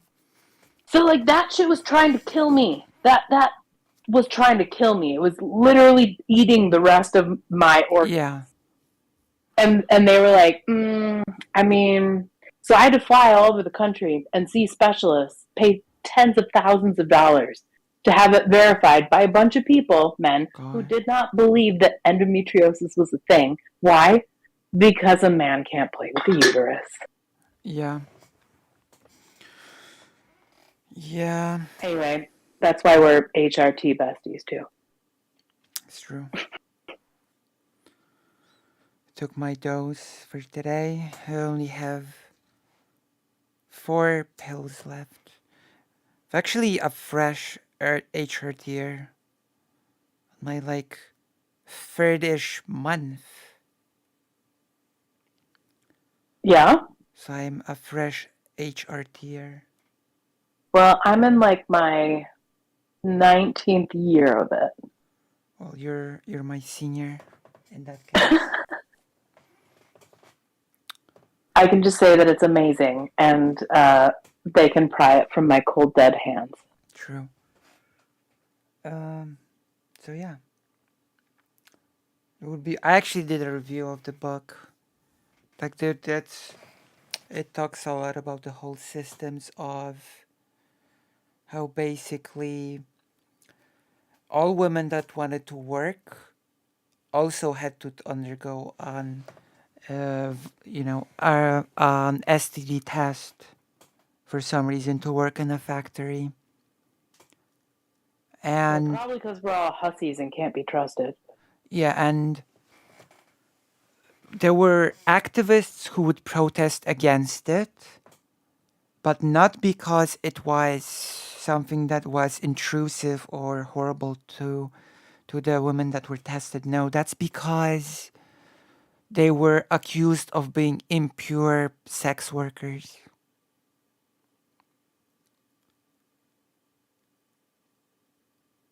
I Yeah. mean, at what point do you fail to understand supply and demand when you make such a fucking argument? Oh yeah, oh well, there are quite a few chapters that actually talk about this. So the supply and demand is twofold. There are, first of all, men can't help their urges, so they can only, fix them by going to a sex worker. And sex workers, there were two main schools of thought, and schools is a very charitable way to call it. One was that um, all women were perpetual victims that could not make decisions for themselves and should be saved from the sex work via control, strict control, and houses of correction. And the second school was that women were just born with certain biological markers down to the skull shape of sex workers, and they were just born for evil and for crime and for sex work. Yes, it was coupled with crime and um, stuff like that. I have to say that a lot of the elements that this book describes of how women were controlled, especially how sex workers were controlled, mirrors how minority groups are being treated in the US by the police. Yes, absolutely. Not to mention our own sex trafficking issues here. And of course, as you might imagine, the problem hit the most lower class women, Of course it does. the working class women who were um, treated as extra degenerate because the working class was treated as extra degenerate by I default. wonder if one could earn a PhD in sex work, would it then be considered something more noble? No, because it would still be considered impure. Actually, I think I'm gonna try to get a interview with the author of this book. But also, why is like men's bad behavior necessarily meaning that women are impure? I don't. I mean, like I know that this Because is a rhetorical question, but like, because what? I'm women sick of being this shit. actually I think I have a good answer Okay. from the author herself. Okay. So it's gonna be a impromptu translation. So um,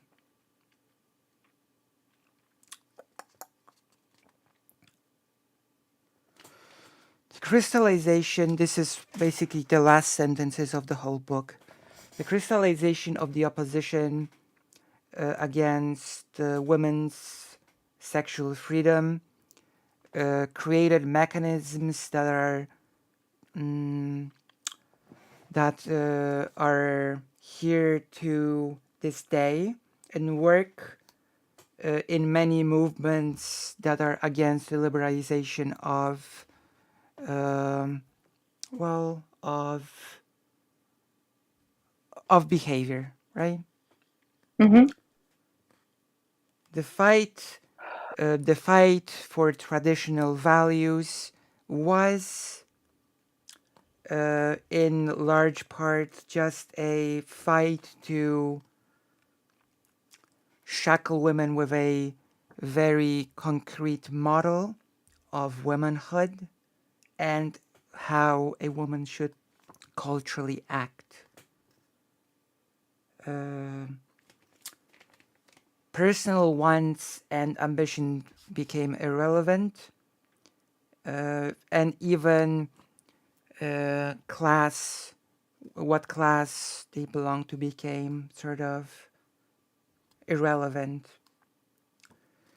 On the example of law, medical help, and the police system and the charity system, which was basically the re-education camps that surrounded sex work in the 19th century, we can follow the mechanism, the reactionary mechanism of moral panic that had almost nothing to do with the good of those that were declared to be protected by it. It is rather a classist and misogynistic attempt at a desperate hold on power.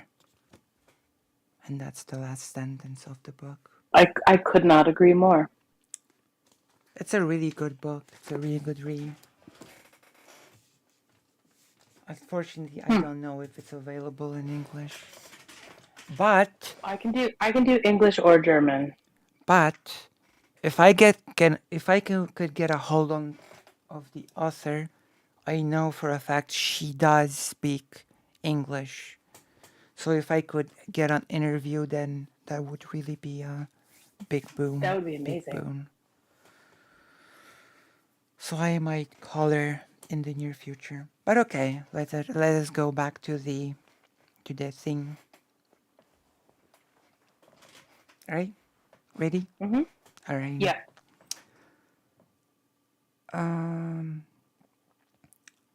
I'm surprised that it's such a large proportion, as a junior Scott Showalter said. Being poor and black is such an advantage.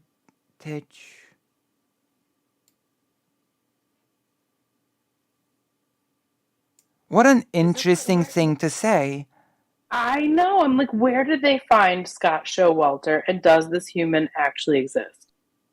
What an interesting thing to say.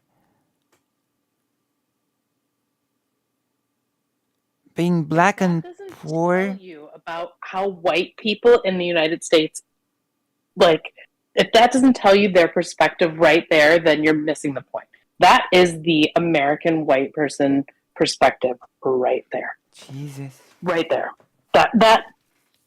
That's why we're at where we're at right now. Being poor and black is such an advantage. Okay. Wow. Nice. Seeing it written in front of my face is striking. Yeah, it's pretty intense, I'd say. Like, it really boils down to people. A lot of people just use the argument like all of the harm that's been done through basically centuries, if you count in slavery into that, and you probably should,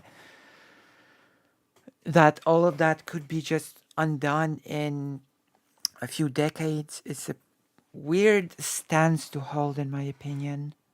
It is, and it's the level of comfortability that people enjoy. It's the way that we've been indoctrinated in the United States, very specifically. Have you ever listened to the podcast? This podcast would be very helpful if you're not familiar with it, especially for this topic. The podcast itself is called.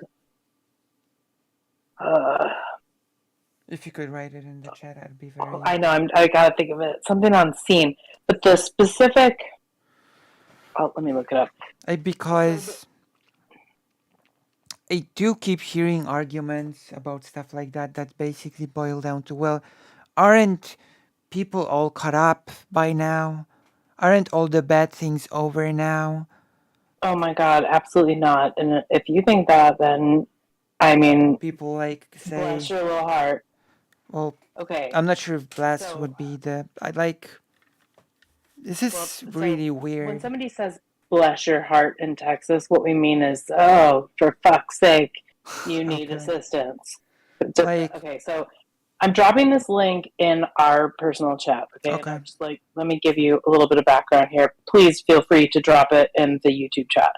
So this is actually season 2 of the podcast called Seen on Radio. But Seeing White is where a white man from the United States kind of has an awakening. And he brings along with him a very knowledgeable PhD, a black man in history. Right. And the two of them kind of go through what all of us, especially people in my generation, Gen X, grew up with. Right. And understood and were told. He goes in on Austrian economics, and that man tore apart 5 years and $100,000 of my life in 45 minutes. Okay, anything that I was still holding on to for like libertarianism or any of that bullshit, they took care of that efficiently. That's true. So first of all, we might take a look at it in the future. This taught me how to be uncomfortable. it taught me how the fuck to just sit there and shut the fuck up and not play any sort of oppression Olympic in any way. Then here's what's interesting. So that's season 2. Season 3, they expand upon this and they go into the patriarchy. Okay, Right. so then it's him and the same history professor kind of having all these realizations. So a white guy being like, oh my God, this is what I thought happened. And a black man who's educated in history being like, wow, here's me realizing also how I am susceptible to white people's bias, how I am susceptible and playing into the patriarchy. And then season 3 is called Democracy. And so they kind of go through current state. And in the middle of that podcast was when George Floyd was murdered. And they kind of talk about some potential solutions. It is one of the most thoughtful, well thought out, productive things I've ever listened to. I actually gave it to my parents. I was not sure how they were going to react. They were very uncomfortable, but they Right. listened to it. And now we can have conversations that, to be honest with you, I never thought I would be able to have. Yeah. If you go to their website, they have discussion questions too that are really fascinating. So if you were going to so I went over my staff. We did this. I did this with my staff at my last job. We listened to the podcast. We did the discussion questions. We had some really awkward conversations. It was great. It was hard, but it was great. So if you've not listened to this, please do, because it's going to give you a lot of insight on how in the By the way, as a country. I'm gonna give you a historical trivia. A historical trivia on the. I'm afraid. Sorry? I said I'm afraid. Go ahead.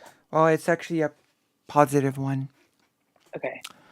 It's basically about how much of a social construct race really is.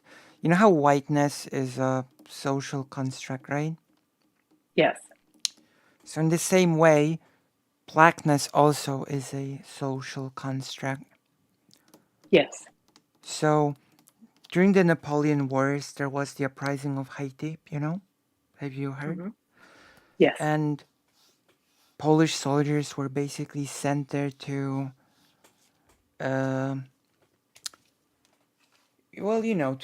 end the uprising and kill the uprisers, right?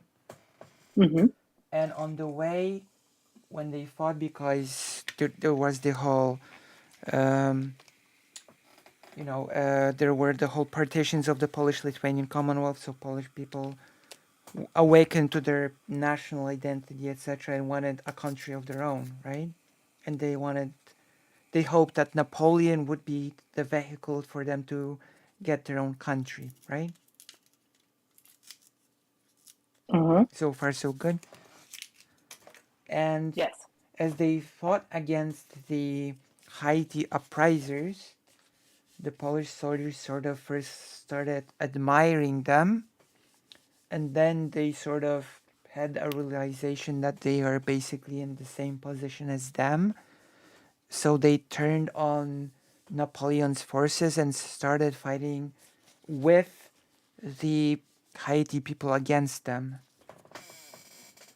And when the uprising was sort of won, the First Republic was, created. The Polish soldiers that helped them were given the legal status of being black in this new created country.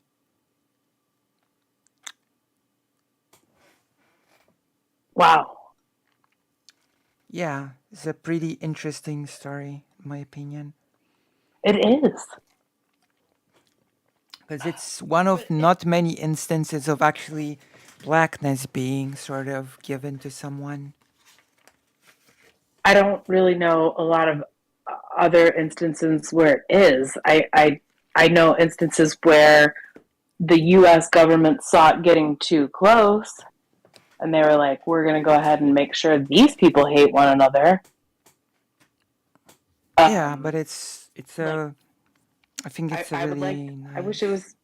I like yours much better than our history. I like that better. Yeah, because this particular story is pretty heartwarming, showing that how just how much of a social as well as political thing race is. But yeah. Yeah, So what we have learned is that being poor and black is such an advantage, a huge advantage, apparently. which is bizarre because it's weird to frame sort of. It's basically like going to a person that cannot walk on their own and looking at their crutches or a wheelchair and saying, "Wow, look at your advantage right there." That's exactly what it is. Wow, I wish I could use that ramp. I Yeah. wish I could use that really close to the store parking. Like why don't I have the Parking chair? privilege. Yeah, Right. exactly. Like this is so bizarre. But I think that's unfortunately, the underpinning of a lot of the stuff that's happening in this country. and I know what and what I know what answer I'd get to this analogy. People say, so you're saying basically that being black is like being disabled, not being able to walk? To which of course the answer would be, well, no, I'm saying that the basically many people's capabilities were crippled, so to speak. Yeah, and that's an interesting argument, because I kind of did make that argument. Well, I brought up the question of that argument when I was talking about, um, having accommodations on an assessment Right.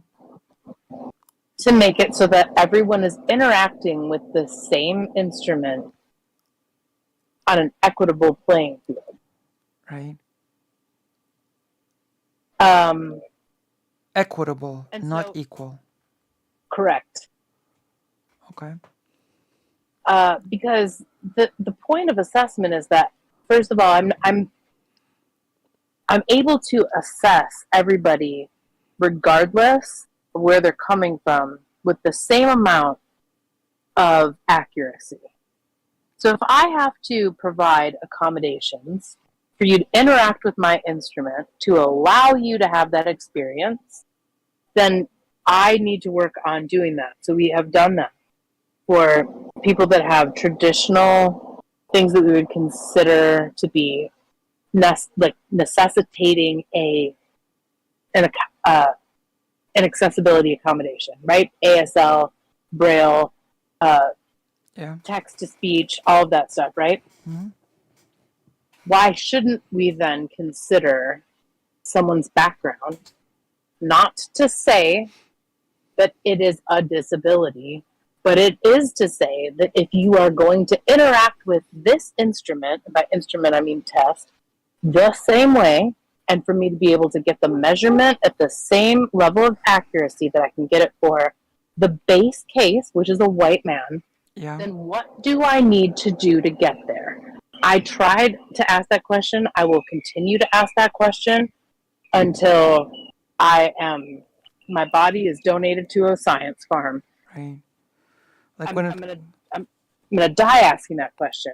I don't the know the answer. I don't know where to start. I welcome opinions and thoughts on it, but I got pushed out of my role for even asking the damn question. yeah, like the 20 points background, the 20 background points are like pretty analogous to the old Polish background 15 points that my mom said they were in place for people from rural areas of Yes. Poland. Well, that, and honestly, what made me think of what your mom said was the areas that they chose in Upper Michigan to be worthy of those things, like those 3 counties they point out, which are just small rural communities full of white Yeah, people. Well, it's probably was like to get farmer families to also get higher education, but well, They're basically, doing that. So especially in Michigan, because oh no, I'm Michigan talking about State. the Polish Oh, example from oh, the I was old going to say, communist era. so Michigan State was a land grant college. U Yeah, of M thinks that they're fancy because we weren't, but because they weren't. But Michigan State, if you are poor and from a farming family, you're gonna get into Michigan State, and you're probably gonna get some money. And we don't care where you came from, what you look like. Like, oh, you're interested in farming, so but they have an ag econ program, like an those agricultural economics program at Michigan State. U of M doesn't have that. I'm saying. those sort of points, like the 20 points here and 15 points in Poland, is when in a discussion with me, my mom has told me that she doesn't like it because for her that sort of thing is just not enough, because it's just a risk that the person will drop out when in the university I agree. itself. I agree. So So she said to that me, she said that in her opinion, like, I don't know, free.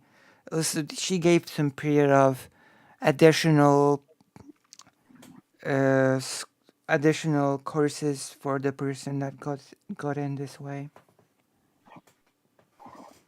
to sort of prepare, like to teach how to learn if they didn't have the opportunity before, etc., etc. right, it's the support that they need, right? Yeah, So you could be giving them those 20 points, but then and granting them admission, but not providing them any sort of ability to succeed. yeah,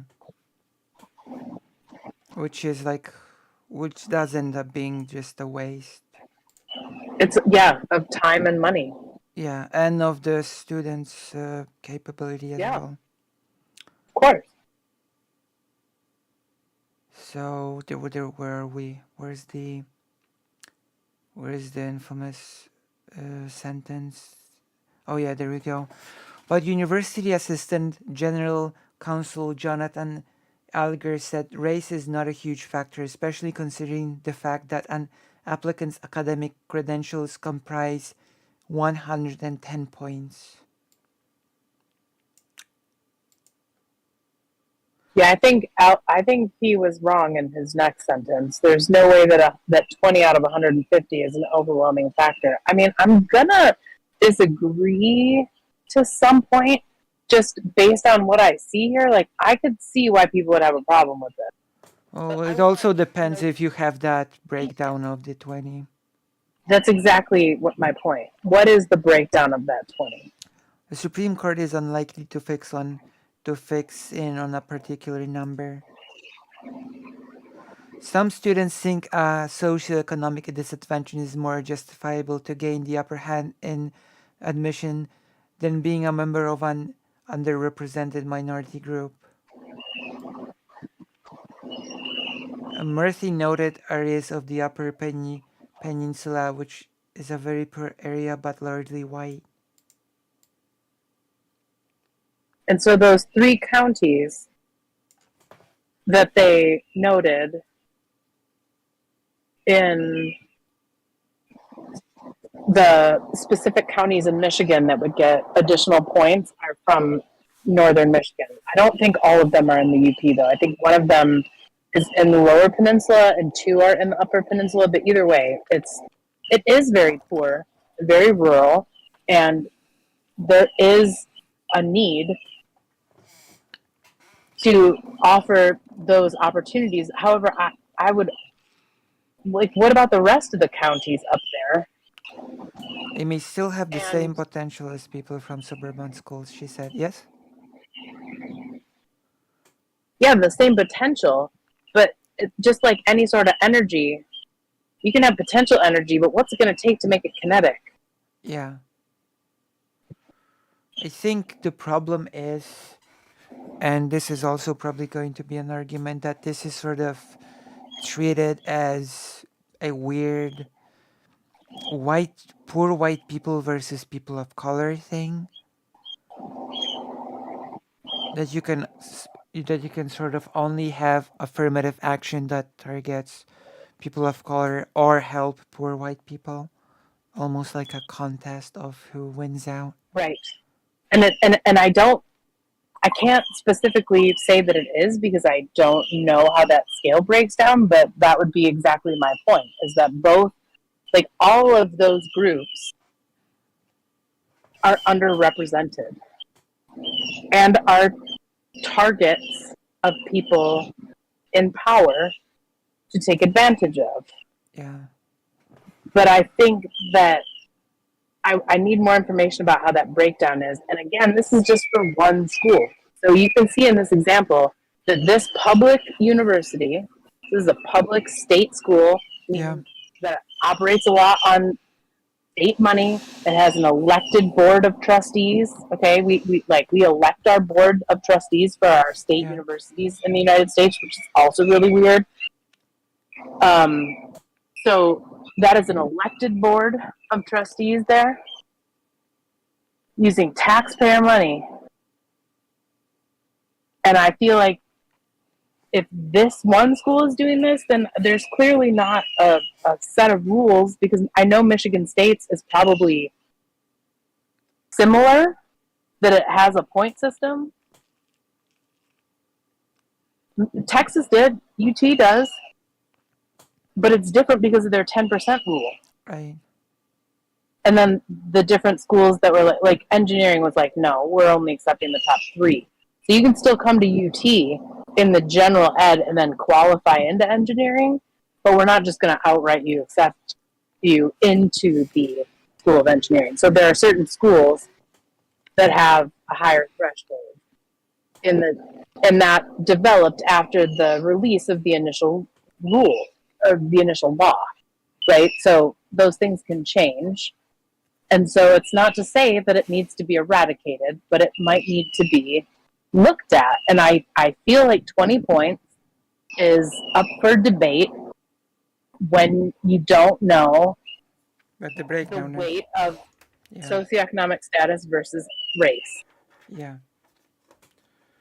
Some students say they want to see the system totally overhauled, whether it is to lessen the use of race in admissions or not use it at all. Showalter said he understands the adventure of diversity, but he feels the system hurts minorities because they then get branded with the stigma that they were accepted because of their race.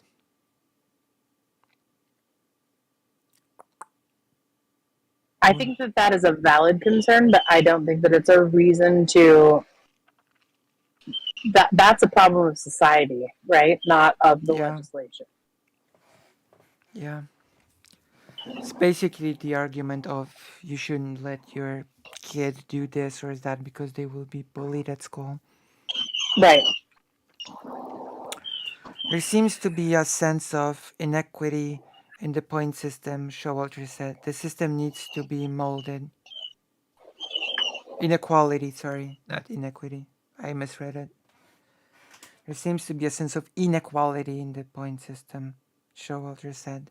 The system needs to be molded. Holder said it is important to remember that diversity is a compelling interest in higher education, and the large majority of people applying to the university are still white. It is not mathematically possible for those minorities to displace the larger white population, he said. I mean, yeah. And that's where I'd like to see the rubric. You'll be able to get a hold of your contacts, and so we could get back to this. I'm going to try, yes. Peterson said while the system is not carved in stone, and a student does not necessarily need 100 points to get in, she said admissions counselors will often apply discretion with cases by talking into a larger account essays, teacher recommendations, and extracurricular activities. She added that Counselors often will send an application to a committee in order to get more advice on a potential student. This is one tool our counselors use, but it's not the only thing they can use, Peterson said. And that's the whole article. Mm-hmm. Hmm.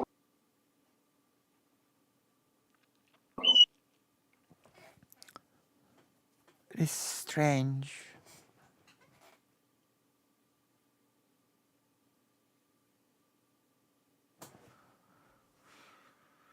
It is quite strange. I'm gonna have to read more about this Grutter versus Bollinger case as well.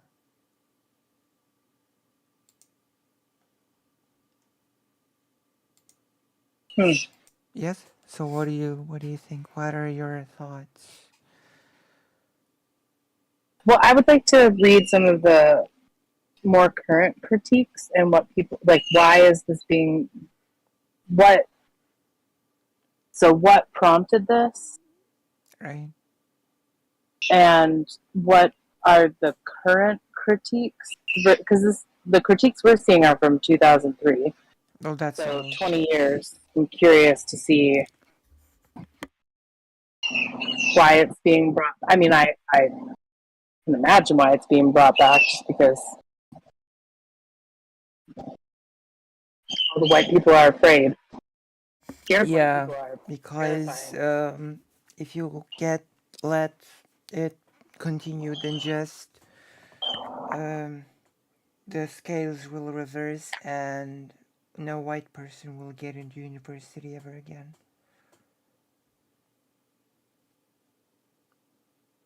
Which is fact. So Which I it's think it's a biological fact, by the way. What I just said.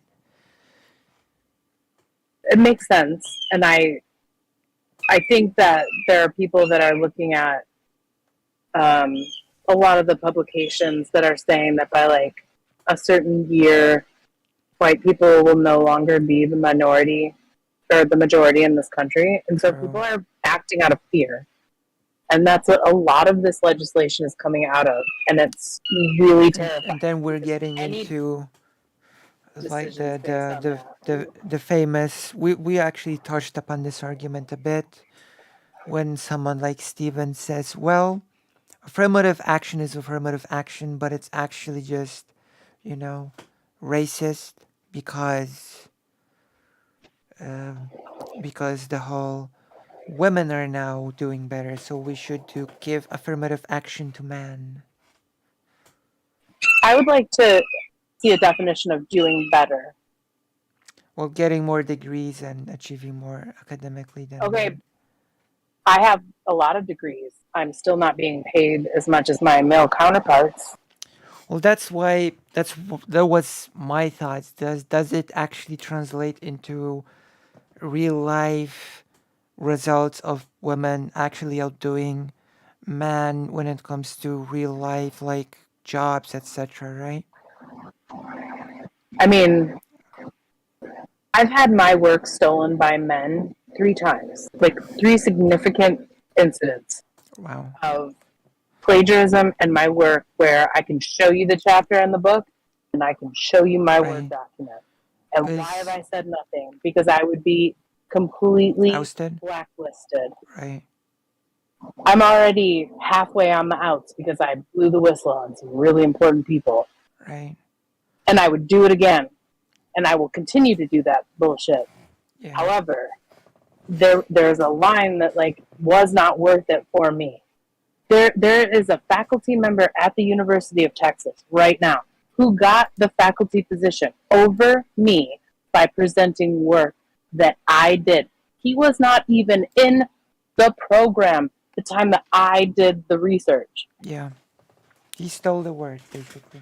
He stole it and published it and got a job because of it. And I don't have that job. And I am now currently redoing my entire career because I have to leave that area. So Yeah. I kind of don't want to hear about how great women are doing right Yeah. now.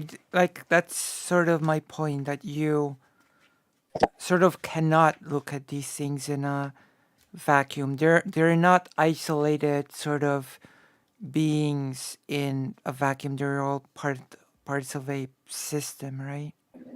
Yes, So it a broken system. so it doesn't really matter if, like, which, by the way, warrants an actual investigation into, unless it's already done the investigation on whether or not affirmative action for people from marginalized communities result in their actual chances in the workplace increasing as well. It's an interesting question, and I think that you need a longitudinal look at this because Like, of now course, with of this course, we're increase, now we're way out of the scope of the panel, but it does come to mind.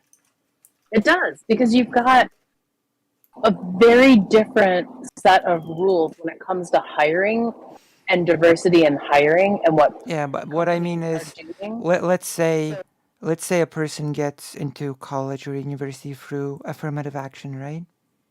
mhm. They graduate, they actually have really good grades. Does that translate to actually having a much bigger chance for a good job for that person? I think it very much, of course, depends on the degree, but I will speak to my field. I could tell you right now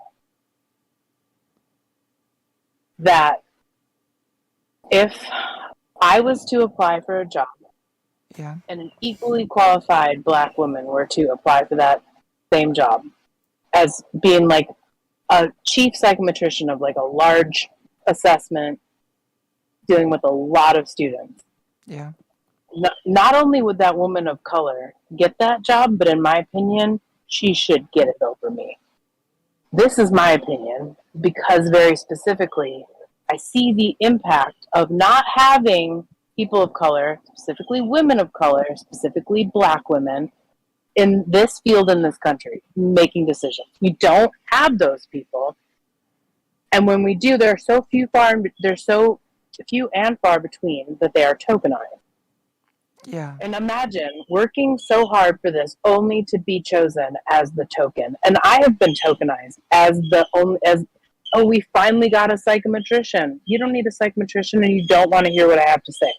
yeah, So I can only imagine what it is when a psychometrician is hired for diversity reasons and then they just are every one of their ideas and thoughts are roundly rejected by the people in charge, which are still white men. Because I've been there, so I can only imagine what it's like for a black woman. yeah, So yeah, getting the degree is one thing. Great. That looks great for the university. But and so again, in 2003 when this was written, I don't know that it would have helped. Now though, I think it would. And to be very very transparent, when I yeah, am at the point where I am financially secure, I don't have kids and I'm not married and I don't know that will change and I don't particularly care.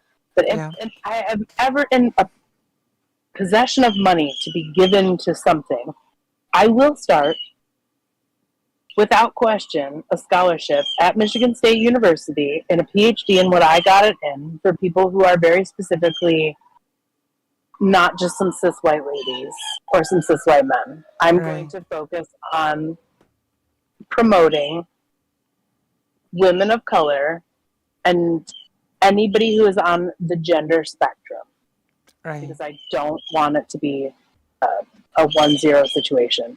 And I will do that. I have written it. My financial planner knows this, that if ever I'm in a situation to do it, I like the paperwork is started for an endowed scholarship that would nice, go on past my death for that purpose. nice, But right now, in this current situation, there's not enough people with diverse backgrounds making any decisions. yeah, Let's take race out of it. Let's take the gender spectrum. Okay, every question that a kid is going to see on a test is going to be about a boy or a girl. yeah, So if I already know that having names that are all like white kid names and not any sort of like ethnic diversity in the names that are chosen in the stories that are told, why would that not also translate to people that do not identify with a binary gender situation? Yeah. True. There needs to be more representation in decision making. You don't get more representation in decision making unless you enable those people to be able to get a degree to get into the place where they can make those decisions. Yeah.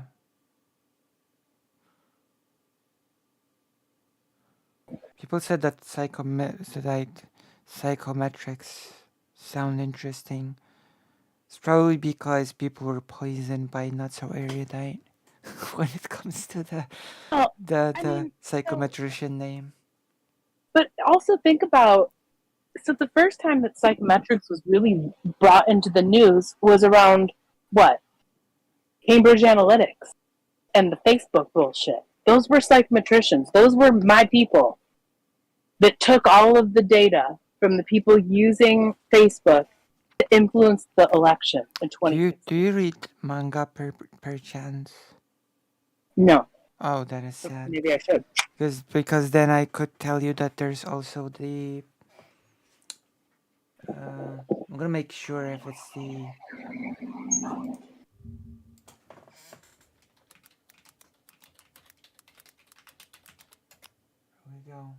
Here we go. Yeah. There's a character in a.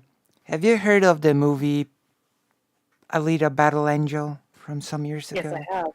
There's a manga. It's based on the manga, and there's a character in that series called Chaos. Is the son of Destinova and a former late night DJ widely known as Radio Star for his broadcasts via the pirate. He possesses psychometry, a paranormal ability that enables him to read an object or person by touch and respectively acquire the abilities of the person who created it. See? So he can touch a scalpel and become a surgeon. I guess I must have not taken that class. True. In grad school. But I don't that's for, I think that's for a higher level of education. Yeah, I'm going to have to get a few more credits. True. Wait, yeah. What's this comment? Cambridge Analytica. Some of those people, I believe. Yeah, so Facebook brought in a bunch of psychometricians to be like, hey, how can you take these data and manipulate people? Do I have that skill set? I do. Would I ever? No. Yeah. But to me, NSE falls into that category. With the infamous service, that's basically a glorified Google search for money. She reminds me of is that her name? Elizabeth Holmes? Is that the woman who made she was like fake Steve Jobs? Is that her, Elizabeth Holmes? Not so erudite. She reminds me of her also, and I know that this is a leap, so just bear with me. Yeah. There is, so with all of the free Britney Spears stuff and free Bam Margera and all of these celebrity Jeopardies. What are they called? The conservatorships. Oh. Okay. So let's claim that this person is crazy or addicted to something so that our family can take. Okay. There's a woman. So it's called sectioning, right? Or at least in English, when you sort of just forcefully comment someone to the to section someone, to just forcefully comment someone to a psychiatric ward. So you can commit somebody, but to put them in a conservatorship is a little bit more extreme. And so that is you're. As in you trap them, basically. you absolutely trap them. And Yeah. it happened to Brittany. It happened to many other people. It's happening right now to Bam Margera. And the reason I bring this up is that there's a woman involved who is common between all of them. And there is a YouTube creator. Her name is BJ Investigates, and also The Silent Witness. She has 2 YouTube channels. Right. And she is investigating this woman named Lima. She has several last names. It's kind of unclear. She also purposefully misspells her name on legal documents. But anyway, she is not a psychiatrist. She is not a psychomagician. She is none of the things. But she started this AR, VR VR. program. Yeah, it's a VR program where you are triggered. So it's a triggering VR to quote, like, kind of get you over whatever your issues are. So there was this woman who was addicted to crack cocaine and was having a rather public meltdown. Lima took her under her wing, built this entire VR situation, and put her on Skid Row in LA in this VR situation and offered her crack and alcohol. And there are videos of her freaking out and talking about how there's this like digital version of her, and there are these digital people coming after her. Everyone thought she was crazy. Well, it turns out it was this Lima person's VR software.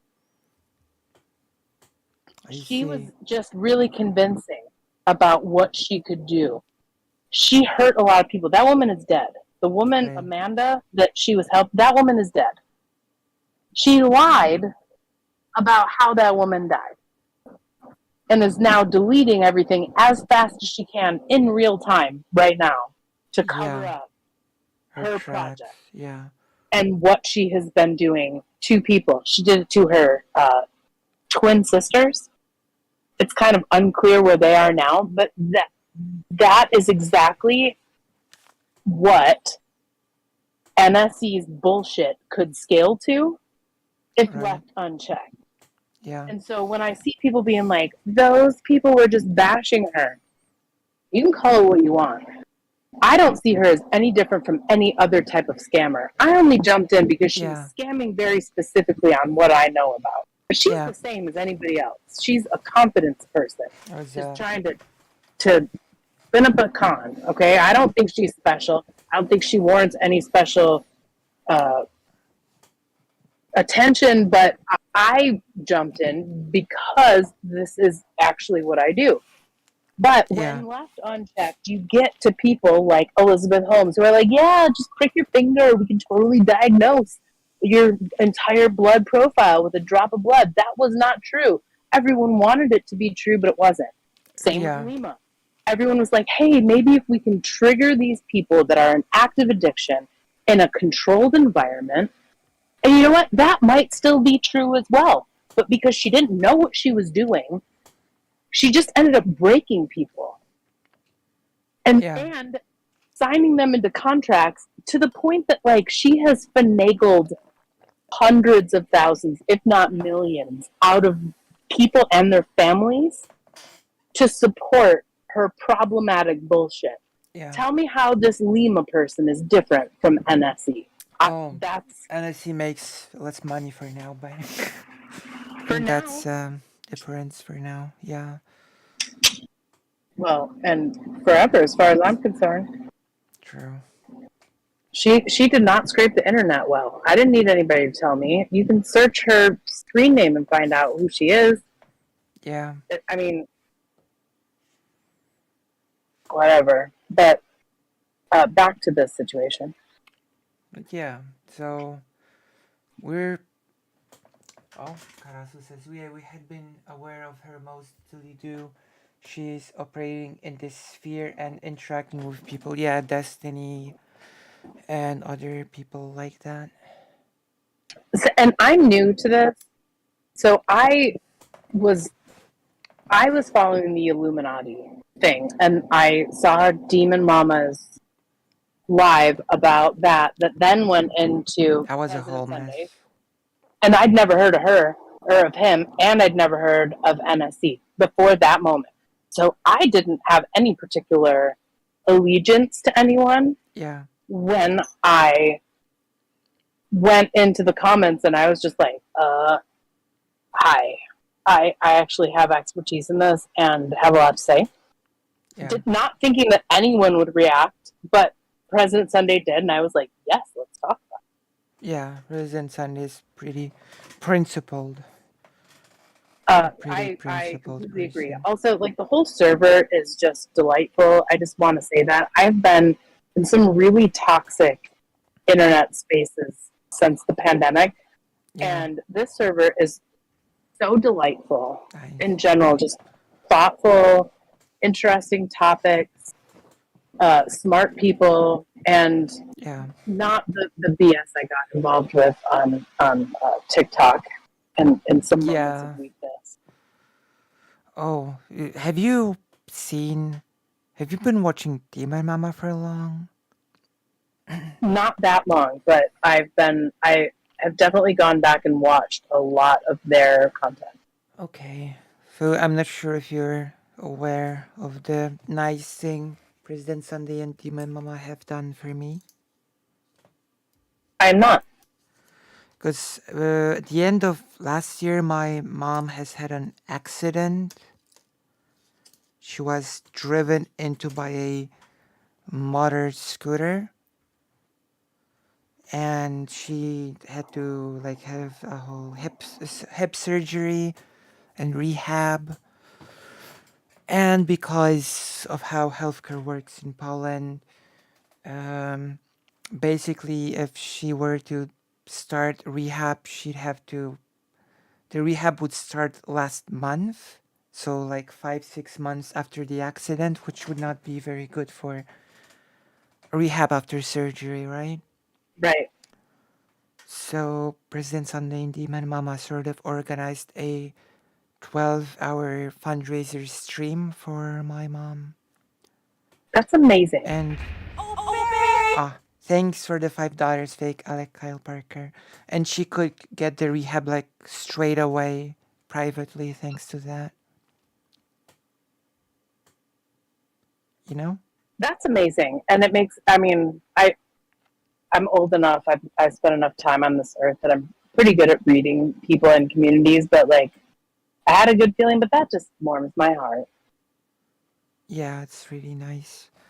And now mom's in the second round of the rehab, the free one now 6 months later. So she's doing that and she's getting out on Monday. It's awesome. You know, there were things that I liked about Hillsdale, like the community, the intellectualism there, even if it was aimed at the wrong stuff.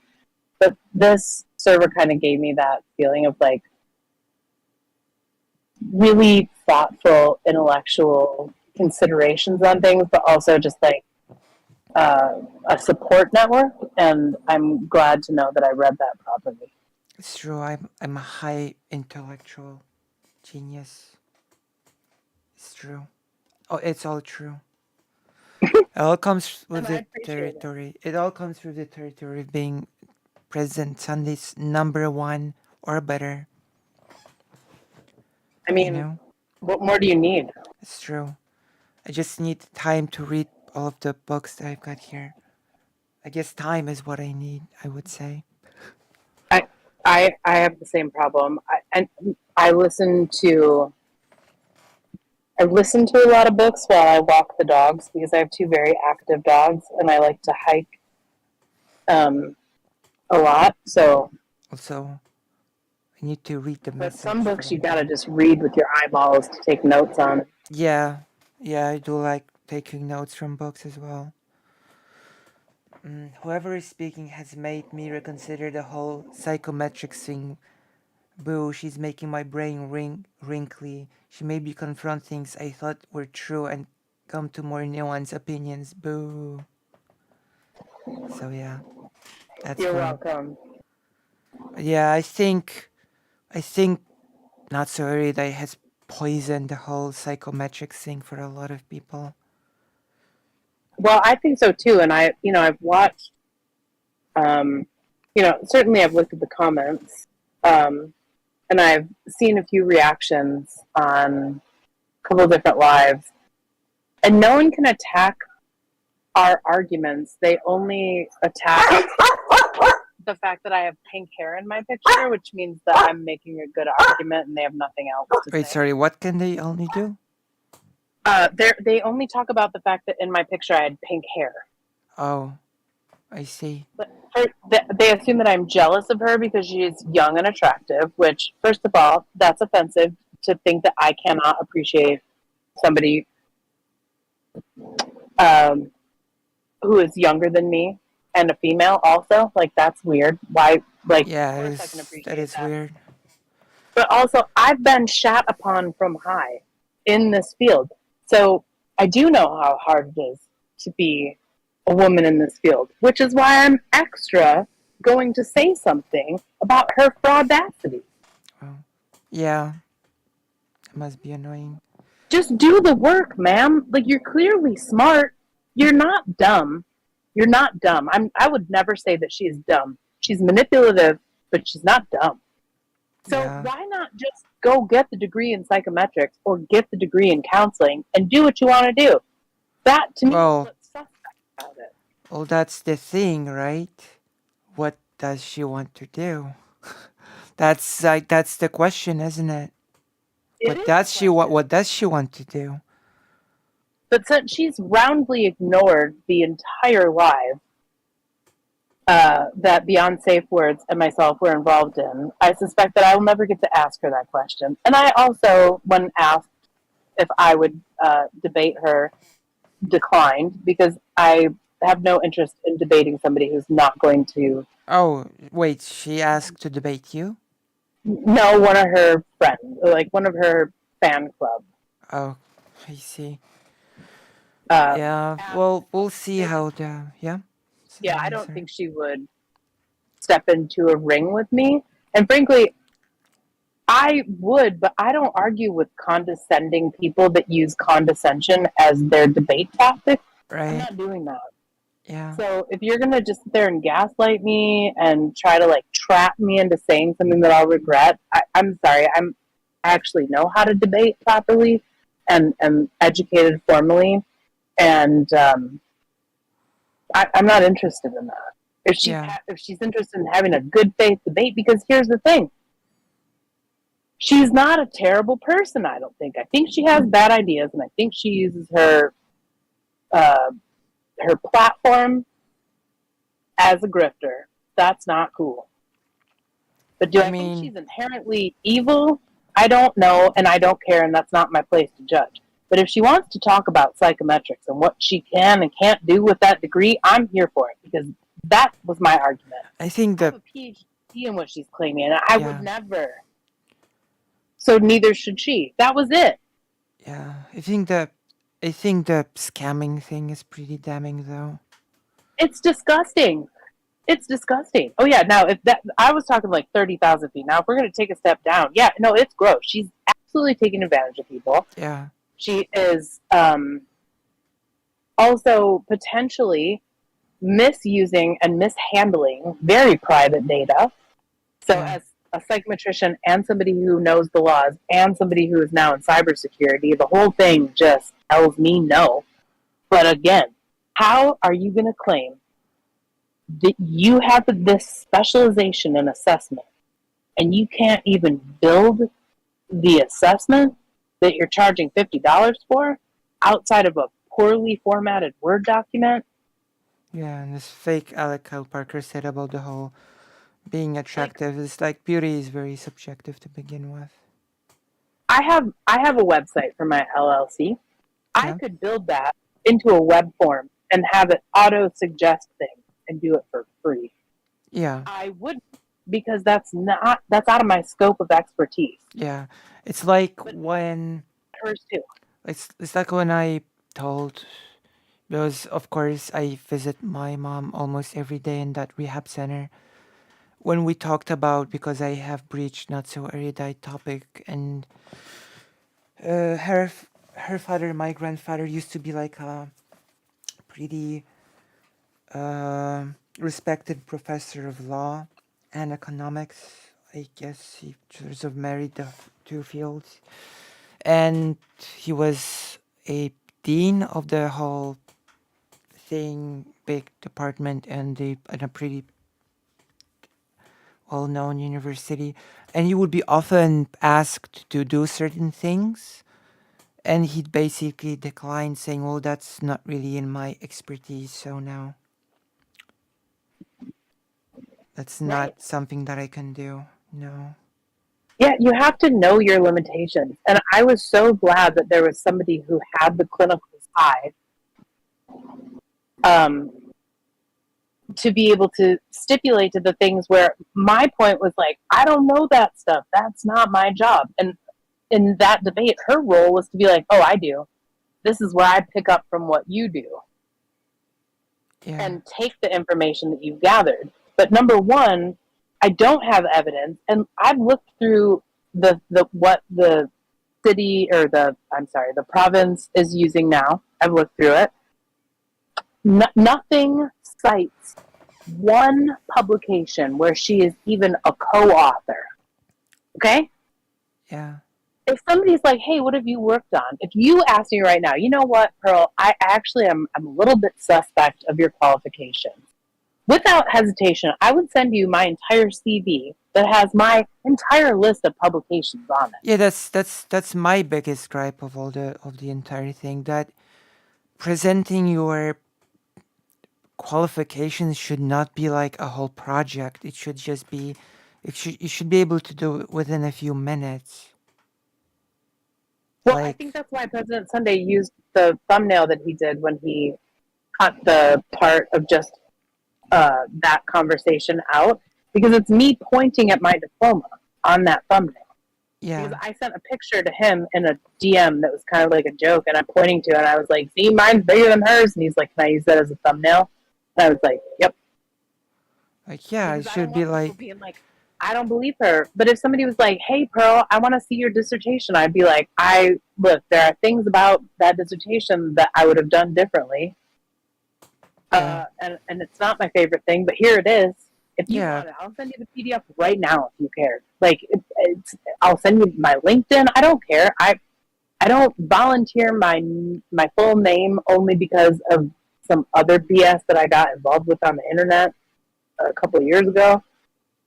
But in this situation, and it's also not hard to figure out who I am, I would immediately go look me up on LinkedIn. It's fine. Yeah. And basically it should be like, this is my diploma, this is what I can, and this is what I can't do, and there, that's it. That's done deal. Yeah. Easy. The only reason I've been hesitant was that I was a whistleblower against one of the University of California schools in a Yeah. very large way, because I Right. challenged them on multiple things. Yeah. And a lot of that is still not public record. Okay. That makes sense. Uh, and I'm still deciding whether or not I'm going to take it to the LA Times. Like, it's big stuff. Also, And so the so the yeah. assertion that this is an easy place to be, this is an easy place to get to, and that you can take 3 graduate courses and be in any way sufficient in that role is beyond me. Karasu says, you two were great in there. It was such a relief to listen to you to speak. Thank Referring you. to the President Sunday stream with you both I and President appreciate Sunday. that. I had a good time, and it was uh, kind of a relief to just kind of get it off of my chest. But I know that the nuance in some ways was missed, not by the friendly folk, but by the foes. And they're going to be intentionally obtuse about Yeah. things. And I also understand that. But that's why I kind of can't take her seriously, or that just Pearly, Yeah. whoever that fake Pearl person. Like, I can't take them seriously because they're rage farming. Don't argue with her. It'd be literally a waste of time. Not in the I don't sense of think that I like, would.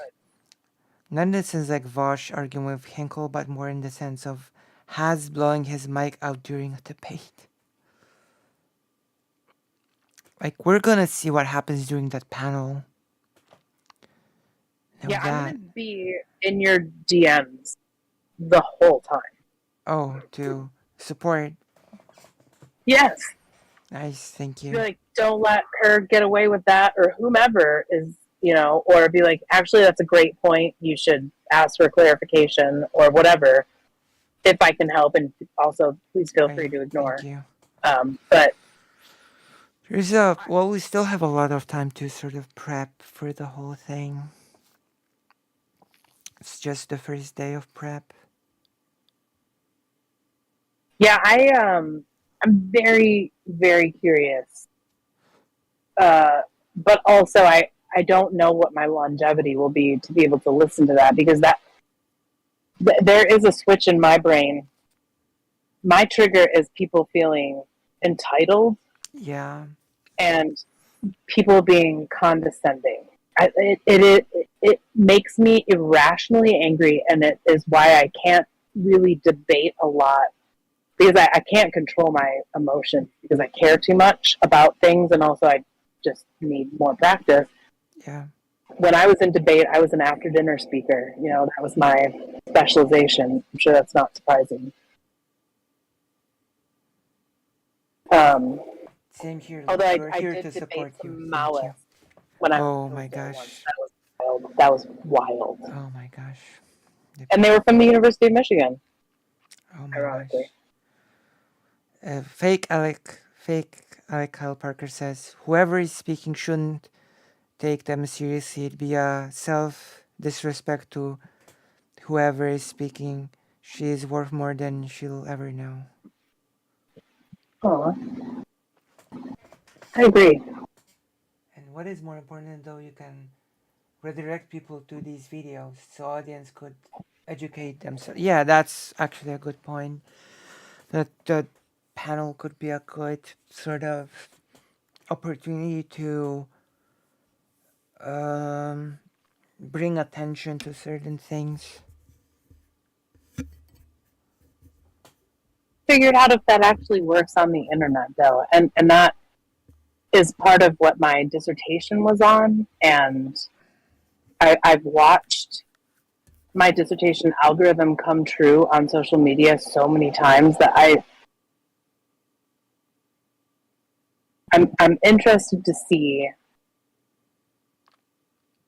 now that I'm actually invested beyond some sense of drama, because I actually care about this topic, and I've grown to enjoy both Lucy and President Sunday.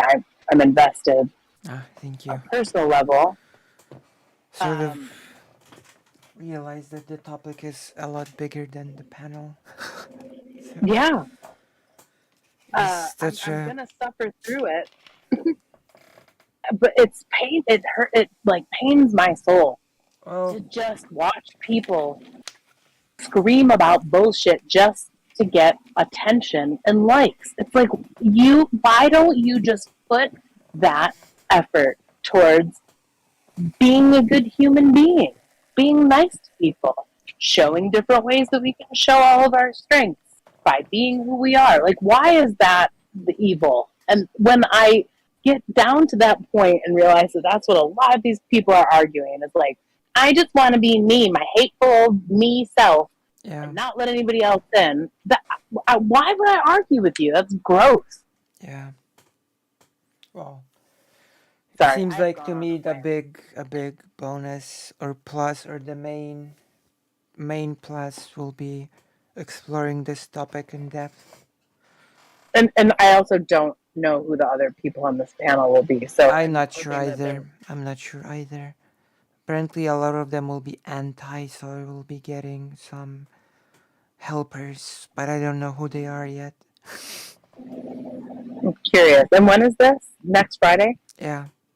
So I'm sort of assuming that I'm on my own and I'm just gonna prepare as much as I can on the topic. You know? Hmm. And so who is the host of this? Wick. Do you know Wick? Oh, yes. Yeah, Wick is the host. Hmm. I actually really like Wick as a moderator. Yeah, he's gonna be moderating that panel. Interesting. Okay. I don't necessarily agree with Wick's takes on things, but I do think that Wick is a fantastic moderator. I will give them that. So it might be an interesting panel. It's gonna be my first panel. Well, I will be there supporting you, and I suspect that you will have others. And if I see that there are not others there, I will go harass the server about it. Thank you. I've also got my I got little giggle card server. Yes. But yeah. I know I have my little book club server. Yeah. I'll bring my peeps too. Thank you. Still trying to get to the 1,000 subscribers mark. All right. I mean, there's not very many of us, but I'll go harass them all to subscribe. Thank you. Thank you very much. Oh my You bet. goodness.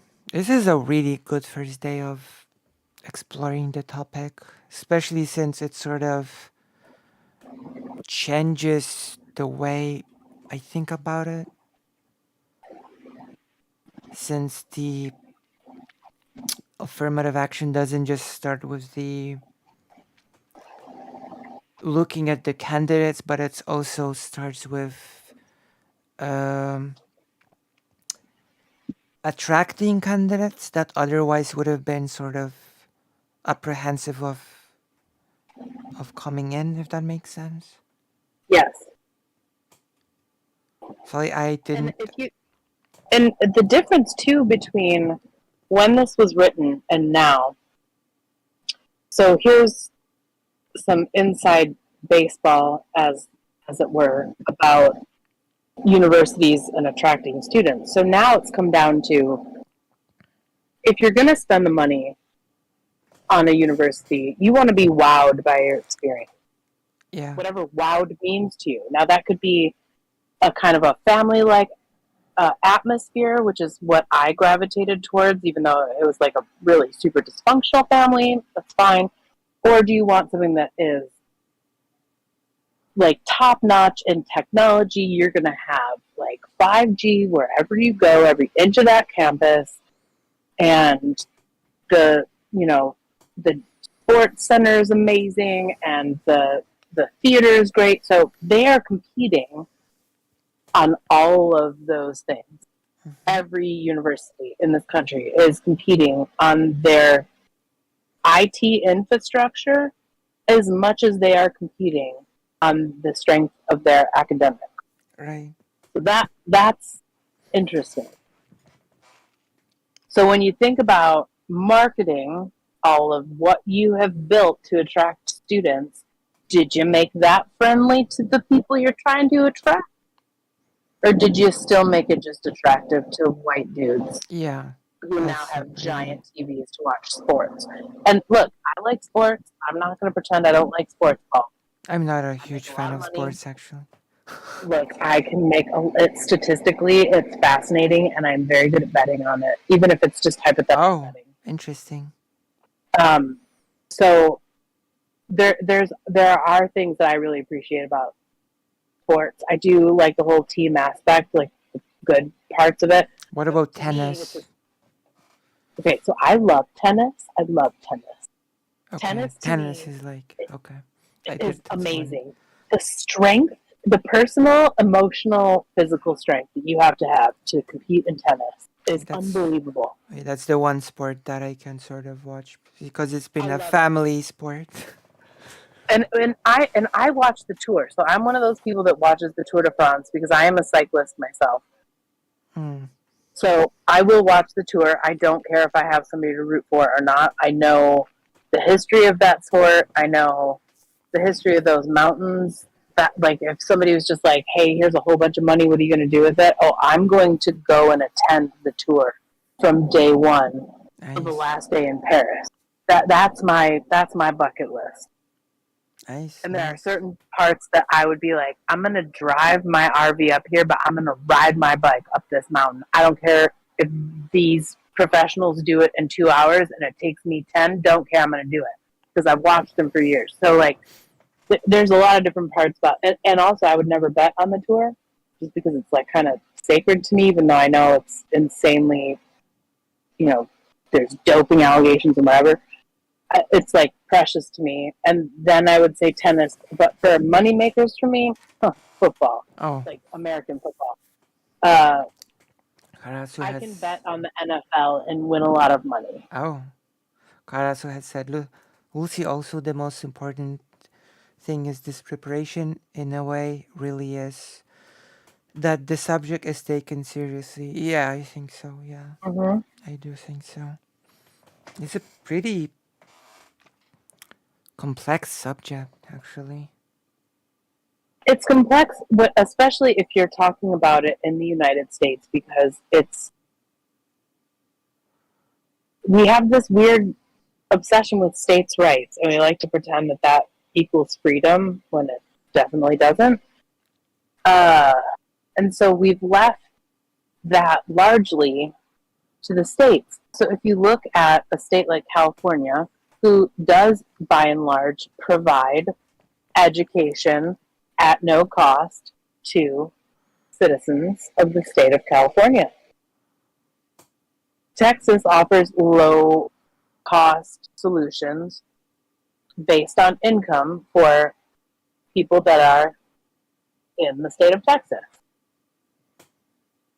So you've got state rules, federal rules, and then the university rules, which can all be different. They probably have to fit into some level of guideline, but even that I couldn't articulate to you. Yeah, it's pretty So when convoluted. people want to like debate the gross idea of affirmative action, meaning like the in sum of if that's like, what do you mean? Define your terms, please, because when you look at the Supreme Court overturning a case in one state based on one university's process, which, look, they made the original ruling based on that, and they're likely going to reverse it or not based on that. But, so what about all the rest of the universities in the country that are, like, doing their own thing? Because, you know, it's the American way. Yeah, and I've said it before, but I might as well say it again. I think it's gonna boil down to things like, aren't the groups already equalized enough? Doesn't this Right. become just reverse racism and etc. etc.? It's gonna Well, be I mean, please let the person, like, can you just forward the reverse racism question directly to me? Because I would be happy to explain how that's not actually a thing. well, I mean, Um, I would I'm just sure that you are more than capable of doing the same, but I mean, like, that's not what's happening. like First of all, like reverse racism. I, Define racism, okay? Prejudice plus power. When on earth have black people had power? I'll wait. like I'd probably start with the fact that things are pretty far from being equalized, actually. Yeah, Like, but you really cannot actually undo this amount of harm in this short of time. Like, it's pretty. well, you can't use a policy to change people's internalized beliefs about other people that Yeah, we've been taught. That was work on my part, right? I was raised and lived in a system that benefited by me having a certain set of beliefs about certain groups of people. And I had those, and I'm not going to lie about it. I'm not. yeah. Did I change those opinions? Yes. Did it take some really uncomfortable work on my part? Again, yes. Is everyone going to be willing to go through that? No. It was a fight with my parents. And like my parents that I love and I respect their opinion about things, and I think they're generally reasonable people. But I also knew that my mom was going to be more approachable and open to this than my dad. Right, and I have 4 parents because they're divorced and both remarried. Right. So my stepmom can't be bothered. My father, I would not even share this with him because it would. I don't want. He listens to Fox News on purpose. Okay. What the hell Oh, am I going to okay. say, right? My mom. So he listened to Tucker Carlson? He did. And you know what's really funny is Yeah. that one of Tucker Carlson's favorite guests, a guy by the name of John Davidson, who is the editor of the Federalist. Yeah. Yeah, he was my old roommate at Hillsdale. Oh, Jesus. So if you'd ever like to debate him, I got you. Wow. Nice. It's not one of my proudest things, but I do enjoy the perspective I have, being at one point indoctrinated and thinking that like I was an objectivist, and I mean I'd read everything that Ayn Rand had written by 8th grade because of my dad, and I was like, I want to be Dagny Taggart when I grow up. That's do various things. When I was in primary school, I was made to read the biography of Hitler and Stalin, so, you know. Right. Ew. I think I'd rather read Ayn Rand. No, that's like reading the biography of Hitler and Stalin is actually useful to know the history. It is. I agree. Also, being able to read German is even more helpful because it does allow me to dispel certain like myths about Stalin when discussing with people. Well, you know, here's something interesting. So when I was at Hillsdale, Richard Ebling was the professor who was in charge of the econ department, and his wife, Anna Ebling. So he met Anna when they went to Russia to get the Mises library. Yeah. Okay. That's how they met. So he meets her at this library, brings her back to the United States, and they become this like bizarro libertarian Austrian economics power couple. I see. So Anna Ebling, for a brief period of my life, like legitimately took over my life. I have some very funny stories about her, some that are not funny. I see. Funny but tragic. Yeah, like, oh God. Her critiquing my body. And how I was never going to get a man.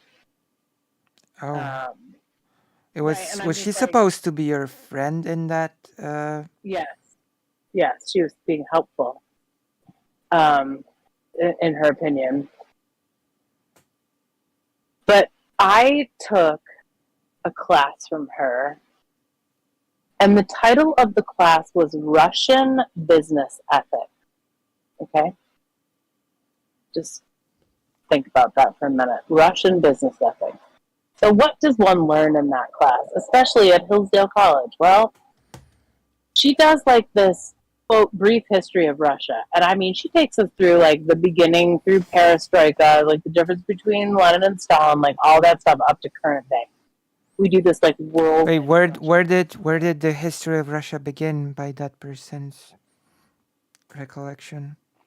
To be fair, I don't necessarily remember, but I think she probably gave a pretty fair representation. Like, was it when, like, did she go back all the way to Kiev Rus or something, or? Yes, I mean it was old. It was long. Okay? Or was it like the moment the Duchy of Moscow transformed to Russia? Okay, so we covered both of those, but briefly. This was like a very brief. Okay. She really wanted to focus more on the whole, like, hey, look at what happened this one time that Russia played with capitalism and it was awesome, and then they stopped it. That was the point. The who? Sorry? Of Russia. But she was basically saying that, hey, like, let's focus on Perestroika when they were, like, super excited about capitalism, and let's ignore it. Oh, yeah. Okay. Very. That's what she wanted to focus on. Even though, by her own admission, her father, a physicist, was, like, in the gulags the majority of his life. Like, she was still whatever. So, um, she, in that class, we also learned how to get drunk at a business meeting, or how to take shots at a business meeting without getting drunk. We learned how to properly set a Russian table. Why is there so much silverware and plates? I don't know, but I know how to set a table. My goodness. And that was like for credit at Oh, Hillsdale. I got credit for this class. So I had like a brief history, and then we learned how to like not like basically eat pickled foods while we're drinking and take the shot while it's cold. That's what I took away from that. I see. She like invaded my life for a minute and tried to take over. That woman is absolutely crazy. And the foundation of what all of these libertarians are arguing about, when I hear them, I just want to cry because I paid for those classes. Like, I paid for some crazy person to tell me how great Ludwig von Mises was, an My goodness. anti-Semitic economist. I paid for that on purpose. Yeah.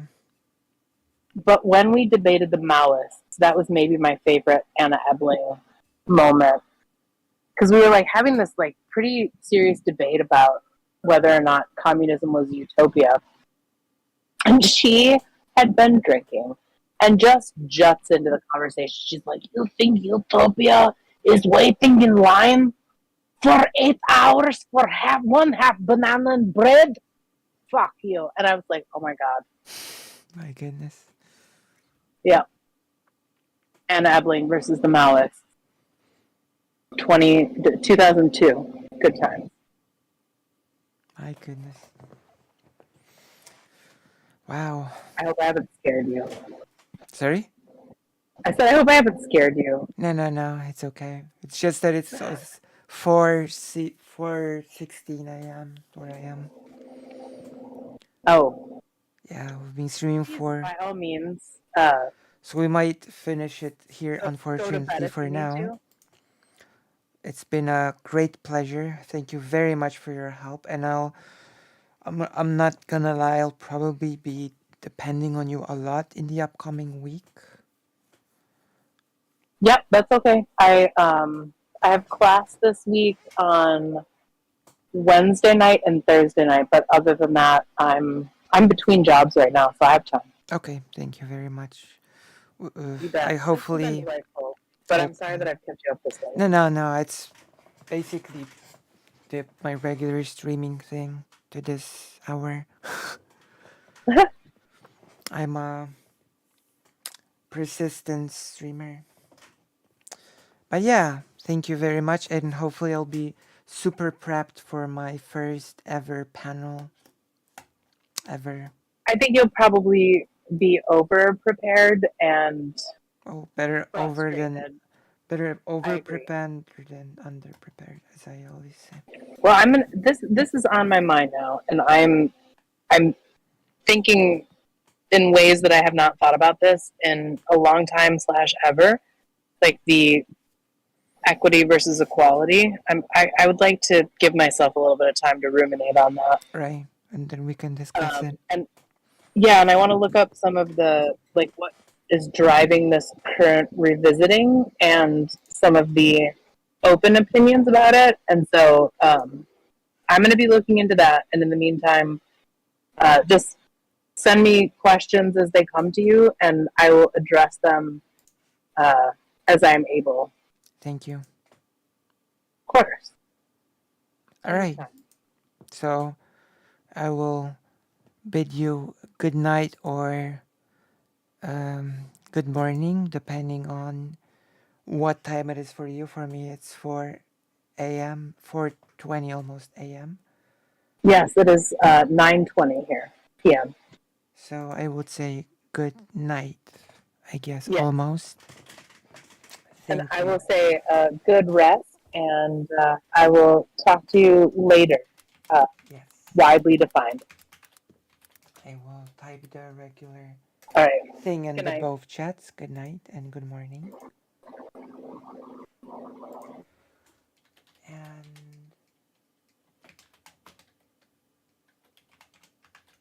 here we go.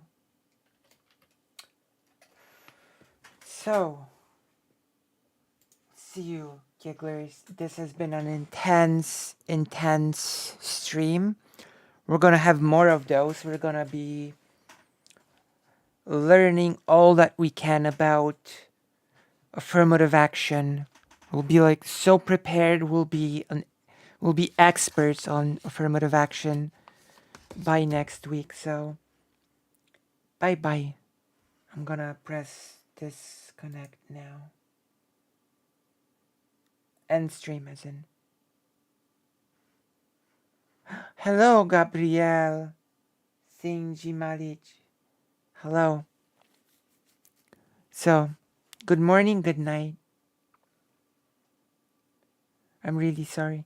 I'm sorry, Gabrielle, but it's okay. We'll be able to see each other again.